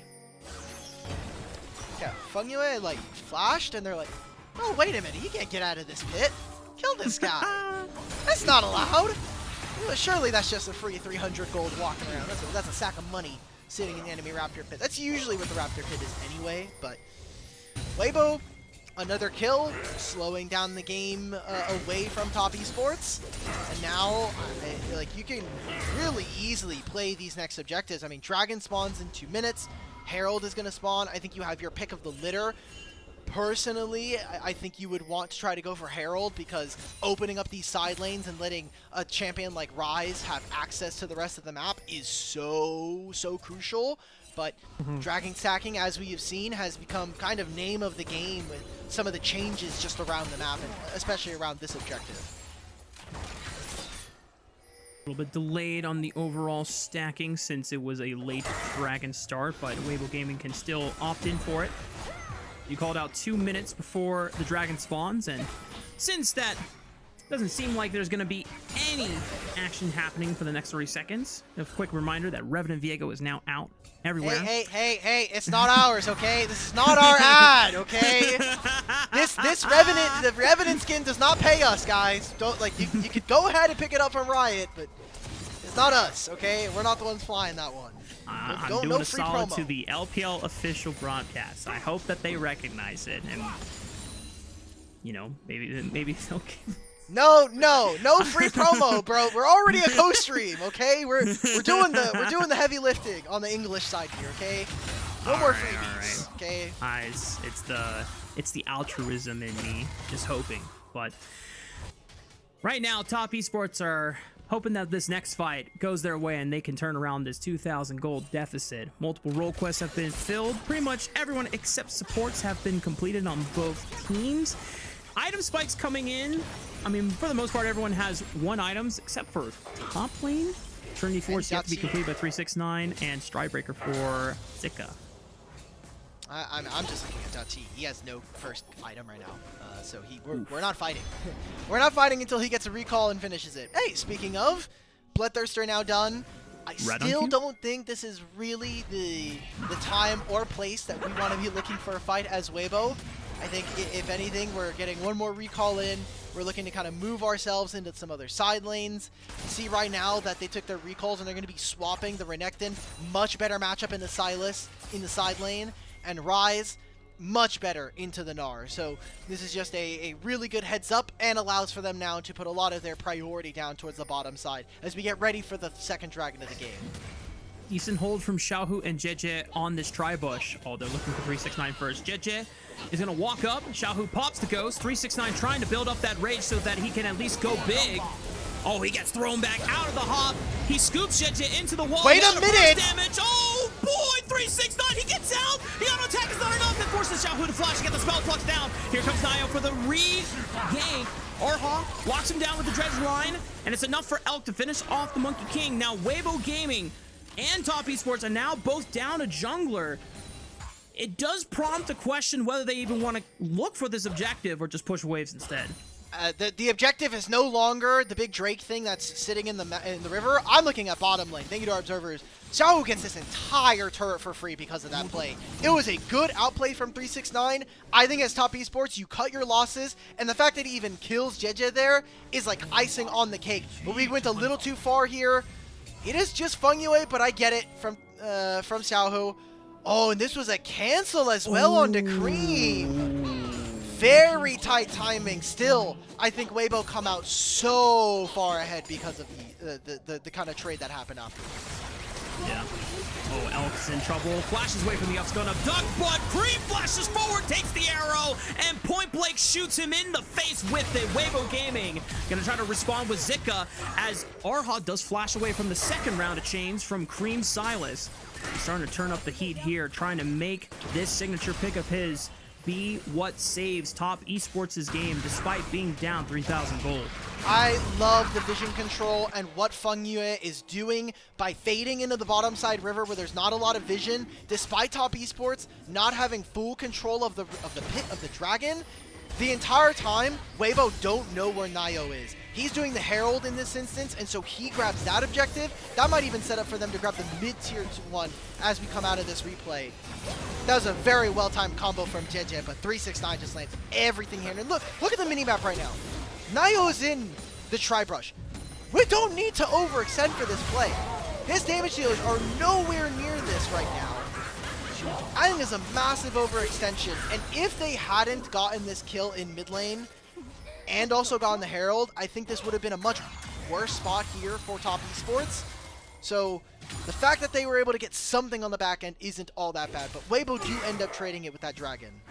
I almost wonder if Nio didn't get the information from Cream that he had been canceled on the TP in time. Yeah, that's how, yeah, as soon as it gets canceled, he's like, well, I'm already here, brother.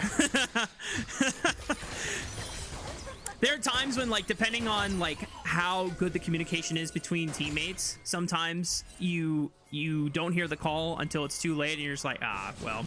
Or sometimes you hear the call, like, they're making the call, but you're too locked in. You're just zoning in and you're just, like, trying to hit all your buttons and you're like, where's my mid laner? Dude, I got canceled on the TP. It's like, oh, I was caught. What? Okay, well, arrow hits He walked up. Feng Yue in the back. That was a very good setup. Top Esports, they had 3 people. It was Feng Yue in the river, and they just made a pick on the Xiaohu. That was a good play. Now we're setting up the Herald to drop. This will be the top tier 1 going, and this is gold into Cream's pocket, so trying to equalize the matchup between this Ryze and Silas. And second item, Silas is good. Jachi's probably going to have to use the ult to clear the wave, but guess what? Behind, brother. F charge into the supreme display of talent. No chance to cleanse or flash out of that combo. Very well executed by the jungle and support duo of Weibo Gaming, but they're going to continue the push for the side of Top Esports onto this tier 2 turret. I don't know if they, oh wow, they are going to be able to take it before anyone they from destroyed Weibo this. They have 3 grubs. Yeah, they have 3 grubs. Nobody from Weibo can touch this wave now. I mean, like, you have a Kiana with no ultimate, Nautilus. If they move over, Silas is like, cool, I could just hijack, and you're never winning that fight. So they'll get 2 turrets on top side. Weibo will grab mid-tier 1, which hopefully allows them to play a little bit more aggressively. But now this kind of puts the map in a little bit of a weird spot, as Top Esports will almost always be able to respond quicker and without really worrying about their minion waves on the top side. It's going to give them a chance to set up deeper vision control for Baron setups now that it has spawned here at 20 minutes into the game. Weibo do have the first 2 dragons of the game, but like we noted before, it's been kind of delayed, so the dragon stacking isn't nearly as accelerated. Remember, in the previous game, Top Esports were able to get Soul 3 minutes from now, and we are now just getting the 3rd dragon spawning in 2 minutes. So Top Esports have a lot of freedom to play with if they want to try and start looking for picks on this top side of the map and then lead that into a Baron. And Ashe is not the like the champion that I would associate with having the most amount of DPS. So this is a situation where Elk is going to have the best hawk shots. He's going to have to land the best enchanted crystal arrows that we have seen, and hopefully get a position where he can actually deal damage, because there are so many champions on top esports that completely make Elk's life a living hell. Like you're playing into Wukong, you're playing into Rel. All of these champions are really, really difficult to play against. And when you're playing on 5-on-5s, you always have to be worried about this. Top esports, they're going to use the priority despite not having a mid-tier one to move into the enemy jungle. They might find a Jit flashes into the wall. At least he's got a W to hop over it. Arrow does hit onto Nio, even through the clone. Cyclone is forced out of the Wukong, but Elk is pelting him down with arrows, and the rest of Top Esports had to retreat. Oh, they just might call the Baron. Just go for it. Yeah, we're just going mid. We have 2-item Ash. Let's just move on over. You have no smite to be able to contest. Maybe they're a little afraid. This is a very tough position. I mean, 369 just goes Mega, and they knew that he had the bar and he was moving down. Good pick there, though, from Weibo as a response. But the gold is now very close, and in trade, there is no flash or a barrier for Digit or for Elk here. That is a very, very good investment now for Top Esports, despite losing the play immediately. Trigger figure in me wanted to pull for the objective, but just good restraint and awareness, not only for 369 going Mega, but also Cream probably have been able to steal one of these powerful team fighting ultimates from the side of Weibo since it's been a hot minute. He has hijacked any of them. Just rather safe cooldowns for now from Weibo. Max out your items, get ready for this third dragon fight in 10 seconds. Look at how hard it is. They have control of the Fey Lights. They have control of the entrance to the river. They even have a sneaky ward behind. I love this vision toggle. You get to see how dark it is here. Fey Lights now controlled by Weibo. Seems like for a moment, Elk is going to get this wave to push. 369, I'm looking at the Meganar bar. He's about to hit level 16 on this mini wave, but Meganar now popped. So no ability for Top Esports. They need to get in now. Rip it, rip it, rip it. Can Nio be a hero? The early smite, it still goes the way of Oh my god! Time rips them apart. 369 scoops them all into it. Supreme display of talent. Kai's to buy some time for now, but Elk is caught by Cream, and the rest of Top Esports rally behind the engage, and now they can look at the Baron. Feng Yue may have just ended this game without Rel engage. That Magnet Storm finds 3 right into the bullet time, and then 369 gets the stun down on the 2 members. Weibo, they are not flexible enough in this game, and while they have the Dragon Soul point, the Baron is going to go over to Top Esports, and so is this gold lead. Look at this flank. Again, the supports this series have been so pivotal. 3-man, Elk can do nothing. The Enchanted Crystal Arrow gets eaten up this entire time. And I thought maybe a small mistake from 369, but he's running out of the Meganar. He needs to make a play happen. And there, it doesn't matter that JJ has the better smite. Top Esports just very handily win the team fight. Time was of the essence in that moment, and Top Esports did not waste a single second. Weibo Gaming now on the back foot for the first time in this Game 3, and at such a crucial point. They are 1 dragon away from Seoul, but Top Esports now have the next 2.5 minutes to just continue laying waste to all the structures on the map, balloon this gold lead, and by the time the Dragon Soul does spawn, I don't even think Weibo Gaming can get in and contest. I'm just noticing a pattern here that if 369 is not behind like 800 gold by 8 minutes, the game is free for Top Esports. I don't know what he's doing in comms that's like preventing them from winning, but this keeps happening. And Top Esports are in such a good position now. That gold lead that Elk had, the CS lead that he had, is completely gone at this point. Any control or semblance of it that Weibo was looking forward to now comes in the form of a dragon that spawns every 5 minutes. Thankfully for them, Top Esports have very little range, so their siege potential is very reliant on either this Baron or picks happening for them. Cream does have access to the Death Charge. 369 building up the Mega Form. Elk is going to proc it early. Weibo Gaming, it would be wise for them to back off for now, let the Mega time out before they try and look for a turnaround pick. Baron buff is about to expire in the next minute and 15 seconds, so they still have 2 more waves to wait out. Arrow from downtown lands right on the phone. Oh! Quick pick, but bullet time does a lot of damage to the Weibo Gaming front line. They're able to at least walk out as 5 for now. They lose a tier 2 turret in the mid lane, but at least they only have to deal with 4 members now for the next 24 seconds. Yeah, but it was kind of the most useless member in my mind. This is just a rel. Cream can still float on this side. Whoa. We're looking for it. Good trade from Arha. Finds Yachi's flash. That could have been a big opening, and maybe that still becomes the case in that Dragon. Soul will not immediately win the game, but it's going to give them a hell of a big boost if that they're going to need if they want to win this. Renekton with extra movement speed once he pops the Dominus is very, very appreciated for Zika's case here. And the rest of Weibo Gaming, hopefully they can benefit off of it if they are able to make use of the fact, oh, Cream, okay, he's just going to grab the arrow and have it in his back pocket for any potential picks before this soul does spawn. Winner of this match moves up. This could be huge. Nio and them, they're looking. Arrow. Enchanted Crystal Arrow! Oh, but the Realm Warp! Xiaohu! JJ had to block the arrow to make sure that the Realm Warp was not interrupted on the Xiaohu. Really well timed and really well played. Weibo Gaming jungle mid make it out alive, and that's a big hijack cooldown that will not be available for top esports at this Dragon fight.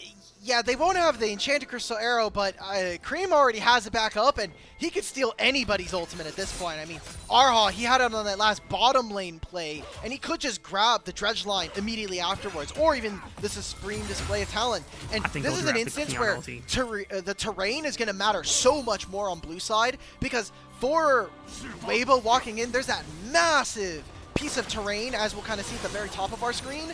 If Cream knocks them up into that, there's very little as Weibo that you're doing to get rid of that. And if you're in the water form, I mean, Cream just gets a free stun at the very least in the river. So big game-changing plays coming on through. Weibo bought themselves a bit of time and a respite here, but this fight over this pixel brush and the Fey Light's so important. Remember, Jachi still no flash. Whoa, Nio goes forward. 3-man Cyclone onto the front. The rest of Weibo Gaming trying to retreat now. Dominus popped by Sika. He can't get access to anyone. Arha getting wasted away by the bullet time. He still lives. Arrow hits onto the backline. Jachi cleanses it, but Sika's onto the backline. Trying to lay waste down with the Dominus. He pops Jachi in the backline. Niles losing his AP. Green has to spring this way. Talent pushes the ball into the wall, but it's not enough. Weibo Gaming are bringing it back from the brink, and it comes off of a triple kill from Xiaohu's Rise. 369, the only survivor, but this Realm Warp will cut him off. 369 has no way out other than forward with the flash, but he gets caught anyway. An unofficial Quandra goes to Xiaohu. Their Cloud Soul will be secured, and Weibo Gaming are back in this game 3. What is that? I mean, Zika, huge hero play on this Renekton.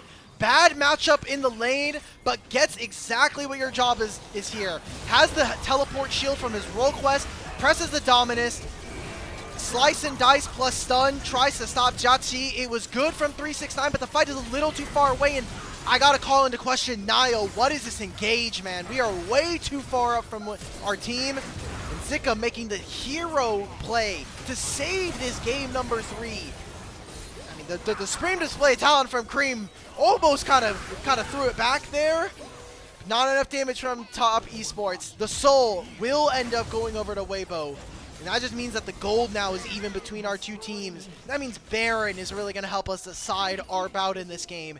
And I was going to talk about how Rise on 3 items is really strong, but this is a Zhonya second and on an Actualizer's third for Xiaohu. If he gets it on this spike, then he is, I think, going to be very difficult to deal with in these fights. I think he's building a Ludens. Why? Lost Chapter, Blasting Wand? Don't do this to me. You get more mana. You scale with mana, the Sarah. Yeah, but it's Actualizer. Come on. No, so Actualizer does also build out a Lost Chapter and Blasting Wand. Oh, so okay, this is okay, fine. yeah, this is fine. This is most likely him doing it. I forgot what the build path was. Yeah, don't hurt me like this. Okay, he's going to recall. He's going to finish his item. I think Weibo are in a great spot now. I know the gold is even, but now Okay, cool. 4 items on both your jungle and your mid. These need to be your big carries. We came into this game saying that Xiaohu had a big responsibility, and while the early game was lackluster, this is now going to be the apex of Weibo's composition. I apologize for the mini heart attack. Jesus Christ, man. I don't play mid lane, so I've yet to build Actualizer at all in the game. So I knew this No item ARAM existed. Mayhem, no Arena Nope. Rise. Dude, I never get this far. Yeah, it's the same with your TFT games. You never get to see Rise at level 9. Oh, it's quite come unfortunate. on, man. All right, well, It's let's see okay. how far I've been Weibo giving can... you elo. Nio. He's looking for the flank. Can he get there? But he's spotted on a control ward, so that flank is completely sniffed out by Weibo Gaming. Zika is now going to dedicate himself to marking this top side in the jungle quadrant just to make sure that the Wukong cannot find that angle. You have Dredge Line for Cream. Big power spike available for Top Esports if they can land it onto critical targets. I'm looking at the minimap. There's a wave piling up on bottom lane. And Zika can go back, teleport. It's coming up in a few moments now. That is something that they're going to have to eventually attend to. And at level 17 for Cream, he's going to get multiple rotations of Hijack if they can find a play. Feng Yue is trying to surge. Gets He's charged dead. right onto the back, and 369 Feng Yue is the first one to caught. Bullet time is wasted. What Nio is this? looks for the left side, but Top Esports are completely pulled apart. Cream gets annihilated by the supreme display of talent, and 369 goes mega, but it's way too late. Realm Warmer pulled them all into 369. He scoots them into the wall, but the bullet time was already wasted. No proper follow-up, and Weibo Gaming, in the end, are clutching up the fight. They clutch up the game, and even when Top Esports had a way to close it out, it all crumbles. Weibo Gaming will come up huge, win the second bout against Top Esports, and win the series 2-1. That was a disgusting team fight. I can't wait to see this in the highlights after this one. Like, Feng Yue just taking way too much damage. And again, Arha finds him with this Nautilus. Ro's gonna go in now, and he just gets canceled midair, man. Like, that's exactly what we wanted to see. Great performance coming in. Weibo, very shaky, looking a little suspect in some of these fights, but the Unction get it done here. They'll take a 2-1 victory over Top Esports and equalize that head-to-head. Unks get it done here from Weibo Gaming against Top Esports. Unfortunately for them, the spunky young bloods of Top Esports had that angle. They were winning a majority of, or not the majority, but they were able to get a huge fight off of the double flank from 369 and Feng Yue off of the third dragon fight. And we think to ourselves, yeah, I mean, the ultimate abilities that they have access to, their team fighting ability should be superior in this instance, but some late game discipline, getting caught out, multiple members kind of split on fights, and I think Weibo, the funny thing is, Alec, is this is the criticism that we would often give to Weibo at the beginning of the split, where they were the ones kind of in the lead, and then they kind of lacked the late game discipline to understand we shouldn't be split on certain moments. We need to make sure that we're fighting together, but they're able to punish Top Esports in a very similar manner here. Very strange. It's clear that Top Esports do not have great leadership, and part of that is them losing some pretty legendary supports. Obviously, I wouldn't say Hong was amongst that, but they had Mako in 2024. They brought Crisp in for the start of 2025, and I mean, more so, it is just Kanavi in the jungle for 2025 gave them so much direction.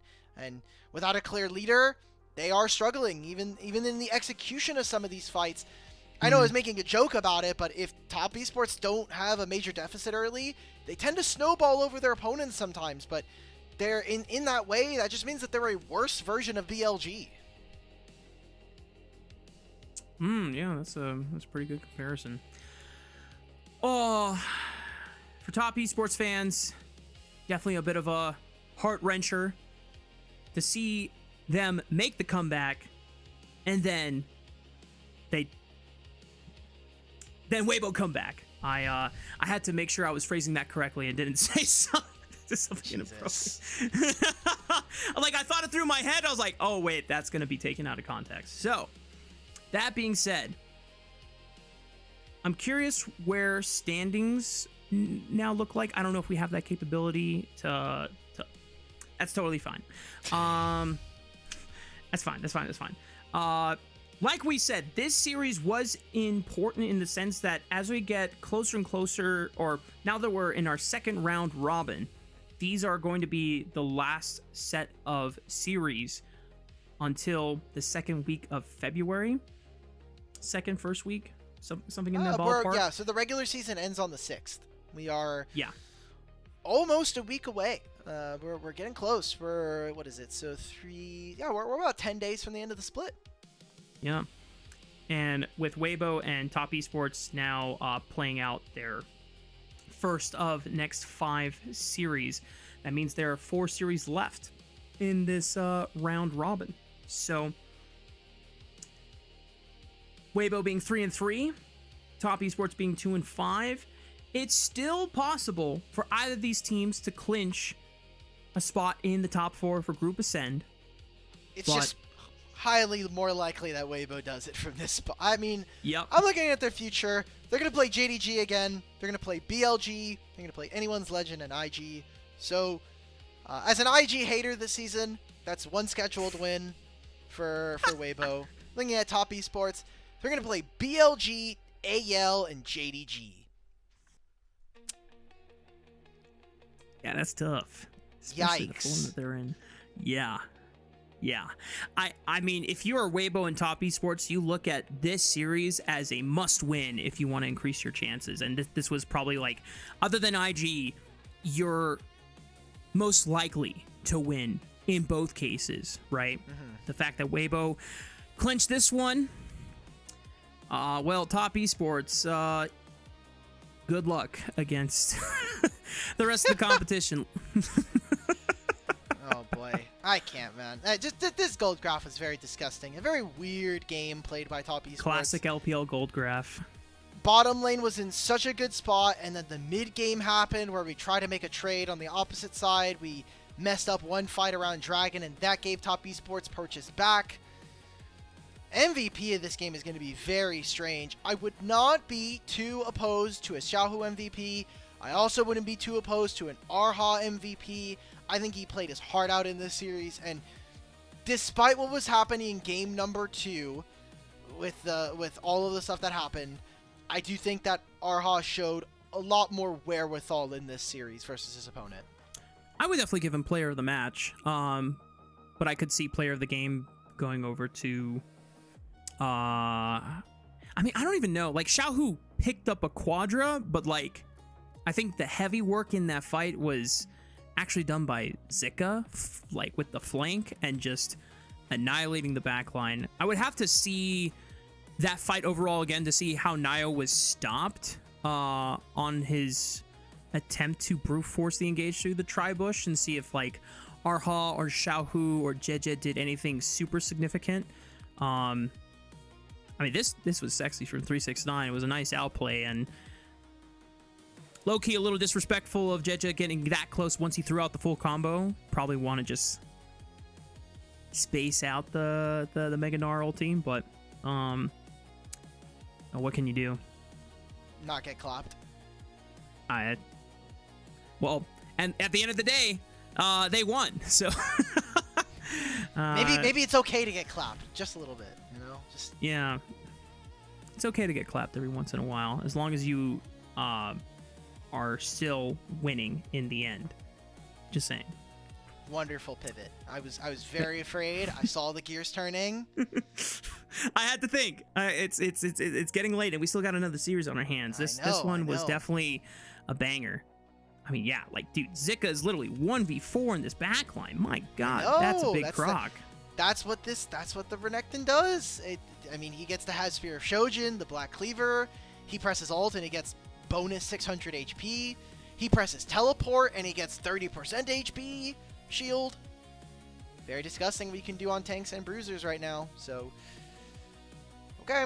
I'm looking at it for Weibo. I mean, this was an okay series. Still just very worried in general about kind of our crop of teams, because it's very clear that bot lane is so volatile, especially on this team. Like, and moving away from just that talking point, I do want to start a conversation. We don't have to finish it here tonight about Zika, because we had a lot of praise for this guy. He was jailed on LNG last year, but I don't really see the amazing moments from this guy outside in lane. I feel like his team fights have been okay, but I'm not really getting the like Zika lane dominance that I wanted to see. Sure, most of his highlights are coming from the team fights and just him finding like really kind of big, flashy, epic moments. Ooh, that's cute. Oh, it's Candace. Candace That and is not Xiaohu Candace. on his. Oh, my bad. That is Candace. Wait, hold up. Candace, turn around. Face the camera. Oh, it is. I couldn't tell. The angle was bad. Dude, Okay. you had me worried for a second. I was Yeah. like, I was dead ass certain, and then I was like, no. Oh my goodness. But the interview with Xiaohu, especially on his birthday, wonderful way to celebrate with a 2-1 win, and definitely a Yes. pivotal one considering the strength of competition and schedule. So, but because we're gonna have this whole interview and we still got another series, I think it's just a good time to break and let everyone take a deep breather from a back and forth rodeo of a series that was. Hopefully we'll get a chance to see who ends up winning player of the match as well as player of the game for this game 3. But when we come back from this break, we got our last series of the night between Anyone's Legend and IG.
Bienvenidos and welcome back, y'all. We're getting ready for our final series of the night between Anyone's Legend and Invictus Gaming. Now, this matchup on paper seems very heavily favored to Anyone's Legend, and given the track record, that does make sense. However, IG do have 2 series wins under their belt, one of them against JDG, who, in the previous series that Anyone's Legend played against JDG, they did lose out to them. So, I don't know, Alec. This is another one of those cases where it's like, well, these guys beat these guys. Does that therefore mean these guys should also beat these guys? Or if is it just a rock, paper, scissors situation? Or what's going on here?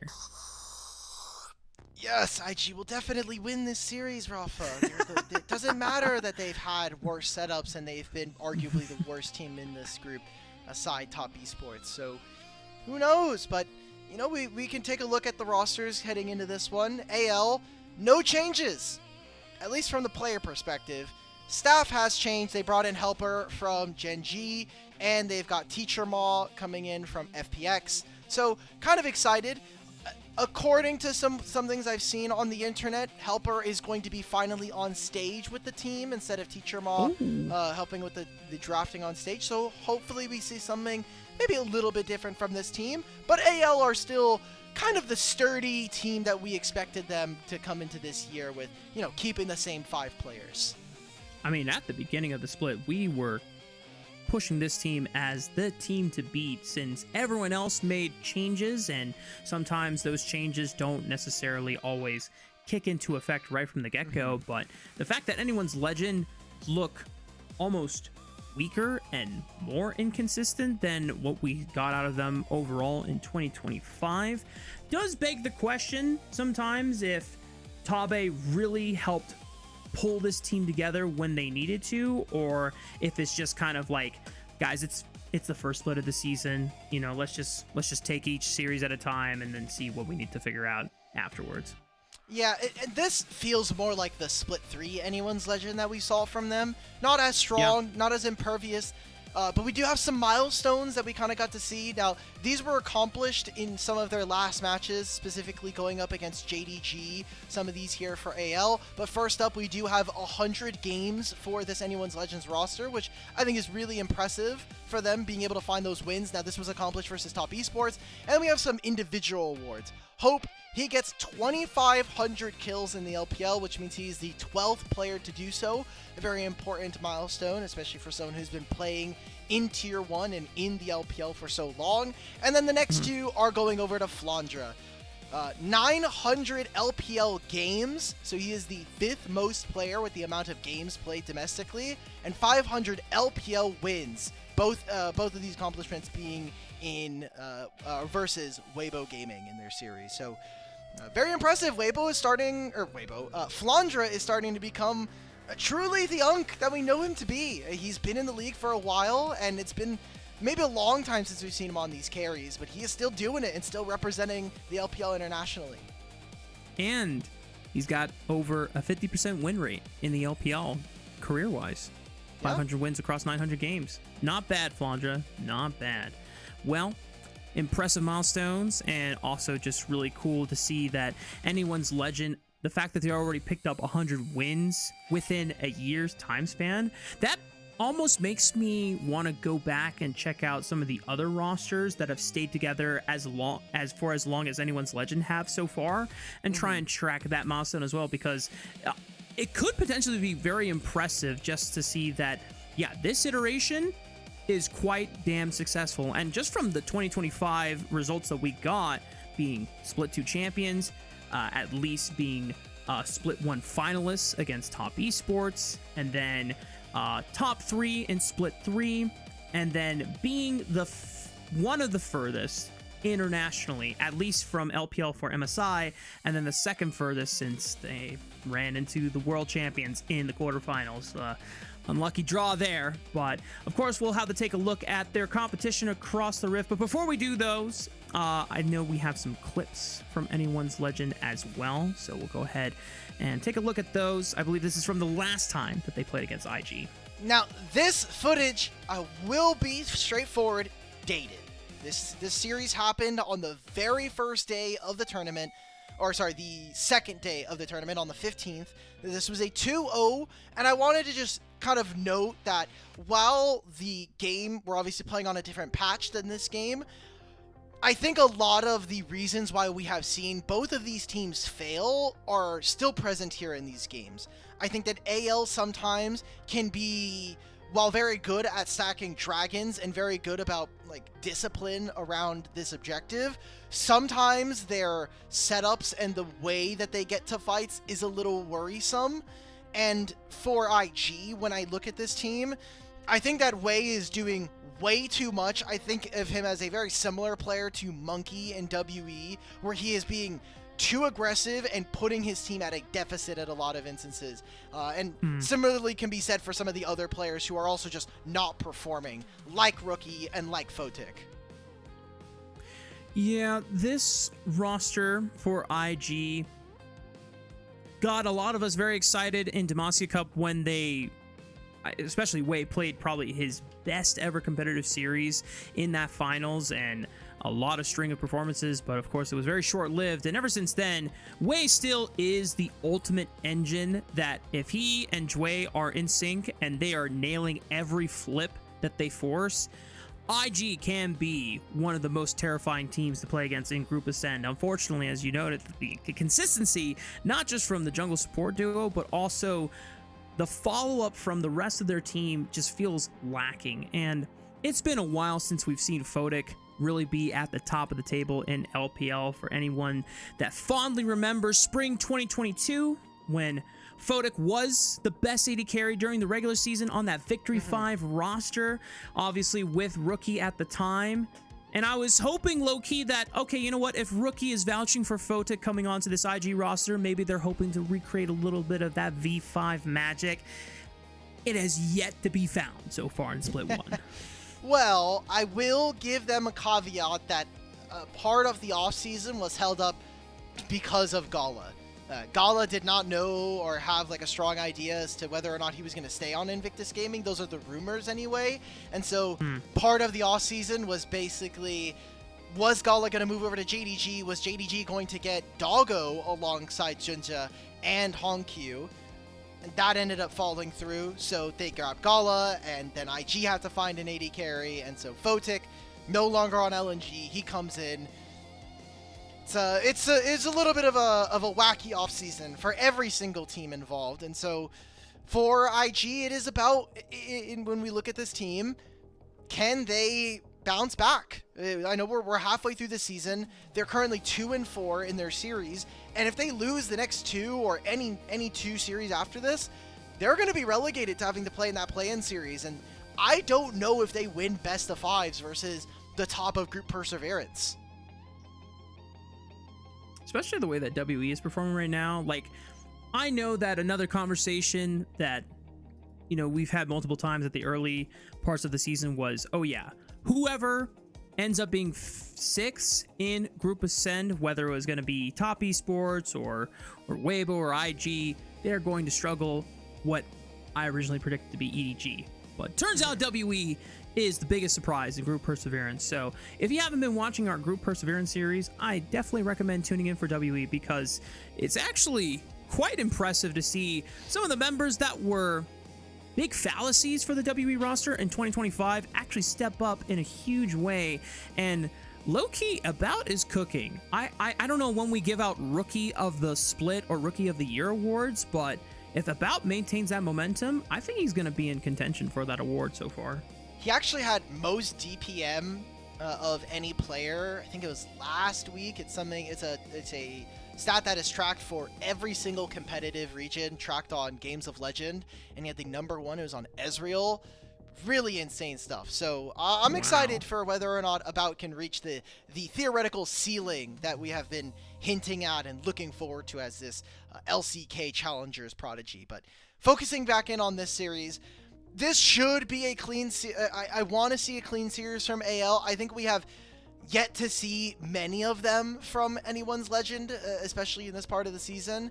And part of that I do think is coming from some of the weaknesses that we saw from Hope domestically and internationally throughout the year. But also I think Tarzan is still kind of figuring out the current meta. And there we go. So I was right. We are going to be seeing Helper on stage finally. Cool. Well, since we are on 26.02 or 26.2, here's one of the things that I would love to see from IG. I don't know if we get it in game 1.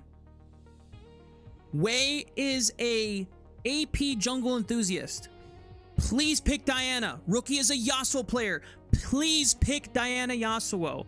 It may not happen game 1. You might just have to go for some of the more OP stuff early on. But if we go to game 2 and you guys are already 0-1 in the series, please just ball out. Please give me the Diana Yasuo. I know you guys got it. Well, what happens if they win game 1? Are they not allowed to play it then? Well, then continue balling out. Flex on them. I don't care. Okay. Just play Diana Yasuo, please. Okay. Please, okay. man. So, again, we didn't have a jungle segment during the pre-show, so Rafa just had to really cram that one in there. Just make sure you guys are playing AP stuff. Again, a PSA from our lovely play-by-play here. Going into this draft, anyone's Legend did have first selection. They chose first pick. IG chose blue side. So LeBlanc, Yunara, Jarvan is the bans coming on through for AL. In my mind, that means we are just setting up for an Azir. Shanks has been really good about this pick. No, we are going for the Nico instead. I think a great takeaway from Jue. And I think empowering one of the best players in the league, bar none, Kyle. Very true. And it's open.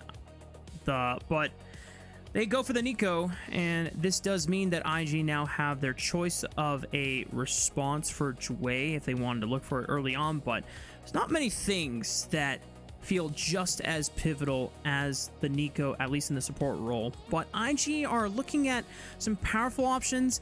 I would be very, very concerned if they just went ahead and locked in the Malphite. There's still things like the Trundle and the Silas available. I think that is something especially LNG has done a really good job in terms of homework and just making sure, like, hey, if you go for the Malphite, just know that you're going to get punished. And I think IG are taking their time. This Ashe Seraphine bot lane has been popping up more, though, across the LPL. And whether it wins or loses, I'm still a fan of the overall concept.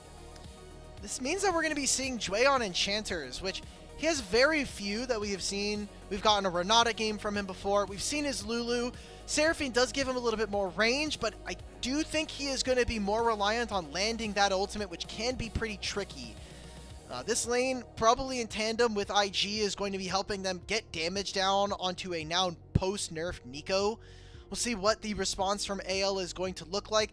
Generally, Seraphine is a good answer into things like Azir and helps them if they're going to be going for a skirmishing jungle like an Mbessa or even a Pantheon, even with a Xin Zhao. The Azir and the Corki locked in. If you still wanted to go for Malphite, you could at least protect it by banning out some of the answers into it in the next phase, since anyone's Legend have yet to lock in their jungler of choice. In my mind, it would be Trundle Mundo as the two main options, and you already have a decent amount of magic damage coming out from both Azir and Nico, so you probably don't fear the AP option. But because Rumble is still on the table, they said, you know what? We don't need the Rock Monster. Let's just go ahead and make sure that we got an equalizer that can be laid on top of an Encore Engage. Lot of magic damage here, so I need to see something from the mid jungle of IG that's going to give me a little bit more, oomph behind it. I have been very critical of the Mbessa jungle from Wei, mostly because I think this champion in that role is very fake. But this is the one time where I think there is a little bit of there's some juice in this lemon that we can squeeze, I think. You have the Ashe to set up, you have a Seraphine to empower it, the Equalizer is going to be good. I think if there's any opportunity for a way to play Mbessa, it's probably going to be here in this game. Otherwise, I do see IG being not only a little monotone in their damage type, but in general just lacking a little bit of consistent DPS. And I like that Anyone's Legend is also in the same ballpark as you, Alec, trying to eliminate options that could be strong AD damage components for IG's overall composition. They banned away Rookie's Yone. They might be looking at either another AD option from Wei, whether it is at that Mbessa jungle or even like a Kiana, if you can lay down the Kiana on top of the Encore or set that up as well. Malphite and Pantheon have been banned away from Tarzan, so no unstoppable force primary engage with the Pop Blossom, no early aggression with the Pantheon. Curious to see if Anyone's Legend continue to target Rookie's mid lane pool. Okay, well, it's Talia, so just trying to deny some of that global pressure. 3 mid lane bans this game. And for AL, I'm looking at champions that they would want because they do have the range. They have some setup thanks to the Nico. I actually wouldn't be too averse to a Poppy here versus this team. Can be very difficult for IG to handle. I also think a Mundo versus this Invictus Gaming roster is very, very strong. You just have, I mean, if you're going to pick Syndra, I can still pick Mundo. I'm still liking the Mundo here. It would be Tarzan's first timing of the champion here, at least in 2026. We're going to pick up the Syndra, which just means more burst, more of that magic damage that we're seeing coming in from Invictus. Anyone's Legend have to decide who's going to be on tank duty this game. Otherwise, if everyone plays damage and everyone plays a carry, this is a very volatile composition that they'll have for themselves into multiple ways that IG can find picks and just look to blow up these squishy targets. At least with Xin Zhao, if you're able to pop your Crescent Guard before the follow-up comes through, you can block a majority of the range damage because that is where a majority of it is going to be coming from IG. Now, Anyone's Legend, you do get the counter pick of choice into Rumble. What do you go for here as Laundry? Sion, Cassante. You could go... The Renekton lanes actually become a little bit easier now, thanks to some rune changes we've been seeing. Okay, front line. There's a Sion. I don't like this comp from IG, Rafa. I know I've been hinting at it because I was like really big on the Mundo, but you have very little consistent damage throughout fights. Ashe needs to be really far ahead. We also have Jwei on an Enchanter. The only forms of engage you have are going to be coming from an Enchanter Crystal Arrow or this Syndra stun. And I think that that's kind of problematic as this team. I don't see us ever punching through a Sion who's just going to be farming up and going even versus a Rumble. So I need to see something in the early game that's going to give me some hope here for Invictus. Otherwise, I think AL just have a good bot lane pair that they can play around. You have an Azir and a Xin Zhao. You can kind of just bully this 2v2. And for anyone that might be wondering, well, Alec, there's also a Wukong. Why can't he just Cyclone and engage there? If the Wukong goes in by himself and the engage doesn't work out, he's dead. He's absolutely dead, and there's multiple ways that Anyone's Legend can reset the fight with Emperor's Divide, push people back that try to follow up on the Wukong engage. There's Crescent Guard that blocks all the damage from afar. You also have Pop Blossom, and so either Kael or the Sion can look for a counter engage and ensure that Wei is on a one-way trip. That's the thing about anytime you have like a Vi, Wukong is a less extreme version of it, but he is diving the backline kind of by himself in this instance. So Wei has to pick his angles correctly, otherwise he is going to be the first one to drop in the side of Invictus Gaming. But we'll see how it all plays out as we hit Summoner's Rift for Game 1 between Anyone's Legend and Invictus Gaming.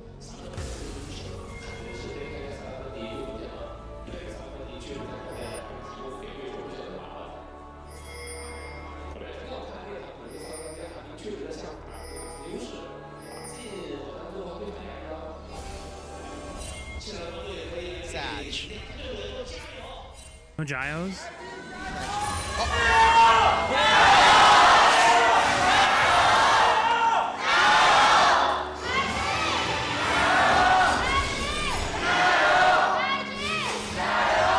Perfect. I think just like us casters had to change and reorient ourselves to the fact that there was less dead time in the game thanks to mini waves and all the changes this season, the fan leaders, the cheerleaders over on the LPL side, they need to get used to that and start getting those Gyos a little sooner. Fair enough. Oh, we're getting word from Kai, producer Ilya, that fans were waiting for the casters to tell them the gyos. A true fan never waits for the casters to tell them what to do. They will look. We can get the TSM chance later, okay? Like, them brothers it's gonna happen regardless. You're not giving me the sign, okay? There's no signal for me to go for it. But okay, jungler starting on the same side. Photic actually went for Hawkshot second, so they have vision of Tarzan. Hey man, any way that you can cheat and get information, sure thing. I'll take it. Oh, what is this? 500. 500 match days. They're number 1. What does match days mean? That number of days they've been in a match?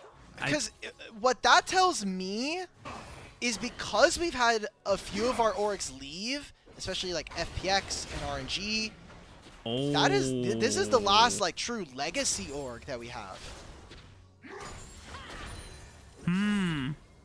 Interesting. Yeah, even producer Ilya is scratching his head on that one, just trying to figure out what that could possibly mean. But I would understand it, because I think RNG would have been able to, if they count like all iterations of RNG, which include Starhorn Royal Club, and then well, okay, Starhorn's a little different. Starhorn is definitely a big departure from Royal Never Give Up, so I get why that probably doesn't count. Okay. Yeah. But still, anyway. it probably would have been number 1 beforehand. But now, Tarzan showing up on mid-wave. Rookie, didn't you just see this guy go into fog on the left side? He's got Wei in his back pocket. They're turning around, but Shanks lunges forward for the first blood.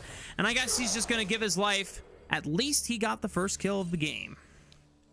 Wait a minute. Rookie never dealt damage to Shanks. He didn't get an assist for that. So he just lost that entire wave. Shanks is going to TP back. Same thing with enemy mid. Saburo also roamed for this. So, like, IG, they lose out huge. And this has been a big problem for Invictus. I think their solo lanes have been really problematic. I know we put some negative notes down onto Photic and to Jway, but I think across the board, Invictus have been very bad about how they delegate and get through the laning phase. I mean, Saburo ruins his game this way by being now down a wave, and the wave is already pushing away from him, and he got nothing for that move. Yeah, your window to really punish this Scion and get a lead over him is small. Once he invests into a Spectre's Cowl, yeah, good luck pushing him out of lane effectively unless you get some support from either your jungle or someone else on the rest of your team if someone else is roaming up. And the way competitive is played is based on timers, so when Saburo moved, that was basically his recall. And now he's going to have to TP back to a wave that is pushing away from him, which is really problematic because he knows, okay, we saw Tarzan start topside, and now I'm TPing back to this wave. It's more likely that he won't get dove, but now you're down almost a full level versus this Scion. And he didn't even go for, like, first strike to try to squeeze a little bit more gold out of him. He went Arcane Comet, and he's down 20. That's a huge mistake from Saburo. Yeah, if you're going for pure lane pressure with this Comet, and you're not in lane maximizing that pressure, feels bad, man. Well, we'll see if IG can turn around or not let this oopsie in the early game be a complete derail to any momentum they're looking for. Jway and Photic did manage to get a base in and trying to do their best to fight for push using some of this double range power. First dragon has spawned on the map, and I think Wei is trying to cheat his way. No way. No. Okay. He's just clearing out the control ward, and Tarzan is in the area, so no chance that the first dragon is coming up anytime soon. Oh, this is really tricky. Okay, so Wei will get spotted. Great vision from AL, but as soon as he gets this one minion, that's level 6 for Wukong. He's going to soak experience from his bottom lane. No dragon being started, but I think Tarzan is going to be okay with the fact that they're going to get this now. Wei actually shows on the minion wave, wants to get this bottom side scuttle. This is going to be a fight now. And I mean, Wei's going to have ultimate, so I do think that AL shouldn't be looking to contest. They're going to bring Shanks over. Rookie has no flash still. I mean, respect to Wei. leeches some of the XP just so that he can have the threat of a Cyclone over Tarzan, who is not level 6, and anyone's Legend have to respect that pressure, and it allows IG to brute force his first dragon of the game. I think it's really smart. Also, look at Wei, already completed his first half of the quest, so he has the upgraded smite, level 6 upgraded smite. This is a no-brainer here for Invictus game. Look at the dragon to start off the game. Dude, how does Wei have so much more CS than Tarzan? Did all that just happen from the first bit of skirmishing we got in the mid lane, where both junglers threw themselves at each other's mid laners? I mean, is that why? Yeah, Tarzan kind of just sat there and didn't really like. He wrapped back around on the mid gank to try to catch out Rookie, and Wei got the kill. Also, he got to hit the mid wave camps that his mid laner was not hitting at the same time. So yeah, I'm just looking at jungle, like the jungle items, and that kind of gives you the tail right now. And he's going to finish blue buff. He'll do his Gromp. He has Wolves. He has Raptors. All of his bot side camps are up. He has a 2-camp lead right now over Tarzan. And that's really impressive, especially for how many accolades we've given Tarzan throughout the year. I mean, that first set of kills for at least both sides is what allows Wei to be able to look for that angle of just leeching XP and then pressure Tarzan off of a first dragon. So, I mean, it's a nice win here for the IG jungler. And like we said before, in the wins that IG do get, it has to be Wei alongside a couple of the supporting crew to drive forward the game at a rapid pace. But anyone's Legend are not any slouches. Flandra gets all in by Saboro's Rumble here. Equalizer and Flamespitter already maxed out. He even burned out his passive, and Flandra does take about 75% of his HP. And look at this. I mean, Wei is getting all of the first spawn objectives. We are playing with priority. Saboro does the all-in, make sure that Flandra can never move into river. How does that not land? That is some Z-axis BS right there. Because Tarzan was in the river, he doesn't land, the wind becomes lightning, and now he can't even contest for Raptors. Wow, AL are falling behind the ball here. It's a minor objective lead because of the first blood for Shanks, but aside from that, this game is huge for AL, or for IG anyway. Well, at least Kyle has the clone to be able to walk away safely. That's the first cast of the Enchanted Crystal Arrow from Fodic this game. We'll see that if anyone's Legend can find a window to punish the fact that he doesn't have it. He still has Flash available, so it might be a little too difficult to guarantee the kill. Tarzan is spotted on the top side. Saboro's the first one to collapse. An immediate flash, slowing him down with the harpoon. Wei can follow up, and Flandra comes in way too late. Now, is he in a position where he's forced to flash as well? He's getting burned down. The Cyclone, will it clip him? No, it doesn't. So Flandra might be able to save a summoner spell. He walks out alive, and he doesn't have to burn anything else. He loses way too much HP in this trade. Tarzan, I'm looking at his opponent. I mean, you get a Scuttle. This is going to even up more. Maybe even Wei. I don't know if they're going to go for a dive, but you could look for an invade. I mean, it's a little tricky since you know Tarzan is respawning, but does he just finish Trinity Force here? That's kind of the next big It's 10 minutes. Point of concern. Yeah. Holy crap. Let's go. Yeah. Okay. 2 kills. He was already ahead of the camp curve. Yeah, that's insane. Well, if you're IG, I think we're fighting now. I think this dragon that comes up in a minute is ours, because every fight is winning. Yeah, we have Trinity Force, first item completed for our Wukong. We're going to have Ashen Crystal, Enchanted Crystal Arrow coming up soon. Level 6s for our supports. If AO don't come up with a convincing enough string of plays in the next few moments, I am a little worried for them. They do scale very well relative to their opponents, but I don't think you really want to get into a dragon contest war versus this team. Yeah. IG have access to all of their ultimates. Saboro will not be at this fight since he just used the Equalizer on top side. I'd be very surprised if Saboro used the TP to join. Kyle and Hope are trying to whittle down Fodic and Wei, but definitely a little hard to do so against the Seraphine. She can try and give Fodic a little bit of extra sustain as well as herself. At least Tarzan is able to squeeze out the gold from these last 4 camps and get a Sundered Sky right before this upcoming fight. It will at least give him a decent chance to combat against it, but it just in terms of ultimate value, yeah, I'm really favoring IG's chances here. Smart job from Tarzan. There was a hawk shot from Photic that was thrown into his bottom side jungle, and he actually just went through the lane. As a jungler, more often than not, you should just be walking through your lanes because of the home guard boost. Going through it gives you just more movement speed. You get back on the map just a little bit faster. And so he completely dodges out. IG, for the time being, don't immediately know where Tarzan is. He might show in this river, but they control the Phaelites. The plant right there probably gives him away, but Nico could also be in that area, right? So they don't know where Tarzan is right now. And instead, he's going to cross over to his top side. And I think he is just looking at just trying to finish his jungle, because he is 4 camps behind now. And that means that Wei is very, very close to finishing his upgraded smite and having that 1400 boost. Yeah, they get vision of Wei, and I think Tarzan can just try and use this advantage to get any camps for himself. He's running back over. There's no way that they can steal the objective in time, but maybe they can try and just catch people out on the way out of the Dragon Pit.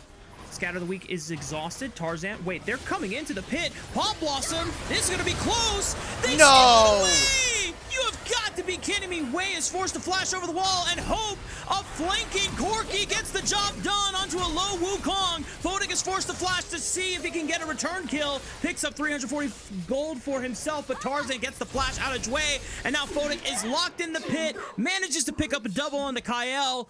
Boy, that was messy. Wow, just the dragon goes over, no spellbook. Kael grabs the dragon there. I'm also seeing in the buff bar, Wei had a smite. Wei's smite is still up and available, and that's 2 charges there. Has the 1000 damage button, isn't able to click it thanks to the CC from anyone's legend. They grab the dragon, they'll trade some kills, and while Tarzan is sad that he does not get himself the scuttle on the top side, I think you're still happy with the overall trade happening here. This is Kael just walking in, gets the damage with the Pop Blossom. It's only onto 1 target, but I love the snap coming on through from AL. Gets him over the wall, and just across the board, IG are not ready for this fight. I wonder if that was maybe Wei just thinking that he can get away with the fact that they saw Tarzan on the red buff. Maybe expecting that he wouldn't be moving, that they're just going to commit to this play and the lanes don't have to collapse. But AO call their bluff and do punish them for it. A lot of flashes were exchanged in that play, mostly looking at this bot lane. Both Jway and Photic now down those summoner spells, so is Hope. So it could be a possible place to return to for either jungler, even mid laners if they want to get involved, but then again, those bot lanes are now in the mid lane, so we'll see if that is where the action is brought to next. We've got Rift Herald spawning here in 25 seconds out.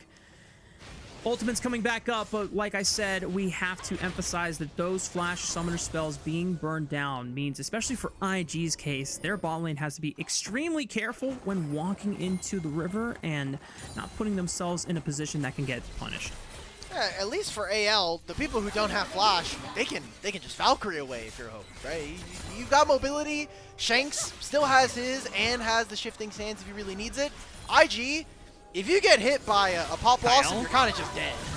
Oh, they sidestep the Encore, they baited out. Crescent Guard, here comes the re-engage from Kael right onto Wei's Wukong. One more rocket does it, and the rest of AL are going to pile on in onto Saboro, who TPs into all 5 members, and any semblance of hope that IG may have had from Wei's early advantage is being chucked away. Well, AL, great job. You've just won the game, essentially, because you got the dragon. You just won a huge fight in mid that was started with Jway firing off an Encore. You get the Herald, and that's going to perfectly set you up for this dragon coming up in 2 minutes' time. They'll get 2 plates as a trade, as recompense here for Invictus Gaming, but just throwing everything in the kitchen sink right now for AL. They're winning everywhere across the board, and I did want to note that we didn't see too much of it, but Rookie is down almost a full level on Shanks, and also went for the phase rush, so doesn't have the same combat effectiveness that we would maybe expect from like an Arcane Comet or First Strike Electrocute. This, right down the middle like that. Sidestep. It was cool. Oh, and then another one. Another one, 2 straight in a row. I saw the Ashe ultimate, but I didn't know it was also the encore. That's tough. All right. Double That's field why- goals, baby. That's why it is so much better if you are a Nautilus, because you can't miss your ultimate. But if you're a Seraphine, things are left up to chance and a little bit of skill there. So You know, I wasn't nearly as down on the double ranged engages as you were, but if we're missing like that, oh, that's so tough. Oh, So man. another thing that's funny is that the only reason the Enchanted Crystal Arrow ended up dodging, or one of the encores, or one of them, is because Wei's Cyclone knocks up and pushes them outwards. So it pushed Hope out of the button, which kind of sucks. Just a complete conclave of errors. Very sad. So.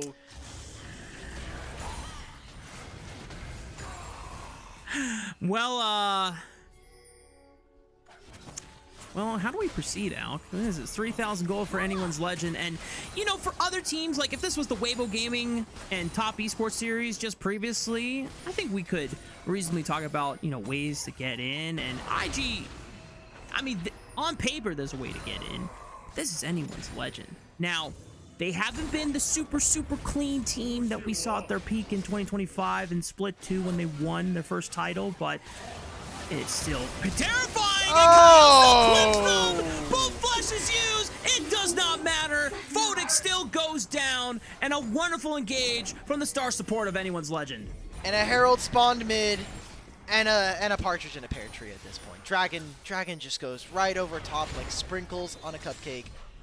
This is everything going the way of AL. And IG, this draft was risky. Big fight. Shanks just flashes over the wall. Tarzan now in. Encore comes through. It misses because Tarzan already dashed away. The blast cone will save Wei temporarily, but he still has the audacious charge to chase him down. Sapporo now on the wrong side of the tracks. Gets knocked out by the unstoppable onslaught, and Shanks comes in, gets a piece of that pie. Tarzan with another kill to his name, and the gold lead has now ballooned to nearly 7,000. At 19 minutes, you have a 7,000 gold lead. I mean, it doesn't get much harder for IG at this point, but it's going to feel like it's going to get a lot more difficult from this point on. We're going to take a look at this fight again. This was an okay flank, but they had vision control. Good flash from Sapporo saves the play to start, but they're so far behind. They don't have the damage. The only thing that lands is this ultimate onto Kyle, but, I mean, where is the damage supposed to come from? Because it was supposed to be Wei, but he is so far behind. It was supposed to be this bottom lane, but they died right before this play.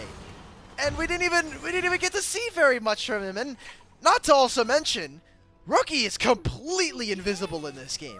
We have not seen Rookie, not just in this series, but here in the LPL for a few games now. That Anivia clip all the way from week 1 was like the last real time I saw Rookie play. Oh man. Oh, the times that we watched IG in 2025 with a majority, or at least the core of this roster, really the only actually current part of it is Rookie, since that core still had Jeje, not Wei, Mako obviously on break, and then Gall is on JDG now, and the Shy. Low-key, I don't even know what's happening with the Shy. Shy's taking a competitive break. He doesn't usually like playing competitive, but if he can play with Rookie, it's something that he's interested in. I just think he's personally maybe a little burned out, and he's not usually a big fan of the game.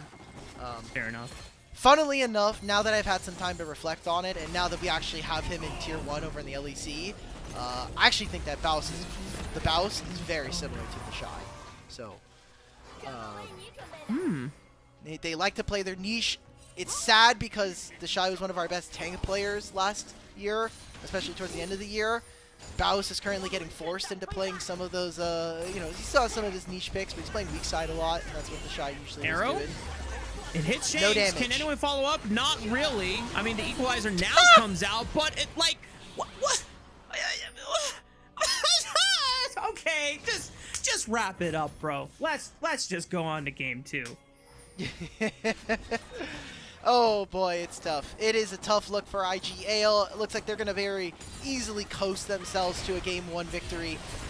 Lack of damage. We had concerns from the draft, and they are coming to life here, almost nightmarishly for Invictus Gaming. Baron's going to be started up, and guess what? There's a Nazir hitting this objective. So if you thought it was difficult, I mean, Kyle is doing a fantastic job alongside Flandra of just completely blanking out this river and making it a no man's land for Invictus. All right, well, Flandra is going to at least absorb some damage, and the rest of Anyone's Legend back off the Baron for now, just to see if they need to back up their front line, who was absorbing some damage there. Anyone's Legend firmly in the driver's seat, but they do not want to make any tosses of their own and give IG a freebie back into this game.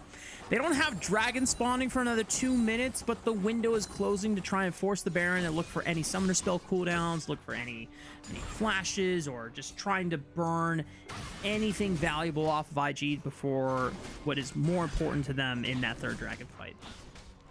All right. So we have a few before this objective starts, and I am expecting that AL will handily win this fight.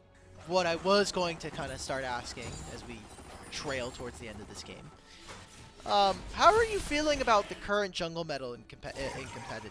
Because I'm starting to come around that I do think that this current pool of champions is significantly more interesting, and this is probably the healthiest jungle has been in a very long time. I would feel that way if these junglers would just pick some AP champions. Man. Okay, I know. Let's pretend that Wukong and Xin Zhao are not the disgusting champions that they are. Everything else is cool. Like, we're getting Kiana, which wasn't very popular before. We still have Pantheon. I mean, Jace and Malphite are getting Zed. almost... Yeah, the Jace and Malphite are getting permabanned because they are legitimately strong. And I mean, Malphite does have legitimate counters, and I think there's ways to play around the Jace, but sometimes you just don't want to let him through because the things that you can unlock, especially in the Game 1 draft, can be so devastating and so crippling. I mean, especially against Anyone's Legend. Now that he's already demonstrated how he can pilot Jace jungle, he's never getting that champion again. Yeah. So it's never coming back. Yeah, I think this is probably the healthiest that it's been. I think partially due to Fearless as well. Like, we're not just seeing Sejuani Maokai every single game. I know Wukong and Xin Zhao are very popular, so is Vi, but you know, that second string is becoming at least more interesting. Yeah, we see some Mundo as an answer to Malphite, which I actually think is a pretty cool adaptation. It's not my preferred response into it, but, you know, I can settle with it. Trundle's been nice, and that's definitely a good answer, not just into Malphite, but into a couple of skirmishers that don't have mobility or a lot of mobility and just kind of have to fist fight you. So that was crazy that Blabber locked in Italy over in LCS, because I looked at that, I was like, are you kidding me? But then it was a support kitten build, so I was like, all right, whatever. It's man. broken. You know? Italy has been broken on that. You're never getting nuke spears again. I'm sorry, bro. It's never happening. Nope. You gotta get it. She is just an enchant. Whoa! Shanks says it's time to end this game. The two-man sweep, it does force a flash. Oh, Kyle! Here comes the second engage from Kyle with the Pop Blossom. Flandra TP's in just as in case they need a backup plan, but Saboro with his own TP, I mean, low-key, Anyone's Legend just lost 2 members. IG are trying to turn this fight around. It's a 3-man decimating smash, but no one can really get in and follow up on the engage. Hope is dropped below 50% HP, so is Tarzan. It's way too difficult, and they don't want to throw this game any further because low-key, IG have gotten decent shutdown bounties in their pockets, and Photic is trying to keep them in range using the power of the Ashe auto attacks with the slow, but unfortunately it's not enough for IG to pick up any more. We go through that fight, and Shanks was way too far up. Kyle was looking for a very explorative, flash, but Hope is by the entrance to the blue side jungle. He's nowhere near that fight, and Tarzan does enough, but they killed Saboro. They're able to get a little bit more chip damage. This is as good of a fight as it's going to get right now, but IG are only now leaving the base, and AL can very quickly shred this objective. Thanks to them, I mean, there is some dragon damage reduction thanks to AL killing 2 of them already. It's going to take a little bit more time, and it is sole point being secured by AL, so under no threat yet. But I just want to look at where everybody for AL is currently situated. Tarzan, Shanks are in the same position. Look at where Hope is. Hope is not hitting in this fight. They kill Jway. We're not hitting in this fight. We're not hitting in this fight. Hope is walking away. Shanks is dead. Tarzan can only use the Crescent Guard for so long to survive. So AL overreaching a little bit. It's going to slow it down a tiny bit, but I don't think it's going to make a meaningful gap open up for Invictus. I feel a little disjointed there on the engage, especially if Tarzan already uses his Audacious Charge that early. It's kind of hard for him to get in on the second rotation of plays there for Shanks and Kyle, but for the Pandas, and at least the fans at home, you can rejoice that they did not chuck the 7,000 gold advantage that was in their pockets. A little bit of gold did go the way of IG, and when we're looking at item spikes, 2 items are now on the majority of carries for IG, but unfortunately for them, AL are starting to hit 3 item spikes, especially if you're already Shanks and Hope. I'm looking at Tarzan. Tarzan's about to finish the Guardian Angel, and that's going to make a hell of a difference if he can do that, plus get level 16. Next dragon spawns anytime they have priority. I like that Shanks is pushing out on that top wave. It means that a fade towards the Baron pit is always a reality. You see that Invictus Gaming are always going to have to contest, whether it's for the Fey Lights here into the river entrance, or just making sure that their opponents are not doing this Baron, because Azir will rip this apart on 3 items, and that makes this game way more difficult for IG. And Shanks is close to level 16, so this is going to be a scary Azir to deal with. If IG could somehow stall for a couple more waves and let Rookie hit level 16, you could try and blow up one squishy target, although it's probably only hope at this point because Shanks does have Azonia's Hourglass, so if you waste your ultimate, he can go golden. Yeah, I mean, it's Zonia's. He's got the Chain Lace Crushers, so he's gonna get a magic damage shield. He also has the HP from the Rylai's, so this Azir's got some HP to play with, and you are most likely not one-shotting him. Although that's kind of the build that Rookie has gone for. Level 16. He is going to have, I mean, he has the Void Staff, he has the upgraded Tier 3 Sorkpen Boots going for Rabadon's 3rd here. This honestly has to be the time I see Rookie, because he has been, again, completely invisible on this Syndra champion. And you've known that you're going to be playing against Azir for a large portion of the draft. I need to see something here, otherwise he is going to be a problem point for me in the series. Wei and Jway taking a post here. Kyle sends a clone and scouts out 2 members there. The Baron has been spotted upon the leash. Wei is trying to sneak around through the top river entrance, gets spotted by Shanks and Flandre. He's going to mark him, and they're just going to turn off the Baron and try to force the fight here. Teleport is coming in from Saboro. He gets rooted by Kyle, flees away. Wei's back in. Flandre already using the ultimate on Unstoppable Onslaught, getting rooted up. He's losing a lot of HP. Wait a minute. Anyone's Legend are losing out on their main tank. Flandre still has teleport, so if he can just get out and then TP back in, he can use a second health bar effectively. Kyle stalls him with the clone. And Anyone's Legend are kind of not executing the Baron as well as they should be, especially with this gold lead, and IG are hanging on. Hey, maybe the Baron changes were more real than I'm giving them credit for. I mean, this objective is really hard to take. It has 20,000 HP right now at 30 minutes. This is ridiculously tough to take. You can see that AL 2 times now tried to pull the Baron, unsuccessful in doing so. Much closer in the first bout. But now they lose out on the teleport from Flandre. He does have his ultimate again thanks to having the Zeke's Convergence, so he can go for another Unstoppable Onslaught, getting some damage down onto IG. This is getting a little bit wary. I think if you're AL, we are just looking to play for this dragon that's spawning in 30 seconds. Yep. Credit to IG, they were well composed to not burn anything super crucial in that Baron dance. Tarzan Where's Kyle? Oh, he's on a minion. They don't know. The Pop Blossom flash immediately by 2, but Saboro still gets clipped by the Unstoppable Onslaught. Rookie's the next target, and he's the next one to drop. Anyone's Legend are going to look to run down the 3 remaining members of IG. The Blast Cone will take them out to safety for now, but Tarzan finds way with the wind becomes lightning, and here come the reinforcements to all corral them down to their depths. An ace goes to Anyone's Legend, and they're on the victory march to end game 1. It's a 5-for-0 ace. The spam pings on the mid lane wave. Kyle finds 3 members of IG, and Wind Becomes Lightning turns game 1 into a victory.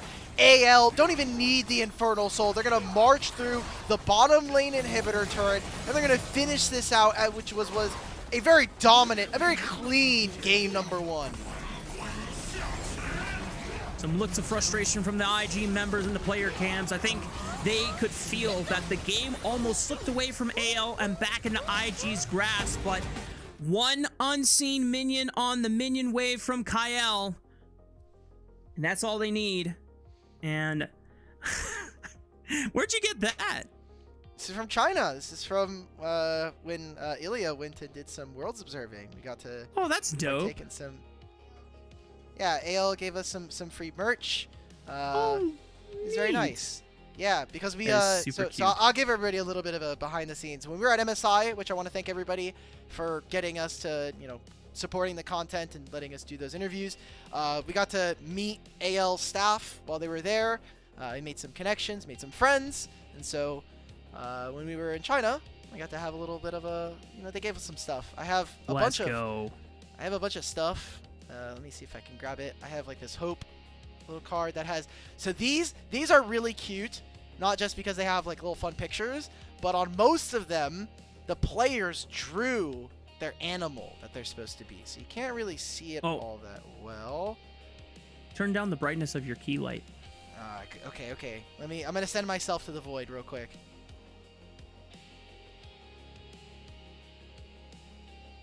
And not like that. God damn it! You can't see it. It's too reflective. Oh, there we go. There we go. Good angle. Oh, it's a little cheap. Yeah. All right. Sorry. Intrusive thoughts. I'm so sorry that I Mordekaiser ulted myself there. I've almost up resumed. I mean, that's what the teams are trying to do this split. They are trying to go to Brazil for first stand in Sao Paulo. True. Brought it back. Well, Anyone's Legend, once they had the game in their grasp, it pretty much seemed like all we had to do was just wait until the end. Yeah. But I think the broader conversation is, dude, how difficult is it to do Baron? Because my goodness, I don't know if it's because obviously I think it's a critique of Anyone's Legend that they were not able to secure that fight around that objective. Well, it's also really, it takes forever now because of how much HP it has. Exactly. It is very difficult. I mean, props to IG for hanging in there as long as possible. It didn't seem like I'm not giving them props, bro. They sucked for a large portion of this game. Damn. We're not. No. Okay, well, Baron is very difficult to take in this season, and there was some conversation that I was seeing around some other matches globally where teams were finding big leads, but then were not able to close out the game, and the big criticism was, man, these teams can't do Baron. Why are they just not rushing Baron? I'm like, I feel like Baron is way riskier to just flip when the enemy team is alive and well, even if you have a good gold lead. And the fact that Anyone's Legend had a 7,000 gold lead, nearly a full item advantage on their 2 main carries, and they still couldn't like effectively do it. I don't know, man. Maybe we have to give a little bit more patience and understanding to the teams who are not wanting to pull the trigger around the Baron if it's that difficult to do. It's difficult, and I want to thank Raz for pointing this out. I didn't realize this, but in the patch notes, they added back the shredding of resistances from Baron. That was not a case in the last season, so mostly because Otacon was in the game. So they gave it back to it. So it is just naturally a tougher objective to take. The health is increased, and the shredding of resistances does mean that it is now the objective that you go for if you're trying to like kind of flip. So I like it. I think Baron should be a tough objective, but I think it also should give you a really big reward if it's going to be that tough. And minions being empowered is very good.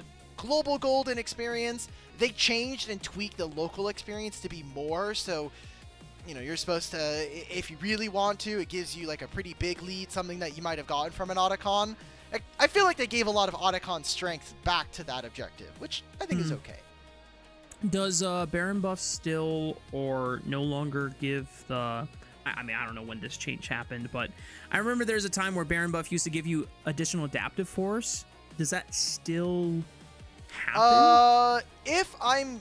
Remember, and I'll go check the buff right now. I'm going to assume yes, but it's not very much. Yes, it does give you a large amount. Let's see. Is it a large amount? I'm trying to find the buff right now. Okay. Okay. Oh, Kyle, well earned. Very, very, very pog. Okay, so it is 12 to 48 attack damage based on the minutes in the game. Maxing out at 40 minutes in the game, and 20 to 80 ability power. So it gives you some. It doesn't give you a ton. So are we advocating that they should increase the amount just a little bit more? I think if you have Baron, you probably shouldn't be getting combat stats. I do think that should give you like something. It gives you bonus movement speed. It gives you the empowered recall. It obviously increases your minions. So I think generally the buff that it gives you.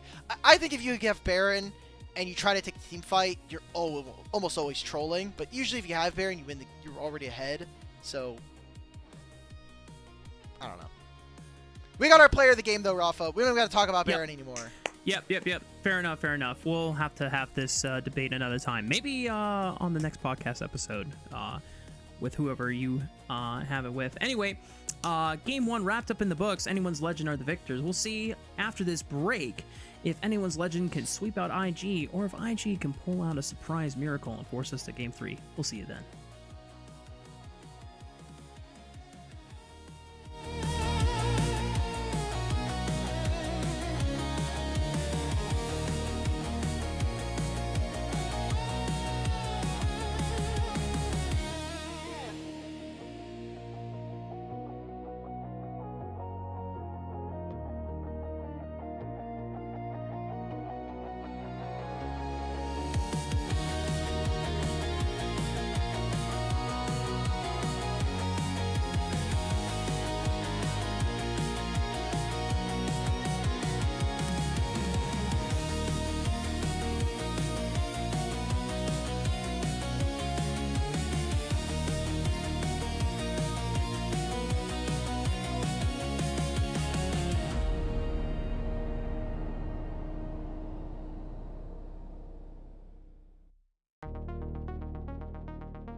Welcome back, y'all. We are getting ready for our second game of the series, for our last series of the night between Anyone's Legend and Invictus Gaming. And given AL's track record, who knows, this may be our last game of the series, but, you know, we'll see if IG have anything else to say about it. And like I said at the beginning of our draft in game 1, Dimitri, IG, please, just bust out the Diana Yasuo, bro. Just, come on. Do it for me. Yeah, do it for Rafa, guys. There's got to be something there. I actually wanted to showcase a little bit of something we didn't get to touch in the pre-show. We actually had, I took some clips from an IG voice comms video that just showed a little bit of the personality of the players. So if we could get that rolling, it's probably the nicest thing I'm going to have to say about them for the next 30 minutes.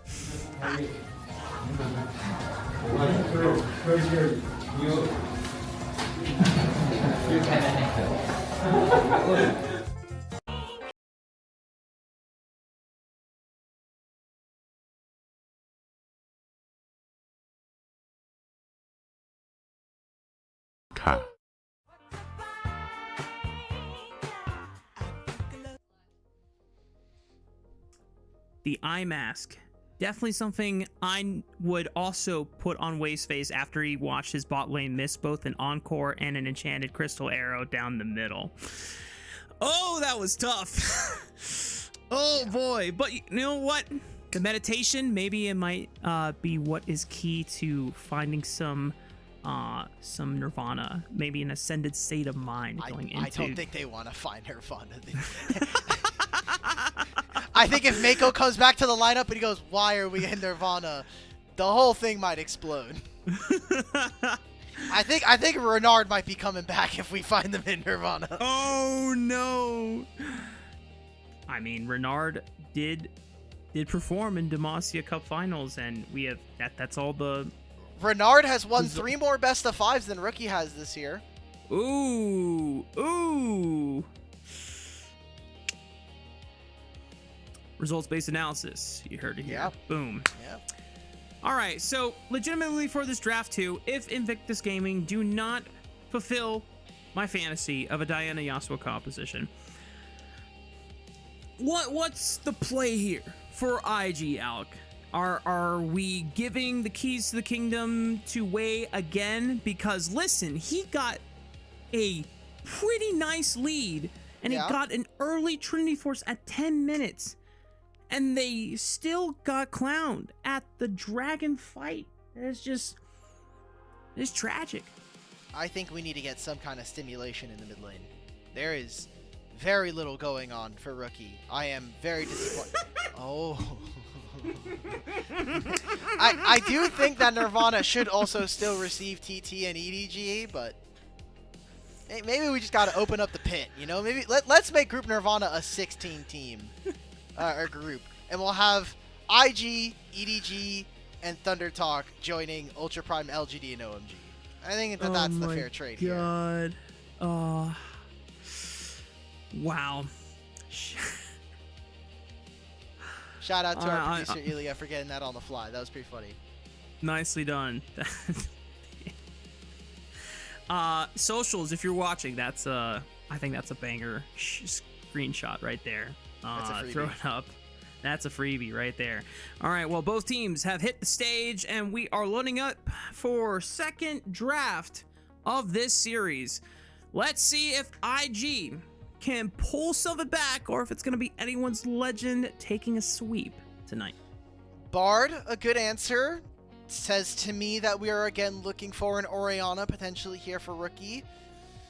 Could be a Talia as well. I like the Varus ban considering they're not on first pick for Anyone's Legend. Orianna ban is interesting. So in terms of champions that I would like to see, I mean, we still have like Vi, we still have Kiana. I'm saying these champions because I'm looking at the most playeds, and Wei has just been mostly focused on playing a lot of the assassins. Again, the Kiana, the Ambessa, the Pantheon. Well, if you want the best early game jungler, you can try and just snag the Pantheon for yourself. Please let there be something else. Oh my god, the chase is through! Wait, I wait, didn't even what? see that. Whoa, whoa, whoa, whoa, whoa, whoa. Okay, anyone's legend had to have known that this was in motion because Tarzan beasted with it. So now here's my proposal. Tarzan has a counter pick prepared for the Jace jungle. What is it going to be? I don't know. But please, Tarzan, I need you to cook. I need you to cook. All right, we get the second ever Jace here in LPL, and it is against Tarzan. I think it's a very dangerous gauntlet, but Jace did get nerfed on this patch, and I think this is a good way for AL, who have a 1-up on the series, to kind of test, is this champion still good, and do we have potential counters? Because if you can figure out a Jace counter, that's one less ban you have to worry about in series for the rest of the season, depending on how long Jace stays in meta. So get back into the draft here. AL, they get a strong bot lane immediately by picking up this Misfortune for Hope. And IG are going to respond by taking away the Alistar and preventing the Rel coming on through. Now, Malphite emerged as the answer into Jace when we were watching Demacia Cup because you can just stack armor and you ignore all the poke that Jace. Exactly. And the Anivia for Rookie. Okay, well, here's the caveat. If you can get in position to set up walls and your ultimate, that guarantees that they are in range for an accelerated shock blast. So there's some decent ways to play out some poke and trying to chunk at health bars before they get into setup for an objective point. All right, so nothing new, but it is Kiana for Tarzan. So I'm always excited to see Tarzan on an assassin at the very least. Not really seeing anything out of the ordinary for the Jace answer, but if anyone's legend just end up muscling and brute forcing their way through this very, very oppressive pick, then, I mean, I think then that is going to have a snowball effect for the rest of the league watching this match and just saying, do we need to start banning the Jace anymore? Yeah, I think, again, when you are playing here in the LPL, any kind of series like this, you are going to suddenly draw eyes. Maybe that even says to the rest of the teams that AL themselves are obviously not prioritizing this champion. We'll get through the second phase of draft with a lot of great 80 carries already take away. 3 80 carry bans coming on through from AL with the Sivir added on top of that. So what else is Photic going to be going for? He has picked up the Senna in a prior series back in Demacia Cup.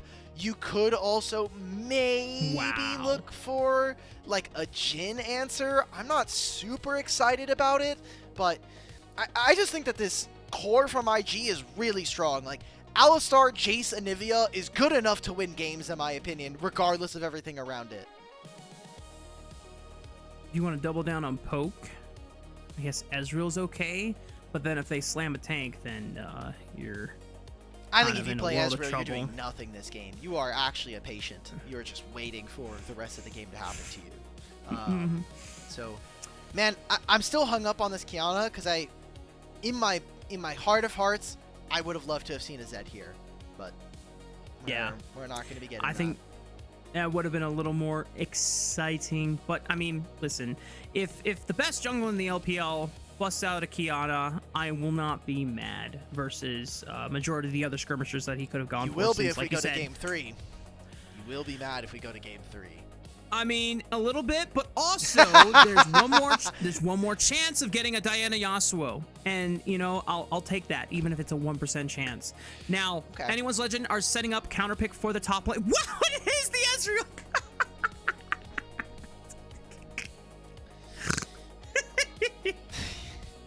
I can see Alk just so unamused. Dude, like, Ezreal Jace, that's fine. I think Anivia, great. I'm looking at this comp, and while it is very short-ranged here from AL, that is going to play into some of the strengths of IG. Now, because Flandra doesn't play Gnar all that much, this is kind of his answer into Renekton. We also haven't seen a ton of Cassante games from Flandra, so this makes sense. It does mean that they are very burst reliant, and this is a way that you can get around this Anivia. Anivia is going to be very problematic in this game, not even including her wall, but just the ultimate is going to make it difficult for AL to walk forward. The wall is also a way for rookie to stop this bullet time from very long range, which I think is hilarious. So there is very many ways that we could see IG win this one, but I need to see it happen. And we have seen very many tragic mid games where IG somehow throw from winning positions and then the game is just over. And now that you have the most broken jungler in competitive right now, even with the 26-2 nerfs that we're playing on, there is a lot of weight now on Wei. I think if you lose on Jace jungle in competitive, in LPL, you're probably the worst team in Group of Set. Damn. Condemning words from Alk, and I can't say At least I in disagree. LEC, you have the excuse of being European. Like, you're never winning on this champion. Oh, oofta. I don't know if we'll ever see an LCS Jace jungle, but it's been permanently banned. Well, let's find out what happens in this game 2 between Anyone's Legend and IG.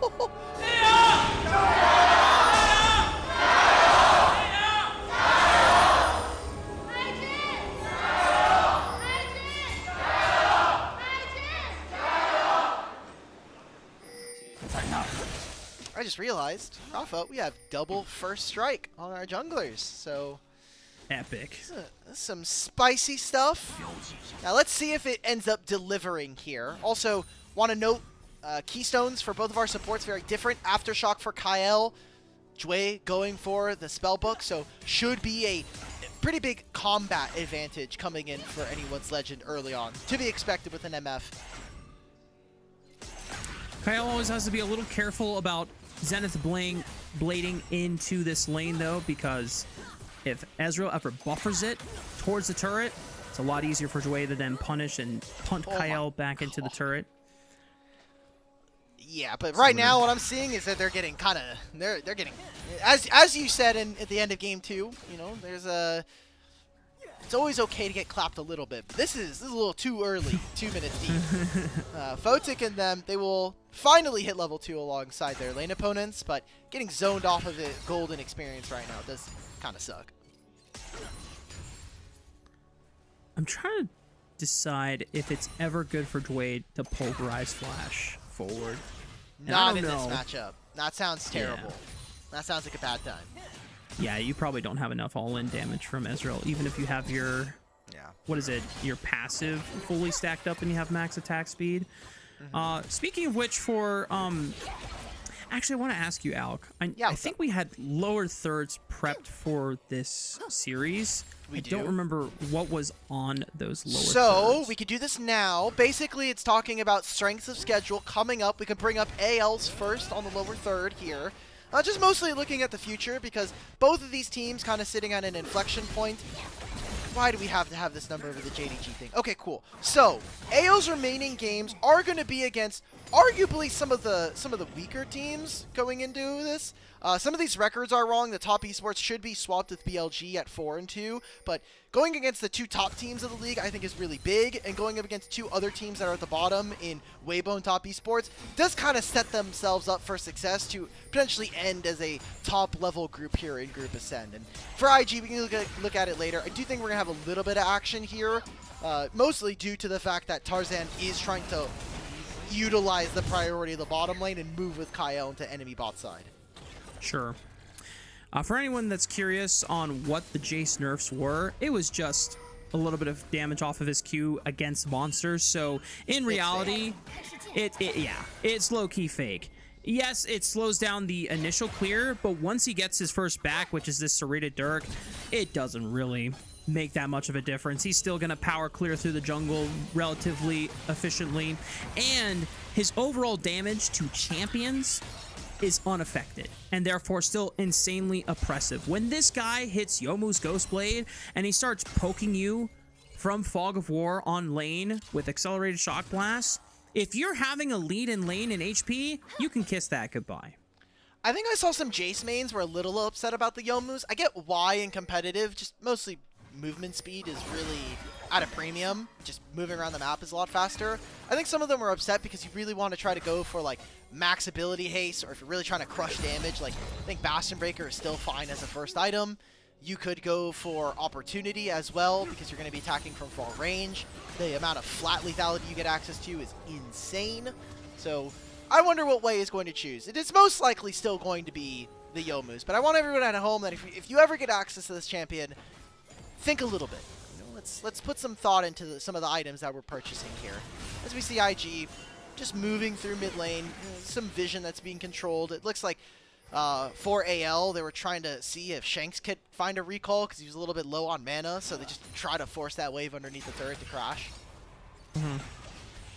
I mean, the ideal item for Jace, if he actually had an ultimate, would be Axiom Arc.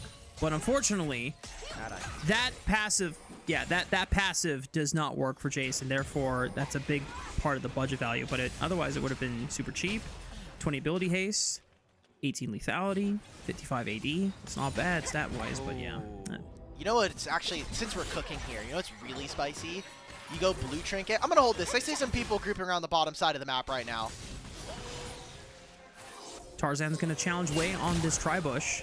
Both are level 5s, so Wei is still technically stronger. No Supreme Display of Talent available, but at least for Tarzan, is able to walk his way out. Cute little shock blast, not going to do that much. This Scuttle gets level 6, and it gives the Jungle Treat upgrade. Oh, Jway, he gets the pulverize, and the rest of IG are trying to follow up. He sends it to the skies. Decent damage, but Tarzan goes back in, dashes out, flashes away. Shanks arrives with the Realm Warp. It's the first blood going over to Phoenix Ezreal, and he makes it out alive. Rookie forced to flash away. He's still got an egg passive. Hope is going to send it. Can anyone from IG bail him out? I don't think so. Over the wall, Jway sends it one last time for the egg pulverize. At least Wei trades it out against Hope, but Jway is about to get dropped, but they cannot commit. Oh! 1-2! Tarzan finds it, stuns up Wei. Jway punts him in, pulverized. Photic cleans it up, and IG find their best early game so far. 4-2 in kills, a lot of that going on to Photic, and while nobody got the Scuttle Crab, a big win here for Invictus Gaming, as they got every single summoner spell under the sun. Jway, with a bit of an earlier engage, stops the Leona from moving forward, and I think just buying time for Rookie to get to this fight first. This Cryostorm is putting up a lot of work. I mean, it's preventing Hope from walking forward, and while Photic gets the dash out, he lives on sub 10 HP. AL have not enough damage. The egg passive from Rookie also buying a lot of space and time for this team. And AL just don't have the damage. Imagine if Tarzan or Hope had level 6 in this fight. This would be a big game changer in this one. That Supreme Display of Talent could have made a big difference, but thankfully for IG, nobody was able to contest on that Scuttle. It is such a pivotal moment for IG to just trust in their hands and try and force a check against anyone's legend and see what would become of it. And it ends up going their way. Photic not going down in the crossfire whatsoever. Gets himself 3 freaking kills on Ezreal. Yeah. This guy already with the tier stacked up to 87 and 2 of the 3 components for Trinity Force. This guy's hitting Trinity Force before 10 minutes, and that is going to be a massive wake up. And Shanks, no flash available. That's what we talked about in the draft. The Cryostorm into the wall, sets up the Shock Blast, and Shanks should go down to 1 more. Wei on the board now, 2 kills with the Jace, and because of the priority for both of his solo lanes, he should be able to get all these grubs for free. I mean, Shanks moved him in. Really great setup coming in from Rookie. This is going to open up a big lead here for Invictus. No Dragon even being started, so AL on the back foot pretty heavily. This neutralizes some of the lane matchups that we had set up for. Hope was doing good on the MF, but now with those 3 kills, that's massive. Flandra's going to look for a solo kill onto Saboro. 1 more passive proc from Flandra. Gets him low, but it's not enough thanks to this Dominus healing. Yeah, just ends up being a trade of ultimates in the top lane. Teleport's still available for both Flandra and Saboro. So Flandra will probably get a chance to push in this one last wave before deciding whether he wants to just immediately TP back to continue relentlessly with the pressure. Maybe try and get a chunk out so he has an HP advantage. There's still a dragon to contest for. No ultimate from Flandra, but I don't know, maybe there's an angle to try and roam bot lane. But it doesn't look like he has the window anymore now that the next wave is starting to crash against Saboro's Renekton. I think we should be looking. I mean, Rookie has no flash. Dway has no flash. Wei himself, as the Jace, has no flash. And we have this Leona, but Tarzan's going to continue to farm up camps. He wants to finish out those jungle treats, get himself to 1,000 damage smite. It's not going to turn into anything, so IG are going to grab first dragon at 10 minutes. He's going to push Rafa, him top. I'm feeling good about this right now. I really don't even care that Tarzan's taking away a Raptor camp. This is kind of the only real play he has to try to counter. Maybe they could go for something top. I mean, Saboro has no TP. He doesn't have dominance for another 30. Tarzan's just going to take camps. There's a good ward here, though, from Saboro, which will spot Tarzan on the top side. So it gives information to Wei, and now he can make a counter invade and just steal back camps. And so it just ends up equalizing in terms of overall camp advantage. In fact, Wei's still up on camps. Oh, yeah. So this just ensures that Wei is still ahead of the curve overall. Nice shock blast from downtown, too. That was max range. That was max range there. And he gets the scuttle on bottom side. This is a jungler's paradise right now. Maybe trying to see if they can catch Hope. It will be on vision. Dway could actually tank this. He has no flash. Bullet time. Decent chunk on the way, but if Dway is the one taking up the turret shots, it's still going to be an IG dive perfectly executed. And just like that, the gold lead continues to balloon in IG's favor. In game one, Anyone's Legend were able to bring it back in the mid-game, but this is looking pretty nice from Anyone's Legend. Realm Warp. Looking for Photic. Dway flashes away.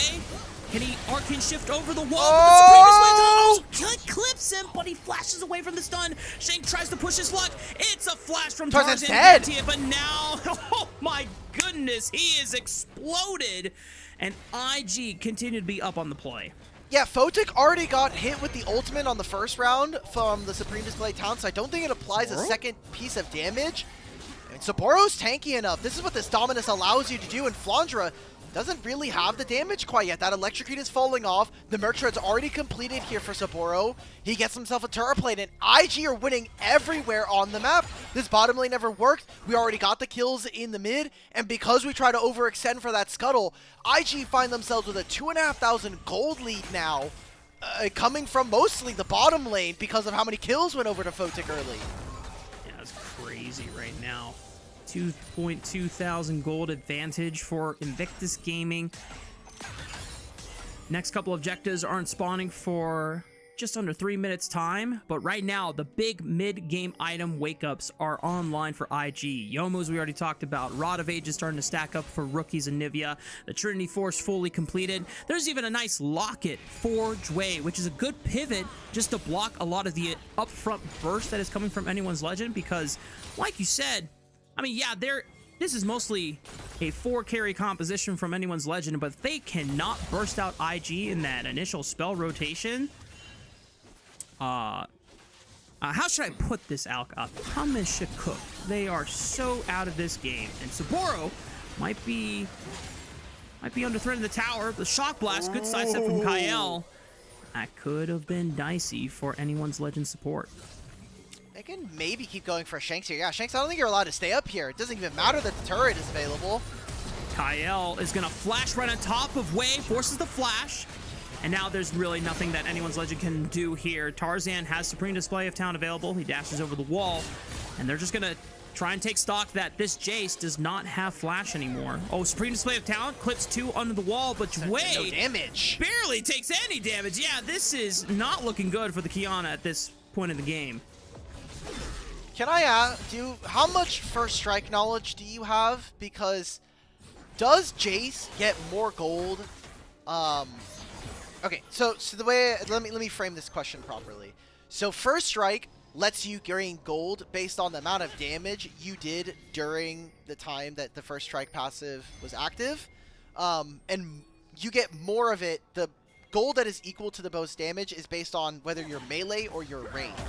Now, if you're melee, it's 50% of the damage you dealt. It turned into gold. If you are ranged, it's 35%. If you are Jace and you proc first strike with the accelerated shock blast, and you go into melee form, does it give you more gold?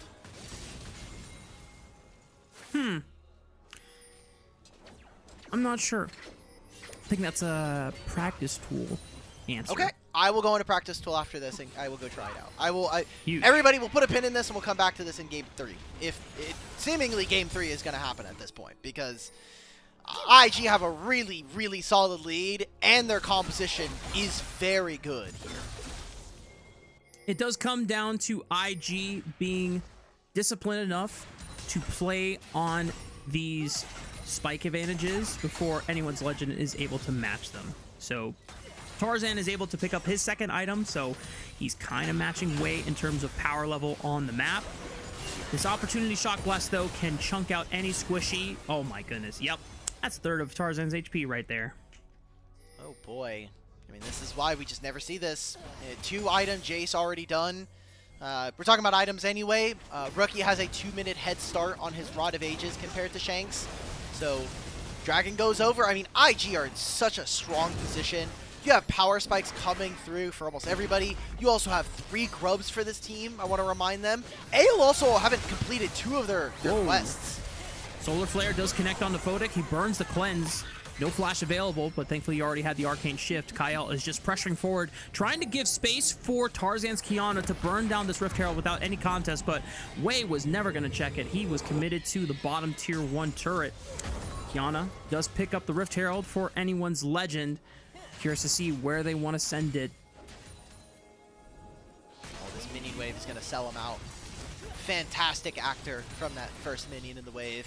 Melee minion. GOAT if you're an AL fan. 07. Right 07 in the chat. He tanked that Shock Blast for the homies. But you just gave Rookie an entire bot lane turret, and now potentially a second as he's looking to try to get more plates. If this is the actualizer build coming through for an Anivia, good luck. You're going to be having you're going to have an Anivia with lower base ability cooldowns and a bunch of extra damage. Rookie still has the egg passive. Ice Cube connects, Supreme Display of Talent. Oh no! Stun, but Jway comes in with a teleport and just no real follow-up effectively from Shanks. Jway, headbutt pulverize on the Kyle. You know, just to say, what's up, man? How you doing? Flandra.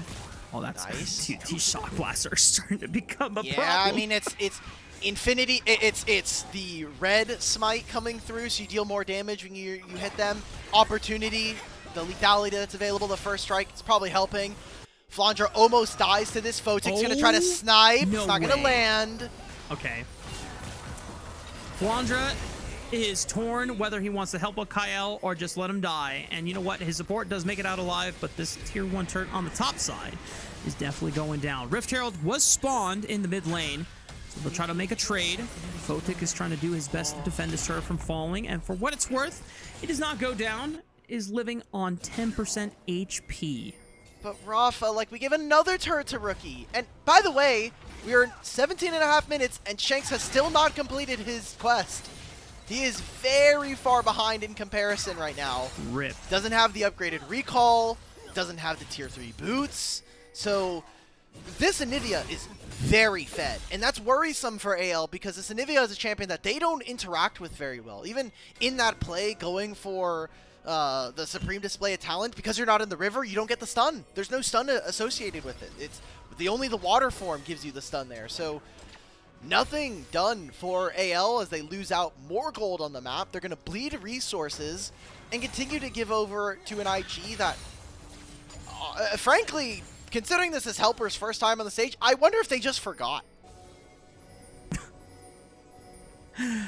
Well, at the very least, if Hope ever gets tagged by a Shock Blast, he can try and sustain off of a minion wave or jungle camps with Bloodthirster. But yeah, everyone else feels the burden of those Jace EQs, and IG are ready to pounce on this Flandra Aurora.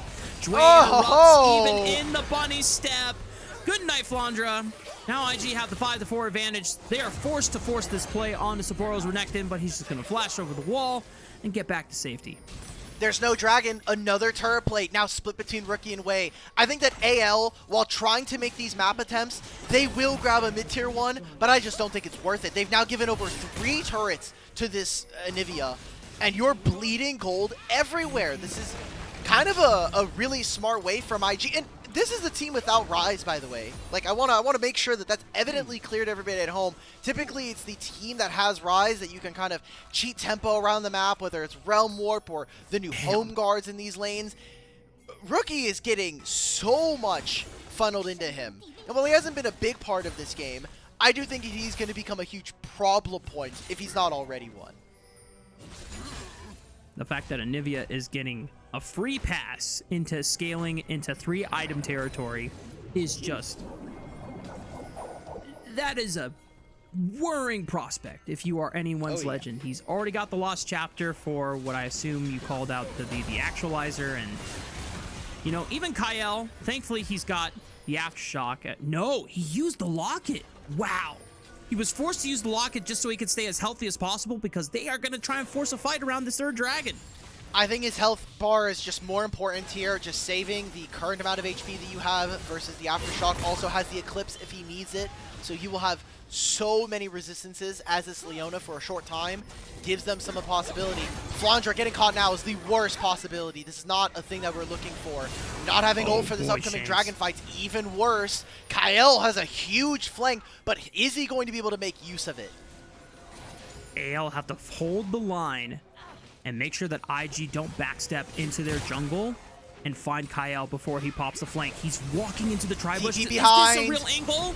TP behind from Flandra. Kyle springs from a jump scare bush. They found Wei! They found Wei! Don't tell me they bring this back from this position! Sapporo gets pushed back by the Supreme Display of Talent, but his goal is just to make sure Hope doesn't get to play the fight. He tries to step back, but Tarzan wastes him, and IG will still try to look for this dragon, but they don't have a smite available if Tarzan shows back up.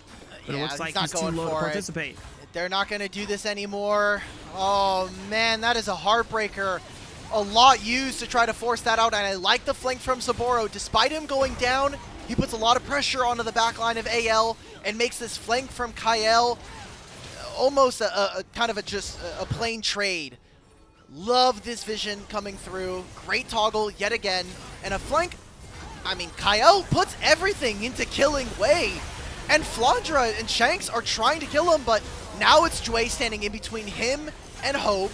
Sapporo as well. This tanky Renekton, even if he gives his life, he did his job. He prevented AL from contesting this dragon.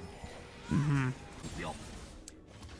because Shanks got dropped by the initial Cryostorm usage, could not help Flandra deal with the 3-man, and Dre was able to easily set him up to be knocked down by the 2 carries of IG. That was probably anyone's Legend's best attempt at trying to stabilize the game. They did bring down the gold lead by about 1,500, but is it going to be enough? That is the question now that Wei on this Jace is 3 items. Tarzan also 3 items. Oh no, Kyle's dead. Found again. Hang on, he's tanky enough with the Aftershock. He goes on to Photic next. Tarzan trying to force Wei in a comfortable position. He flashes forward, looks for Wei. He depletes him. Is this turnable for anyone's Legend? He's going forward still, but he gets dropped by Photic Ezreal in the end. And Kyle! Two-shot barrage wipes out Kyle. The bullet time trades against Jue. This game is getting messy, but all this time spent for that fight out, and IG's top laner is pushing into the base. I think no matter what IG do in some of these fights, as long as they don't outright lose a complete fight, their side laning will save them this game. Their 3 grubs will make it so difficult for AL to commit to one side of the map. And this was Kyle living for a long time, but a great job from IG to try to find him. Tarzan is trying his damnedest. He is one of the most mechanical junglers. We were so impressed, especially with the flexibility of styles we have gotten from Tarzan throughout the year. A little too far from the rest of his team, but the job was kill Wei. Everything after that was a mystery. They haven't really gotten past that part very many times here in this game, so they're still trying to problem solve on the fly. Yep. Thinking the game plan when they wrote it up, they were just like, yep, kill Jace. And then, well, we'll figure it out from there. You know, usually if you kill Jace first start of the fight, that's usually a win. Yeah. And I want to pull our attention, because we spent a lot of the time between 15 and 20 minutes talking about Rookie. He's almost sub 1,000 gold deficit now. Like, he had a 2,000, 2,500 gold lead, and Shanks has cleared a lot of that up alongside AL. So That's a little worrisome, but again, IG in general are still ahead. They have control of the map, and they're still on soul point here. So whether it's the Baron or the Dragon in 2 minutes time, I'm still looking for how they're going to look to try to close this game out and send us to a third. Interesting third item purchase from Photic. It's the Endless Hunger, and he's actually working on a second tier as well. He's going to be building a Seraph's Embrace. I have not seen double tier Ezreal in so long. The last time I saw it was 2020. I would say it's generally okay because he's going to have access to Seraphs. I don't like it here because I don't think he's going to stack it up in time. I think we are close towards the end of this game. It's going to take him another 5 minutes to finish this and still do the item. So if he's expecting this to go a little bit later, that's great. Let's talk about the Endless Hunger. This item gives you flat Omnivamp, and it gives you ability haste based on bonus AD, which for Ezreal makes your basic abilities, if you land a Mystic Shot, basically non-existent. And once he gets a kill, he's going to get a bunch of Omnivamp for the 3 seconds. So I think it's a really cool item. It's basically an item that is almost purpose-built for Ezreal, but that is also the case for a lot of items across the board this season. We have items that are very niche in their application. Actualizer is one of them. Protoplasm's a bit more niche, right? Endless Hunger is just going to add on to that list.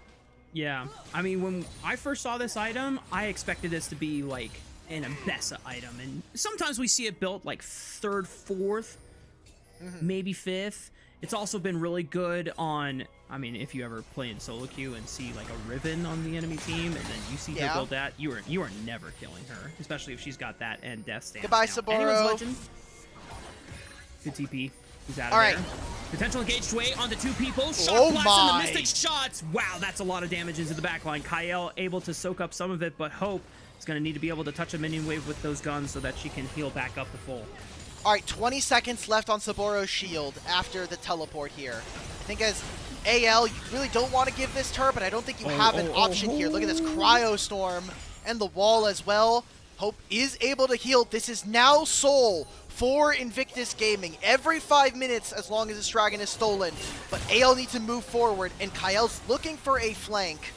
Flandra's also teleported alongside them, but they're on vision right now. AL are going to maybe look to force through mid lane.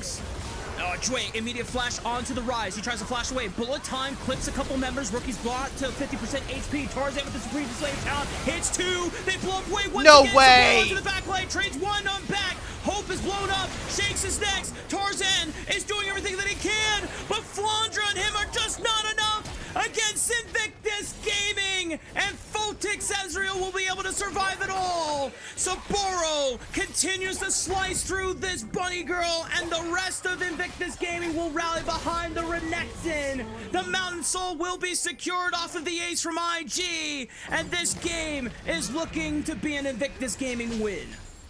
IG, they're too far ahead at this point. The poke from Wei is getting rid of everything, and Rookie in these fights as Anivia, I know he's been a bit quiet, but I just think that the Cryo Storm, the wall, you saw Hope there. He had to use his flash to jump over. We'll take a look at this again. Just look at what Rookie does here.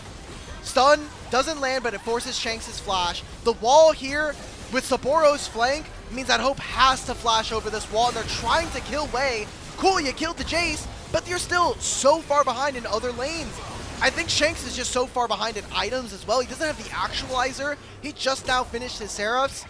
It's too far gone. Now you're going to be playing against a Mountain Soul team with 3 grubs. Invictus Gaming, this was a good setup, and we played around our Jace really, really well. I think that this basically came down to that bottom side scuttle fight that AL slightly bungled. It gave IG enough of an early lead to just brute force their way around the first dragons of the game. Anyone's Legend were pretty much just playing catch up from that point on, and they could never find any targets to really make picks with on this Kiana ultimate. And they never could find ways to roam effectively with Shanks either, and now it's down to just potentially one more good fight from IG to send us to a game 3. Last minion waves, and Baron probably soon to be started here. Saburo with another nasty flank. And this mid turret is very low, so you could honestly just walk up and probably auto-attack it with the 3 grubs, and that's it. Oh, he pops the Dominus. He's ready. G. No flash available. As soon as he walks up, Flandre's gonna be the first one to face check him, but the true shot barrage right on top. Immediate 5-4 advantage. And anyone's legend gonna do their best to delete the minion wave before it touches their tier 2 turret. It's defended for now, but IG with the man advantage can just try and force this Baron. Alright, so what do we do as AL? Because IG have complete control of the river. Saboro is still flanking. Saboro looks for hope once again. Jway with the knockup onto Kyle, trying to find a stun with the trample onto Hope's misfortune. Kyle, the next one to drop. Great shot, blast, great true shot barrage. The supreme display of talent holds him in place for now, but Shanks has to hold the line, but that job is way too difficult in a 1v5, and Tarzan will be the final piece of the puzzle lost to the winds. IG pick up another ace, the Baron will be secured, and you can imagine that this game is close to being wrapped. I'm not imagining. I'm visualizing it right now. It's already on our screens. The end is near. 10,000 gold lead after they finish this Baron, and they've got the soul. Let's just watch them wrap it up at this point. Jace is going to continue to be undefeated. There's a reason why this champion is so prioritized, even on the nerfs. Doesn't end up mattering. We didn't see any early invades from Tarzan, none available to them. And again, I'm going back to that river fight around the first scuttle. Just made the game impossible for them to play with the lead that Photic and Wei were able to gain.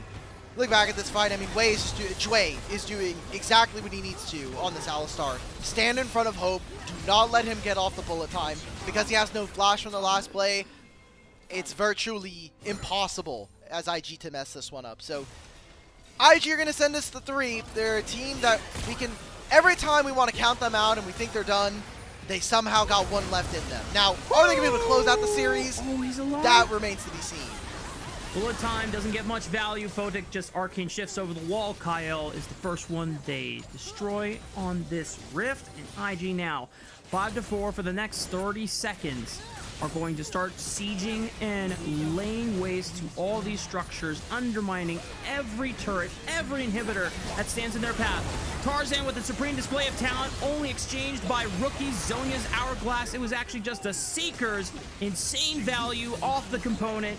Wei is making short work of the turret in the mid lane, just ensuring that they have every possible chance to close this game out as cleanly as possible and sending this series to the full distance. Shanks is the next one to die. Kyle respawns just to watch the Nexus crumble right before his very eyes. Ladies and gentlemen, we're going to game 3 between Anyone's Legend and Invictus Gaming. Why did we give up Jace? Why? Just to pick Kiana. Anyone's Legend wanted to F around, and they found out real quick. So, this is now good data sampling that Jace is still pretty damn good on this patch. I mean, we could have told you that just off of the fact that it's only monster damage nerfs, but, you know, hey. I didn't need to waste 40 minutes of my life there for us to know that Jace is still broken. That was... Yeah, okay. AL, great job. You lost game 2 coming in. I am markedly disappointed because that was a game that frankly shouldn't exist, right? Against BLG, I think it is a worthwhile gambit because you are 2 top teams coming into this league. Try out the Jace, see how broken it is. Okay, we got punished, happens. There's no reason for us to be giving it over in game 2 of this series. We know how disgusting this is. I will give some props to Photic's Ezreal because I know we weren't all super into the camp of it, but the fact that IG played heavily into that very first skirmish on the bottom side river and Photic won the flip and was able to trust in his hands in that play, Ezreal becomes way more difficult to lock down later on. I mean, you have point-and-click CC from Shanks' Rise, but that usually involves him flashing forward or ghosting to get in position as well. And when Photic has that kind of lead on an Ezreal already, and then the item build that we saw, you were blowing up Wei's Jace, but at that point, you still have 2-3 threats that you're still trying to take out afterwards. I don't know what's worse. The fact that we had to give over the Jace in Game 2 just to reiterate how broken it is, or the fact that I am now in a Game 3 and I know we're not getting Yasuo Diana.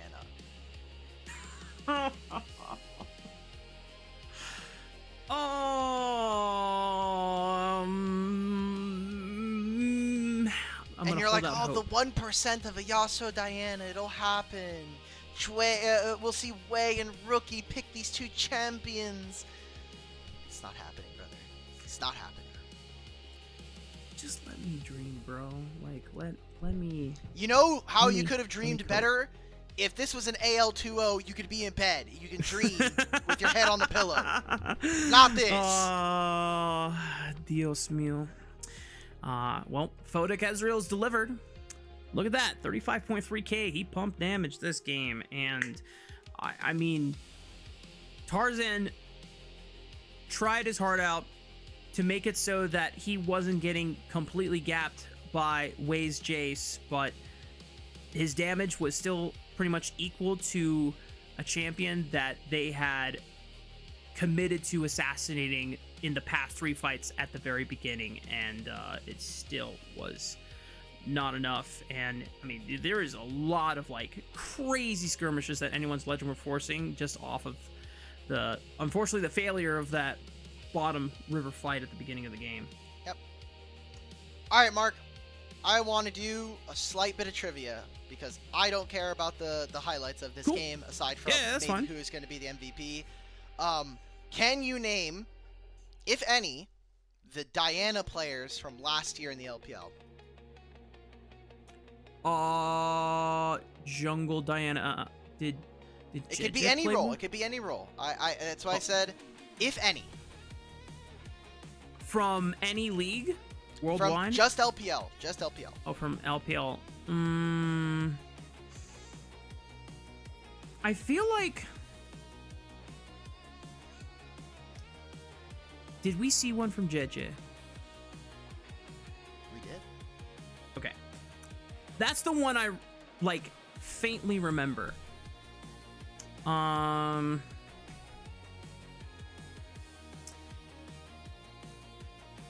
Low-key, I feel like Jeja was the only person that played Diana jungle last year. You'd be half right. There was one other player. His name is Shadow. He played it versus Top Esports. Both of these were in Split 2 playoffs. Yeah, he was on FPX. Yeah. Did Care play Yasuo? I don't think he played Yasuo with that. I think he would. I mean, Care has had a Pocky Yasuo. Take a look. Oh, this was this game. This was the game 4 where they played Rumble, Diana, Viego mid. Oh, the Viego mid! Where he almost smurfed. They almost smurfed this game at the very end, but it was a little too lost. Also had Jway there. Jway that we see here on IG. They're playing Senna and Braum. Dude, I forgot about Viego mid because they buffed up his minion healing. Yeah, it was like a one-patch wonder. There were some people who were like, oh, maybe we might see it. And then no one played it because they're like, nah, this sucks. You know? I think if you get Jace, you should probably still be playing in Nirvana. I'm gonna not lie about that one. Thank you. Nice. JJ and Shadow. Oh. All right, who's MVP? I think it's Photic. Could be Saburo with the flanks. Could be Saburo with the flanks, but I can't believe you play jungle Jace and you're not first up for MVP. It's too funny, man. It's just too funny. Oh, that's a pleasant surprise. Okay. I'm not mad at it. I mean, like, if they roll the highlights and show all, like, the river skirmishing, I mean, Jway, like, played it to the extreme on his health bar, and it's like a very fine line he had to toe. Sure. Still think Fodic also did a similar like performance, but you know, respect. I know Slayer will be a happy camper seeing that Jway gets a Player of the Game award. But now, folks, we are going the distance. Wow. Unanimous decision from the broadcast too. Wow. Okay. No, Okay. no love for Fodic's Ezreal at all whatsoever. Okay. Well, fair play. Game 3 is on the horizon when we come back after this break.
Welcome back, y'all. We're getting ready for our definitively final game of our final series for the night between Anyone's Legend and Invictus Gaming. Somehow, some way, Wade did get his hands on Jace Jungle, and Anyone's Legend decided, you know what?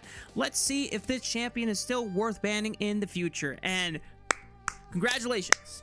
We have now done the data and the testing. This champion should not be let through ever again. This champion is still oppressive, and even when Anyone's Legend dialed down a counterattack solution, aka blow him up at the beginning of the fight, unfortunately, you gave the rest of his team way too much gold, so they were all still capable of carrying even when Wei was gone from the beginning. So now we are heading into a Game 3 draft where a majority of these options are gone from the table. It does pinch the champion pools of mostly top lane. I'm looking at Flandra.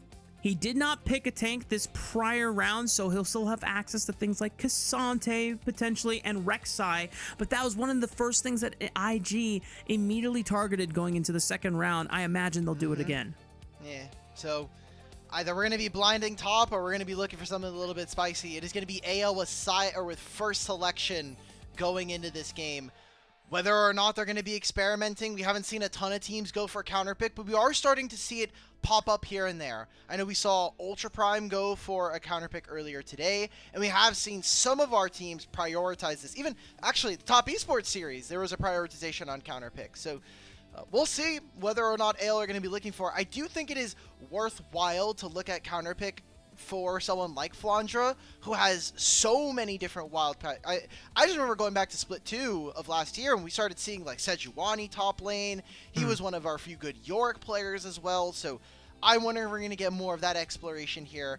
Also, we haven't seen him play any Zahen. Now, I don't think Zahen is a great champion for him, but again, just kind of throwing out ideas here.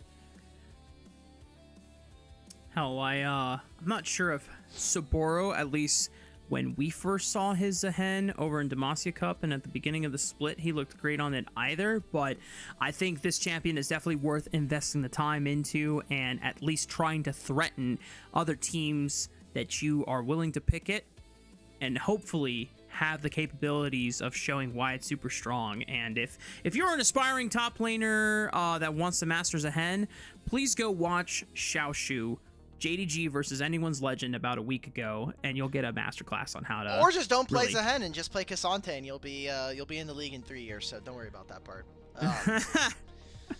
Let's see. Enough. It is going to be AL with first pick coming on through, so they will have first pick. IG will be on blue side. What is their priority now? Because I don't think we're going to be looking at very many junglers. But if we do, the two that are coming to mind immediately is Vi and Poppy. And Tarzan has not played any Vi this season so far. And I do think Poppy is by and far away his best champion. Pantheon is also still available. The Jarvan was banned, so if you want to just look for early skirmishing pre-level 6, I think Pantheon would be your go-to champion to select.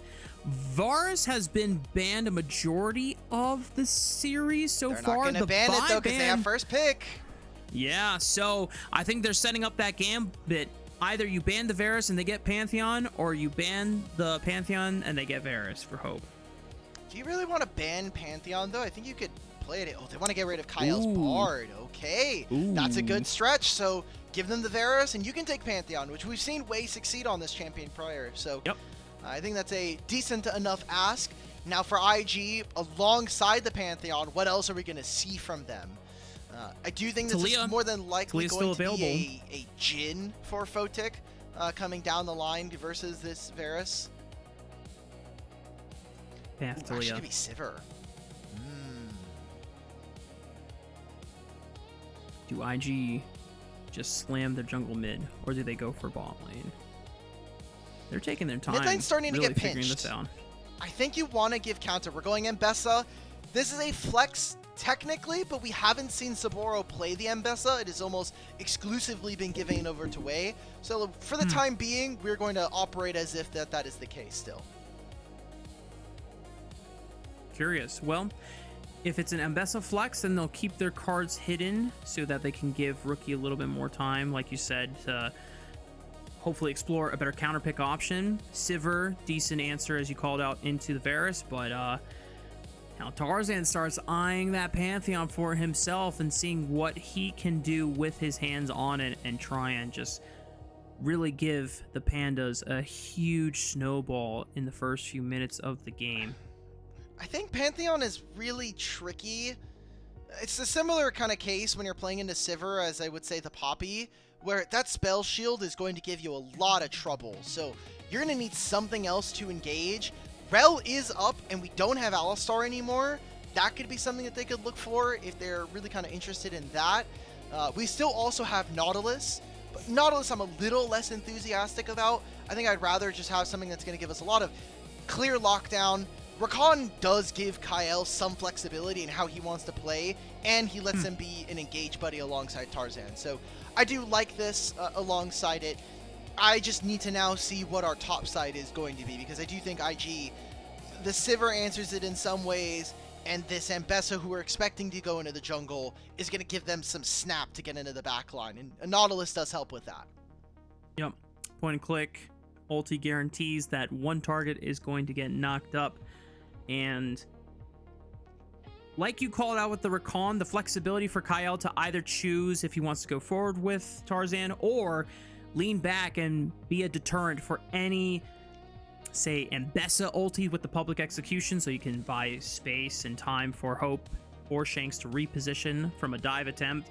But mid laners have yet to be locked in here, so I imagine that is going to be the first role attempted on the pinch, but it also could be top lane. And like we mentioned before, Rek'Sai was one of the champions that they banned exclusively away from Flandra. This does push him into Cassante territory. Also, for staying with the flex, Ambessa really sucks into Rek'Sai. Rek'Sai runs over that champion. Again, I'm looking at Cassante, but I wasn't really impressed with the last Cassante we got from Flandra here in the season, and I just wonder what he's going to move towards.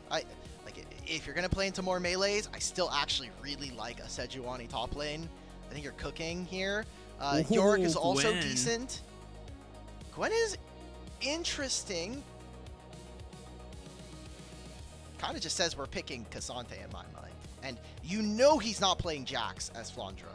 So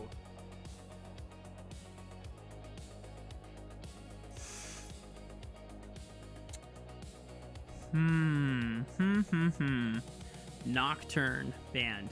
IG, because they are first pick off of this rotation, if they pick a mid laner, they can keep the Ambessa flex hidden.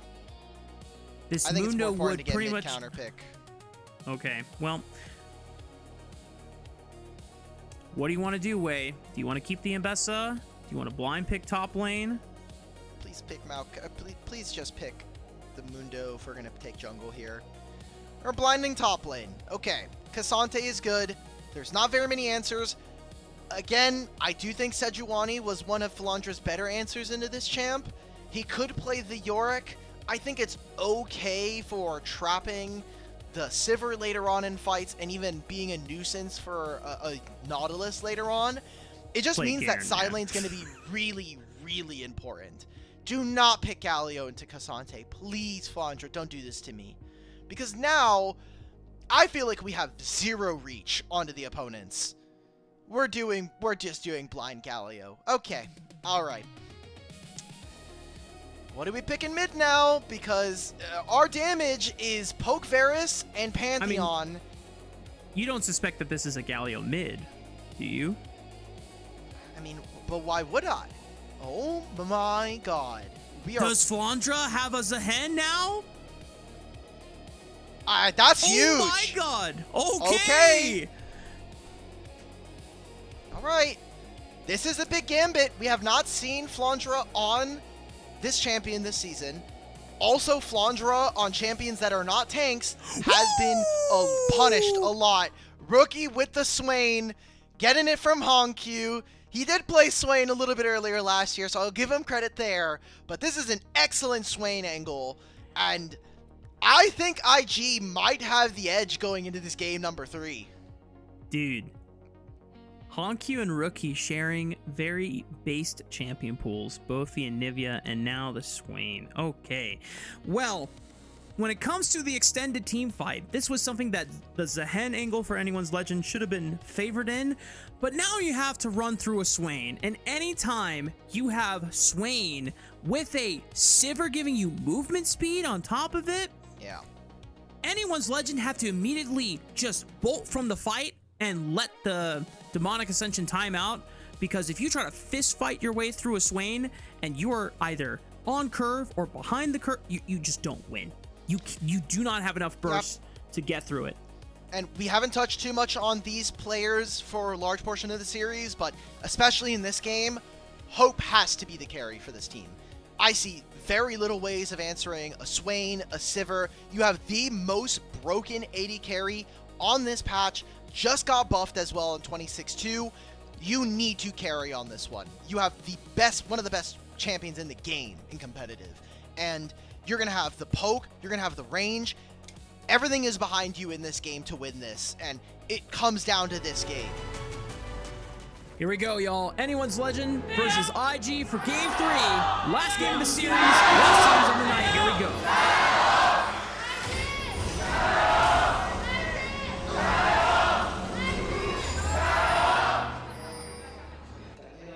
See, if the tech was that they were waiting for the casters, I'm glad the casters over on the Chinese feed decided, let's just get those Gyos out now. So we don't have to deal with it later, and there's no early level 1 shenanigans going through. Photic's already chunked. I'm going to assume that was an arrow, considering Hope is also missing some mana here. I like this cheeky level 1 play. You have a better level 1 here. Oh, good sidestep from Photic. Dodges the second piercing arrow from Hope there. Jway maintains bush control right now. Does he just look for a dredge line? Wow, they can't step up. Yeah, this is what happens when you're playing as Rakan. Your laning phase isn't as strong. You're playing into the Nautilus. Both junglers are pathing down here. You got a single minion from that, a -1 again. Hope has 1 CS after the second wave has already crashed here. And it might even be worse than that. -1 again. Okay, we're keeping count here. One more melee minion. Does he get this one? Okay. No, go back. I want to keep -1ing. Not going to happen. And now Jway and Photic are starting to just set up a big wave crash here as they start to aggressively try and push through this. Cannons have arrived. Dredge line does not find its mark. There's a brief window where Kyle and Hope can try and step up until the dredge line comes back off cooldown, but it's still so difficult. Yep, it's right now, please just try to farm up some of the minions. This is why you just can't blind Galio like this. Like, I know Anivia is gone, but even in the worst matchups, this is going to be really, really tough. So that's kind of the story here for Shanks. He's going to be in a losing matchup, kind of, I don't want to say self-counterpicked himself, but really left himself very vulnerable here in this series. I think that's dangerous because the times where we have seen IG the worst is when Rookie is a non-factor. So giving him time to scale in a game, giving him time to have a good matchup just from the lane alone is very, very problematic. Yeah, I mean, the past 2 games now, IG have been able to secure quite niche champions because not many mid laners other than Honkyu have really leaned on the Anivia, let alone now a Swain. And so this is just setting up IG to have some insanely different win conditions than what you expect from other class of champions, because Swain is just one of the few where you just pop his ult in a team fight, and you are just kind of de facto winning the fight if you're even on items. Demon Flare is pretty disgusting, and the fact that every 7 seconds, if you're still in combat with champions, you get another proc of it is really, really good. So now Mbessa's going to come out. There's no scuttle for him to take, and all the Phaelites are going to give him a ton of vision here. Oh, Flandra, no. Q3 doesn't land from He tries to flash Saboro. early. Saboro just Q flash. Okay, Flandra sidesteps it. Nicely done from Flandra. Survives and gets out what could have been a deadly gank that would have ruined his game. Good trades coming in from Shanks. Got a little bit of alone time to equalize this matchup after he took his first recall and has the Dark Seal. Can we teleport from both of our mid laners? But I'm still worried here, Rafa. Every 5 minutes that goes by, that's a good sign for IG. I think that you have a Sivir that's going to hit 3 and 4 items. You already have an advantage from how they played the level 1 here for Photic and Jue. So I think we're showing a lot of really, really good stuff. And that is, I think the wherewithal to play these lanes correctly was something I was going to be a little bit worried for IG, considering what their track record so far in the season has been, and some of the not so clean wins that they have had. I'll just put it that way. It's been tough, but when IG do perform, it's quite entertaining. It's quite awesome. Now, Jue is in a world of trouble, forced to flash away as Tarzan was in the area. He does not have Hex Flash in this choice of runes, so no ways to continue making plays until that flash is back off cooldown. Yeah, IG have never 2-0'd a series in 2026, at least when they're winning. Yeah. It's a pretty tough look. Dragon can be started, but you already see that mid laners both have level 6, and it is easier for AL to move first, because Swain can press Demonic Ascension all he wants, but Galio can go to another side of the map. True. So, for now, it is just going to be IG trying to move their way into River. You can see that thanks to having the Sivir, they just push the wave. They have control of the Tribe Rush. Jue. Maybe going on to Jue. Maybe buffer the Q to get out of the grand entrance, but Tarzan still with the stun, and Jue just extends way too deep for vision control. That's first blood going over to Tarzan. One of the reasons we saw Nautilus drop out of priority is that we saw Unsealed Spellbook be really popular on supports for basically the entire 2025, and his base stats were so miserable, it wasn't really worth it to play Nautilus. And kind of see it there, without Aftershock, you kind of just got stun locked by the Pantheon and Kael, and then Hope was able to put in, or chip in a lot of damage there as well. So seeing Wei go for an invade, this would mean that he's a little bit closer. Both of our junglers do have that 1000 damage smite, but we already see that Mbessa, we've known about this champion for a long time in jungle. She does a very, very good clear. Wei has the smite advantage over Tarzan since he already used it on the Krugs. Yoinks the red away. Rookie actually pops Demonic Ascension against Shanks in lane, just in case Shanks wanted to join the fray with the heroic entrance, and denies him the ability to do so. So just good awareness that Wei wanted to make that invade happen. Dragon is still available, and we got Grubs spawning in a minute's time. I don't think Rookie's going to have access to that ultimate again in time. Yeah, that's why I'm like, I don't know if Rookie got the choice to not pop the Demonic Ascension. I think that was a moment where if Galio does move, it's bad, and so he uses it to keep him there, but he also took a bad trade. So Shanks is going to come back to lane using Home Guards. He also can respond if IG even bothered to contest for this Dragon. It's going to be anyone's legend opening up a small lead by taking the first objective off the map. For the most part, it's one of the earlier Dragons we've seen out of this series, since the other ones were fairly delayed. So it's nice if anyone's legend want to at least force a Dragon stacking win condition this game. Grubs are up in 10 seconds. Away is already on the bottom side of the map trying to power farm all of his camps that he has got available. If Tarzan decides to feint towards top while Wei takes a base, there's still a chance that maybe IG can try and contest them there. Demonic Ascension still not quite off cooldown. You're allowed to cheat being on the minion waves here as Pantheon, because he's gonna finish his wool, or he's gonna finish his wolves. It seems like they're prepping for something on bottom side, considering he is hovering, but with Cassante underneath their turret, I wonder if there is time and space for them to look for something. But instead, they're just going to try to invade on the bottom side. Already all of those camps done. Despite the first kill going over to Tarzan, I'm looking at Wei. He's 10 away from his jungle camps, or his jungle tree being done. And he still has a scuttle on top side and the 3 grubs up there. This is very easily a play where Wei could get a big advantage. Yeah. Definitely senses an opportunity on the bottom side, if not for one to make himself, just trying to make sure that Photic is not in any danger. He was forced to pop the cleanse, but Tarzan, before he finished the recall, did get vision and information that Wei returned to the bottom side of the map. just to make sure that Photic was not going to go down anytime soon. Still had a flash available, but now Wei's booking it towards the top side of the map. Neither jungler has finished their first item here. Does he get it, though? I mean, as Pantheon, again, I'm always going to say this. If you have Grand Starfall, you can always get a recall timer in, because you can just show up across the map. So I like this, a movement coming in from Invictus Gaming. Let's get our support in first, move into the topside river, and we can play, because this Ambessa does a ridiculous amount of damage to objectives. Great job from Sabora as well to maintain priority over Flandra and make sure that they can grab these grubs.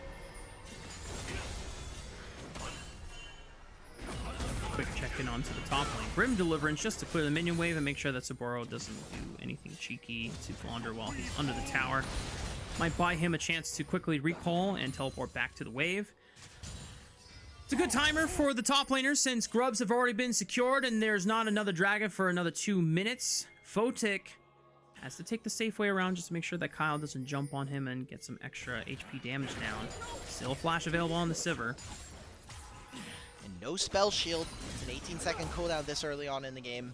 So if they were looking for something possible, because the ultimates that are available to AL right now, they're maintaining a soft gold lead right now. It's a very slow game immediately. We were maybe gonna hope to see Flandra do, or Tarzan do a little bit more here. A great ward from Tarzan and AL to spot out Wei. But he is almost level 9. We're gonna see if they can fish out for where this Ambessa. Where did he took a recall. He got his Eclipse. Completely dodged everybody. Very cheeky from the observers. Definitely looked like we were setting up for a collapse onto the Ambessa, but Wei now gets the chance to look for his first fight with this Eclipse in inventory. Very strong spike for the Ambessa, and if he can find a good public execution on the target. Let's invade. But Tarzan's hunting. He wants to get information on where this Ambessa is. At least just sees that the Gromp was secured, but Saboro might be in trouble. Looks for the W, forces the flash out of Flandra. They can continue to go for this. They're going to look for a dive underneath the turret. It's a minute before the dragon, and they put all this vision on the top side while still maintaining some wards on the bottom lane jungle here of IG. So I think AL get to do so much with extra information and good gathering happening by both Tarzan and, combination of Shanks and Kyle. It's been a very meticulous game plan from anyone's Legend, and one that I can respect a lot. I am concerned about if they are not able to accelerate this game anytime soon, because when I look at every time Swain picks up a spike, how harder it is to kill him, how harder it is to kill Ambessa. Anyone's Legend trying to see if they can secure the second dragon of the game to maintain that drag stacking win condition, but IG are already contesting them in the river. Thankfully for AL, you are allowed to be a little lackadaisical on the mid wave. Galio can clear this for now, and while this is happening, it's still ultimates in. Looking for Rookie, no flash for him. And they pop the Demonic Ascension, now just bail. Let it time out, and Anyone's Legend can now reset and look for the fight. That Swain ulti is practically wasted. Jway is forced to flash. Rookie also no flash from the prior engage. Anyone's Legend just methodically burning summoner spells one after another. They're getting ultimates, and they did lose out on a bottom lane wave there, so I don't know if the dragon's immediately going to be started. I think this is for now. We'll see Tarzan take the bot lane scuttle, take his bottom side camps. At the very least, he'll take his blue buff, and then look. Shanks also was able to get a recall in, but still no completed first item. What the? Wait, what? Yeah, so he buffered through the all out. He recognized that was an angle. Yeah, but why is he there? To go through. I think. Well, I can't tell you, but that was. It looked funky on the spectator client for sure. Jway is gonna face check into Kyle. Tarzan already started up the dragon. Dredge line buffers through the grand entrance right into Hope. He flashes away from the dredge line and the death charge. Here comes Shanks. Heroic entrance forces the hand of IG to flash away. Now this Ambessa, no public execution, no flash, cannot get into the pit as easily as she would like to. Tarzan is pulling it towards the top, trying to be safe and meticulous about it. Anyone's Legend, they still can't commit fully to the dragon. Okay, Look at the timers right now, though. There is the grand entrance, the swiftness coming in, or the quickness, sorry, for Rakan. If that came up while they were taking the dragon, that could have been a way for them to turn this. Not going to be the case. We're going to dance back off of the dragon. That was a huge hook from Jue. I mean, landing that onto Hope between multiple members, also getting his flash, very pivotal there for Invictus Gaming in making sure that that dragon does not go over. So we're going to have Herald. I think this is probably going to be the objective that's going to be less so contested. Also, haven't seen a Grand Starfall quite yet from Tarzan, so saving this to try to get something on a side lane right now, but I don't know. I'm not a huge fan of this. It's been a slow game from AL and maybe a little too slow. Here comes Shanks with the teleport just to take over and relieve Flandra of top lane duty for now. We'll give Flandra an opportunity to just walk over to bot lane instead and see about being able to pick up a minion wave. This Rift Herald looks a bit funky, Alec, I'm not gonna lie. We did say that this game definitely better for IG, if that's the case. So, time, you know, or this is very close to like the Kassadin, like tick, tick, tick, the clock emojis that tend to get spammed. But they don't have a dragon, and we have Grubs, which is nice. That's definitely going to be a little bit more impactful. But with the lane assignments that AL have gone for, I think the worry that you and I have been kind of simmering on is starting to be brought up to a boiling point. Like, this dragon's still up, and no one's nearby to even contest. Yeah. I mean, one of the pitfalls about this Poke Varus build, it's oppressive early on in the first couple item spikes, but there's a point where there's going to be enough HP built on this entire top side. Hang on, Dragon, 1400, secured by Tarzan. Now everyone just bail. Jue tries to lock him down and keep him in range. Rookie looks for the nether grabs, pulls one in onto Tarzan. He blocks the damage with the Aegis Assault. Saboro tries to continue the play. Dredgeline follows up. Wade dueling with Flandra on the right side, and the Demonic Ascension with the Rylai's continues to slow them all up. Massive knockup from the Death Charge, but everyone from Anyone's Legend manages to get out alive. If that Galio ult goes off and then they get the Grim Deliverance, I think AL slam this game immediately. But they grab the dragon against all odds versus Invictus Gaming, and that is an incredibly close fight. Small bits of CC, all of the micro interactions there, barely saving it for IG. Usually Pantheon is a champion that we try not to contest the Smite versus, because his Comet Sphere, when it's empowered plus Smite, is near impossible to break. This is where I was a little worried, but then I remembered Pantheon is OP. You could just press the E button at any time, and you're basically invulnerable. Oh, the Q3 from Saboro there, stopping the heroic entrance, and just barely the never move missing from Rookie. Small things, again, changing the tides of war there, and turning into a nothing burger. No fights, no kills, no deaths. It's crazy. This is the lowest kill game we've had all day long at 17 minutes and 45 seconds. You can tell that IG are obviously locked in, but Anyone's Legend are being very, very cautious and almost more passive than they normally would be, because they are just making sure that they do not give IG any semblance of an advantage. The Rift Herald gets teased for a little bit, and the rest of IG immediately give ground back over to Anyone's Legend. I mean, just imagine if you're AL and you just think about the absurdity of the last, like, game and a half, essentially. Like, we gave over Jace, we lost the game. I'm sure players are going to be very reactive and just say, well, we gave over Jace, we deserve to lose, right? And then coming into game 2, it's like, okay, Hope, we got you, Varus. We you know, unfortunately have a bad matchup in mid lane as the game goes on.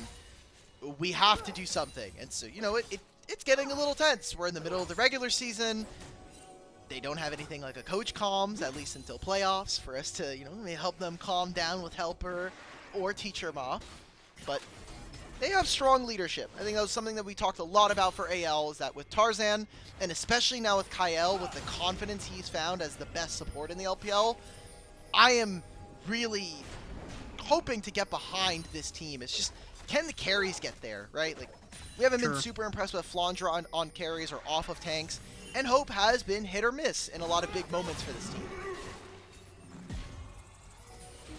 This is a bit worrisome for the Pandas because there have been times where Hope does really pull out unexpected clutch performances, and then you get used to the clutch performances, and then when you need it most, it doesn't show up, and then it ends up even more disappointing. Anyone's I think Legend, of like though, his...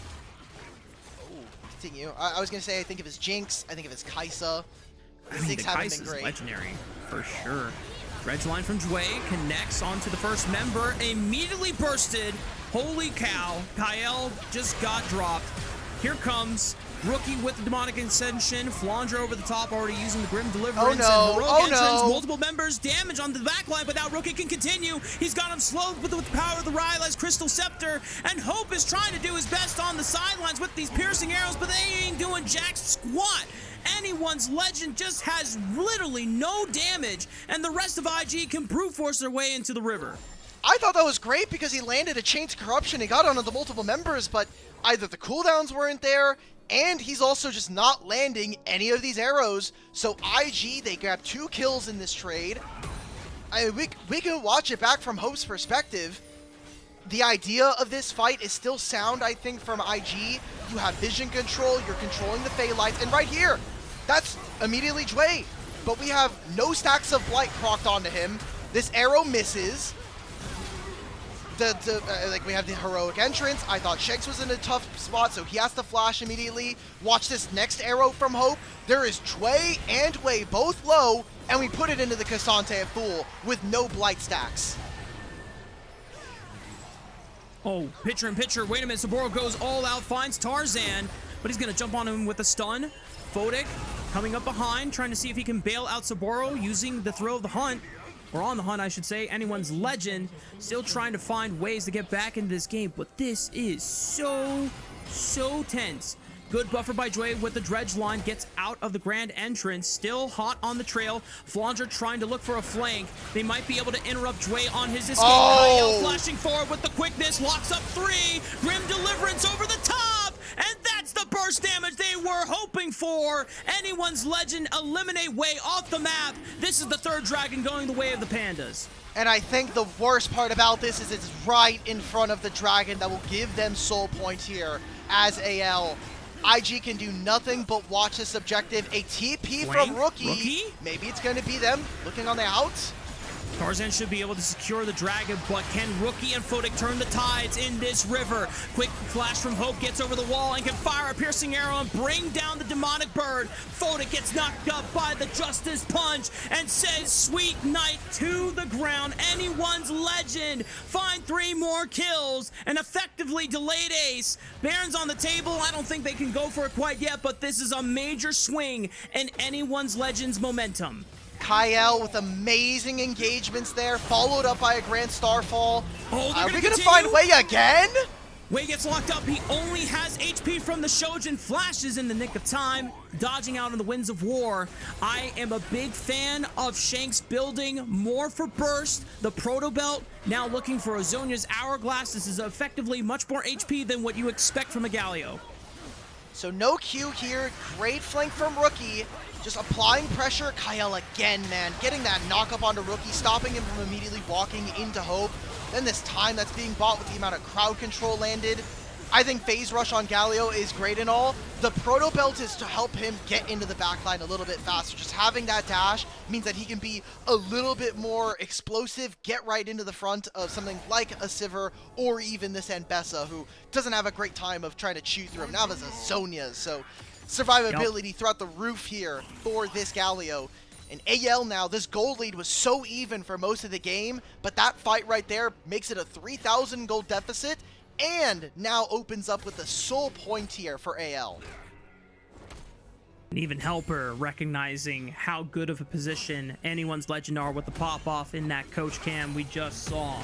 3 minutes away from the soul being available for the Pandas to take off the Rift.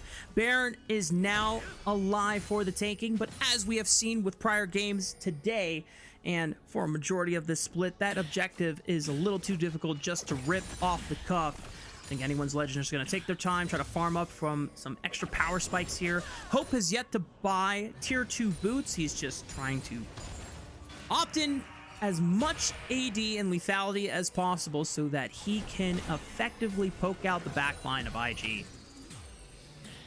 All right, let's see what else we have here. AL are just putting all of the vision in the top side. I don't think they're going to have time to really contest for this top tier 2 or tier 1, but just allowing Shanks to be able to push on this wave. Also, let's hope potentially lean onto this side of the map because they know Zehen versus Cassante is going to essentially equalize itself out. Taking a look at Flandra, the game has been quite quiet, especially in their lane. They had some close moments, but once you get out of lane on Zehen, if you can get to team fights, you are a beast. Yep. And he has a 1500 gold lead now. Shui does have flash. He's already used it, and the rest of Anyone's Legend trying to get into the fight. Rookie pops Demonic Ascension. They're all slowed inside that corridor. Shanks is forced to go golden with the Zhonya's Hourglass. Looking at Saburo, he tries to hold the front line for now. Shanks gets one last taunt. The face rush, not enough, then Saburo wipes him. Now the rest of Anyone's Legend on the retreat. Ends up being a 1-for-1, but the value of the trade is greater for IG. They maintain their mid laner. Anyone's Legend don't. Teleports used by both top laners as well, so again, going in favor of Invictus. Rookie also gets to catch his bottom lane wave with nobody answering him. Mechanically well played there from IG. I'll give them their flowers where it's due. Good job as a re-engage coming in from Jue, even if he does lose his life. Now, this makes this next dragon fight a little more interesting because Shanks has no flash. Hope also will have his flash in 30 seconds, so I wonder if there's going to be any attempt from Invictus to try to grab that last summoner spell before we move into this all-important soul fight. It'll be a nice way to make it a lot easier for Flandra to just burst him out with a well-timed Grim Deliverance. Now, especially, he is level 16, max rank on this ultimate. I'm going to say it once again. Xiaoshu was the first player in this league to really show how devastating this champion can be when played well. And like you said, Flandra has had mostly a quiet game on this champion in the laning phase, but every item spike he gets, and now that he's at max rank ulti, I think he can really make the difference in this upcoming dragon fight. And what about his opponents here? We've said that time and time again, when IG look good, it's when Rookie is at the forefront alongside the rest of his team. And, I mean, as a lane counterpart, Saburo has become a liability in some of these games. So I need to see him perform. I want to see IG look competitive. They'll have priority over this mid wave thanks to the Sivir, and completely blanked out the vision, except for the scuttle that was taken by AL. He sidestepped the dredge line. Aegis' ult already used, blocks a lot of the damage incoming. Flandra tries to step up next. Hope trying to see if he can lay down some poke. Dragon already at 5k. Tarzan has to walk up again. 3k HP. Can they get in? Flandra gets vision. They secure the dragon, deny the soul. But Kyle! Massive grand entrance, and rogue entrance is going to be huge. It just forces Photic away to backspace. Wei still has public execution at the ready. He's trying to peel off the backline. Shanks goes golden. Rookie's holding the front line with the Ryle's Crystal Scepter. He gets bursted by Anyone's Legend, and now the rest of IG are in full retreat. They can't escape. Photic! The Grand Starfall finds Photic. He stayed way too long, and now it's Wei that could be next. Kyle is looping around, ready to cut off the retreat path. But Wei has too much HP for Anyone's Legend to really take advantage of. Another massive fight for Anyone's Legend. The only consolation prize for IG is that they do deny the soul. That was amazing steal, but is it going to be enough to keep them in this game? You have a Sivir who's on 3 items now. It has to be soon. AL find a great fight. I think that flank from Kyle was precipitated so well. He's just waiting, biding his time. And while it ends up being Wei who grabs this, I mean, right onto the carries. Photic and Wei get the heroic entrance. You get the Grand Starfall afterwards to follow. And Hope can't do any damage thanks to Rookie. I think that the other lanes here from IG did a really good job of stalling this fight. This is going to be the worst part. This flash from Photic. Oh, 3 feet in front, you still die. Now we got a Baron to dance for. Oh boy, Anyone's Legend up 6,000 gold. We did see that it was very difficult even for a near 8,000 gold advantage Anyone's Legend to close out the game at the beginning of this series. IG are going to have to rally and muster everything that they've got to try and bring it back from this position. All right. I mean, Baron is... It's easy in some aspects. I think neither mid laner is going to be very impactful, but Varus, if he can get multiple Blight procs, that becomes big. And we talk about experience a lot of times. I'm looking at so many big leads here for AL, especially in the jungle, right? Like Tarzan's almost like already level 16. Shanks has a full level almost down over Rookie. Acquired. Yeah, and a big item spike as well here. So IG, I need to see something from this Mbessa, man. Like, aside from some of the early skirmishing, it is not really panned out. It is so difficult to now answer. Teleport's going to be here for Saburo. This is kind of like the last fight that IG are going to have access to. Watch Kyle on the flank. He's spotted by the control ward. The rest of IG just immediately retreat over to the left side. AL tried to pull the Baron and force IG to face check them. Doesn't give them the angle they were looking for, but this Baron dance, they only have another 50 seconds to really go for before setting up for another dragon setup. Jway forced to flash. Kyle pops the quickness. Wei retreats for now. Saburo has Q3 at the ready, but does not find Flandra with the Natofo strike knockup. Anyone's Legend have full control of this top side blue quadrant jungle. They yoink the blue buff away.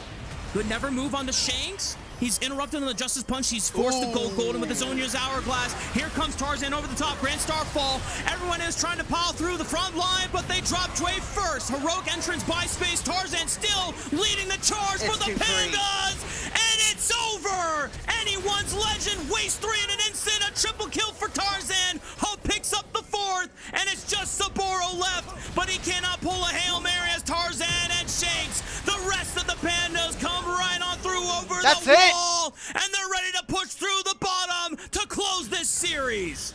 Hope teleports to the bottom lane wave, and that right there was an excellent fight. Despite it being started on IG's terms, they don't even need the soul here. AL will team fight their way out of this game and put a deficit down onto IG, going up to 4-2 here in the regular season. Another ace for Anyone's Legend, and that's all she wrote. At the end of the day, it is still the Pandas victorious over Invictus Gaming. GG, well played. A slow-rolled game, something that IG have yet to really conquer as a strategy against them. They're a team that really tries to spike early on in the game. They try to make plays around their jungle, and the setup around some of these fights, they didn't use that lane lead. Also, the AD carries, like Sivir didn't really get to have the fight that she wanted. I think that Rookie, again, invisible here on this Swain. Yeah, I'm not gonna lie, I felt underwhelmed by the Swain in this game. I was really hoping it was going to be a much more threatening force to deal with for Anyone's Legend, especially considering how little their damage profile was. But I think the few times that Anyone's Legend were able to force the Demonic Ascension out of Rookie, force him to flash, burn out the ultimate, there was just so many meticulous ways and really intelligent decision-making coming out from AL as a whole. Just understanding what were the small win conditions, what were some of the micro things that IG were hoping to play for, and they just always played around it with the awareness and making sure that they weren't giving IG easy ways to execute their composition. I think also Kyle completely gapped Jway in this series. Just very disgusting what he was doing to that kid. To be fair, Kyle has very quickly risen to be the best support in the region. That is for a good reason. Kyle has really proven himself. I think the confidence that Tarzan and Tabe gave him last year has worked wonders for this kid's confidence. And he has a very bright career here in the LPL. I'm going to be sad the day that he decides to go back home to Korea. Yeah. Well, we'll see if, depending on which org from the LCK that is a top org, and if they struggle again going into Worlds, and they look at their bot lane Amen. change out and they say, Lehens is retiring after this year, so let's get some Nong Shim Kael with Scout and Kingin. And I'm sorry, I'm doing evil things right now. I'm sorry. You are cooking something diabolical, and the camera has been denied from you by producer Ilya. Wow. I could just turn my camera. I literally can reach over like 3 feet, and just if anything, I can turn Mark's camera off here. He's not giving me the mic. Wait, no. Hey, come on, relax. I've been a good boy. I've been trying to, be very clean today, and I haven't said anything insanely suspect. Okay. I've kept a very well-behaved overall cast so far. There's a couple Your camera times got turned off earlier today, actually, already. Even if you didn't misbehave.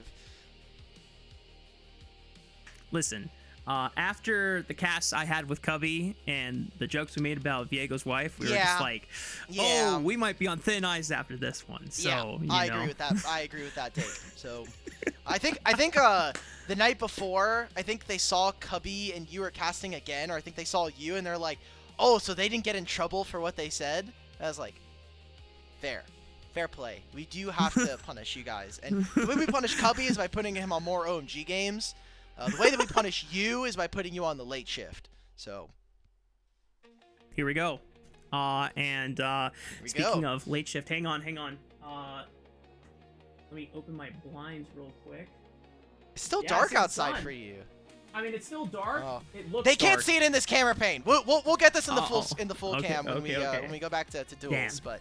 But wrapping up this game, I think really impressive 2 things. Kael 100% KP. That makes sense. This was a very low kill game in general when we look at how the fights ended up kind of peeling out. I mean, you look at the high KPs across the board on both teams. Impressive. But I don't know, like, IG need a lot of help in both their drafts, I think, but also just their play. Their level of play is abysmally low for what we expected from this team coming off of Demacia Cup. We thought, okay, Renard was okay, Rookie will be better, and that, I think, hasn't really been given to me at all. And for all of Wei's mistakes, I do think that he has to do a lot because this team is almost geriatric with what we there's get no from them. engine without him driving it, and sometimes Wei has to put himself into positions that look very, very questionable from our POV, but it's like, who else is going to do it? Because Saburo, your rookie top laner, is inexperienced and hasn't yet, found the confidence to be the one like leading the charge. Wei is also trying to step up and be the leader, but his looks for the angles on the engages are not consistent, right? I think one of the things that we brought up, especially in our second episode of the podcast with Slayer, as much as I want to be on the Dway hype train with Slayer, and I believe in this guy to be in that next class of great supports, it's like sometimes he finds the great angles and sometimes he sees a play to be made, but the rest of his team can't follow. So he ends up going down swinging. This is great highlights. Again, not very many from this game in general. I just want to give Kyle is just way too clean, man. This kid is cracked. I'm glad that we have him. Again, I'm gonna be very sad if and when he leaves. But I don't know. Also, I will say the lane was a little suspect. I don't want to give him too much shade. But Flandre actually did play this Sehen decently. It was okay. I'm not like super impressed. This was the one fight that I thought was funny because Shanks went golden and Kyle also put the Mikhails on him, so they just don't have it for this fight, and it does not matter. Which I think is hilarious to me. Dude, Rookie got knocked up like 2-3 times back to back. I mean, this champion was omega useless. The lane was okay, and he didn't even have like a massive lead. I think Rookie played some of the lane not perfectly, and Yeah, that'll be a continuing conversation for IG as to whether or not we can get Rookie back in form, back to a level that I think is not only serviceable, but exceptional here in the league. Well, with this win, Anyone's Legend now tie both JDG and BLG at the top of Group Ascend 4-2 in series score, and technically lead in game wins. So they are they're definitively the first place. They are first place now because it's head-to-head records or ties are broken up by game differential. So AL get to be number 1 by a single game, which I think is very fun. But that's it. I mean, that's it for our day. Thank you for an updated standings graphic from production. But this looks kind of like what we thought standings were going to look like, even though we're halfway through the split. This feels about right. I mean, we had Anyone's Legend as the team to beat when we started this split at the beginning of the month. And the fact that BLG gave us not only a win over Anyone's Legend 2-1, which is still one of the most entertaining series we have seen all split long. I think there have definitely been some other series that have popped up recently. I don't know if it was the JDG BLG first series with the Honkyu solo kill overnight, or if you would rather prefer the second series where BLG showed a more formidable showing and still lost to JDG in a couple of just really clutch late game team fights. I don't know if this would tilt you. BLG have only lost to one team, so I still find them to be the best team here in the league, even if they aren't immediately first in the standing. Well, what are you going to do to trigger me? What is this? Does the IG Top Esports first series go up in best series of the split? Definitely entertaining, but quality was... Quality was a little through the floor on that one. Just straight through the floor. Why are we punching down, man? They're already 5th, 6th here in the league, okay? You know what? Here in LPL, I live for the chaos. I live for the hair pulling. Although I definitely enjoy it more when I'm watching it happen, and definitely less frustrated than when we're casting it. But it's what? We'll review that last string of words. Okay. No. Okay. What? We're taking things out of context. Like, it's awesome and it's fun. But for example, this Jace game that we just saw from IG and Anyone's Legend, that was like come on, AL, but it's okay. And then we didn't even get Diana Yasuo. A complete waste of time coming in. Now I'm even more upset. Yep, my goodness. I think you deserve it. All right, Rafa, we have been here for long enough. It is 6:30 a.m. on the PST on the West Coast. So we're gonna shout out our elite coffee supporters, Aaron Soup and Mung. Their pledged financial contributions help level up the broadcast every single day and give back to the cast and crew who strive to give you an LPL English product every single night. Now, that is going to be the end of our show. I want to thank everybody who was joining us, whether you're a viewer or you were part of staff. Thank you for taking part. We will be back tomorrow at 12:30 a.m. PST for some Group Nirvana and Group Perseverance. We got actually a 3-series day. We'll be back 11 tomorrow. Wow, yep. okay. Ultra Prime, LGD, OMG, LNG, and Ninjas in Pajamas versus EDG. So tomorrow, I'm either going to be a happy camper if EDG make a series win against NIP, or I will be Depresso Espresso as an EDG fan. Kyle, player of the game. This should net him player of the series. Yep. Agreed. I mean, he got 2 pogs, so he'll probably get player of the series. I just want to give one last shout out to our production staff today. Ilya, all day on production duty. Thank you, King. Also, shout out to first Min and Trina, who are on socials and moderator duty on the first shift, and then Zach and Liv for rallying for our 2nd and 3rd series of the night. Wow, this was split. Wow. Who's giving top lane votes? We need to investigate the refs. What the hell is this, man? And the They're summoners, like, hey, there was people online. Flandra won with the hen. We have to give him. We have to Player give of him the player series. of the There game. we go. That's the GOAT right there. Kyle, best support in the league, top 5 player in the entire league, I think, in general. So, congrats to him. I'm excited to see what else. But Rafa, we have been on, again, way too long. I'm looking at the status of this room. 8.5 hours we have been here, including call time before the show started. So, everybody, please take care. We got another 3-day series coming up tomorrow. And actually, I will do one last check before we end this show.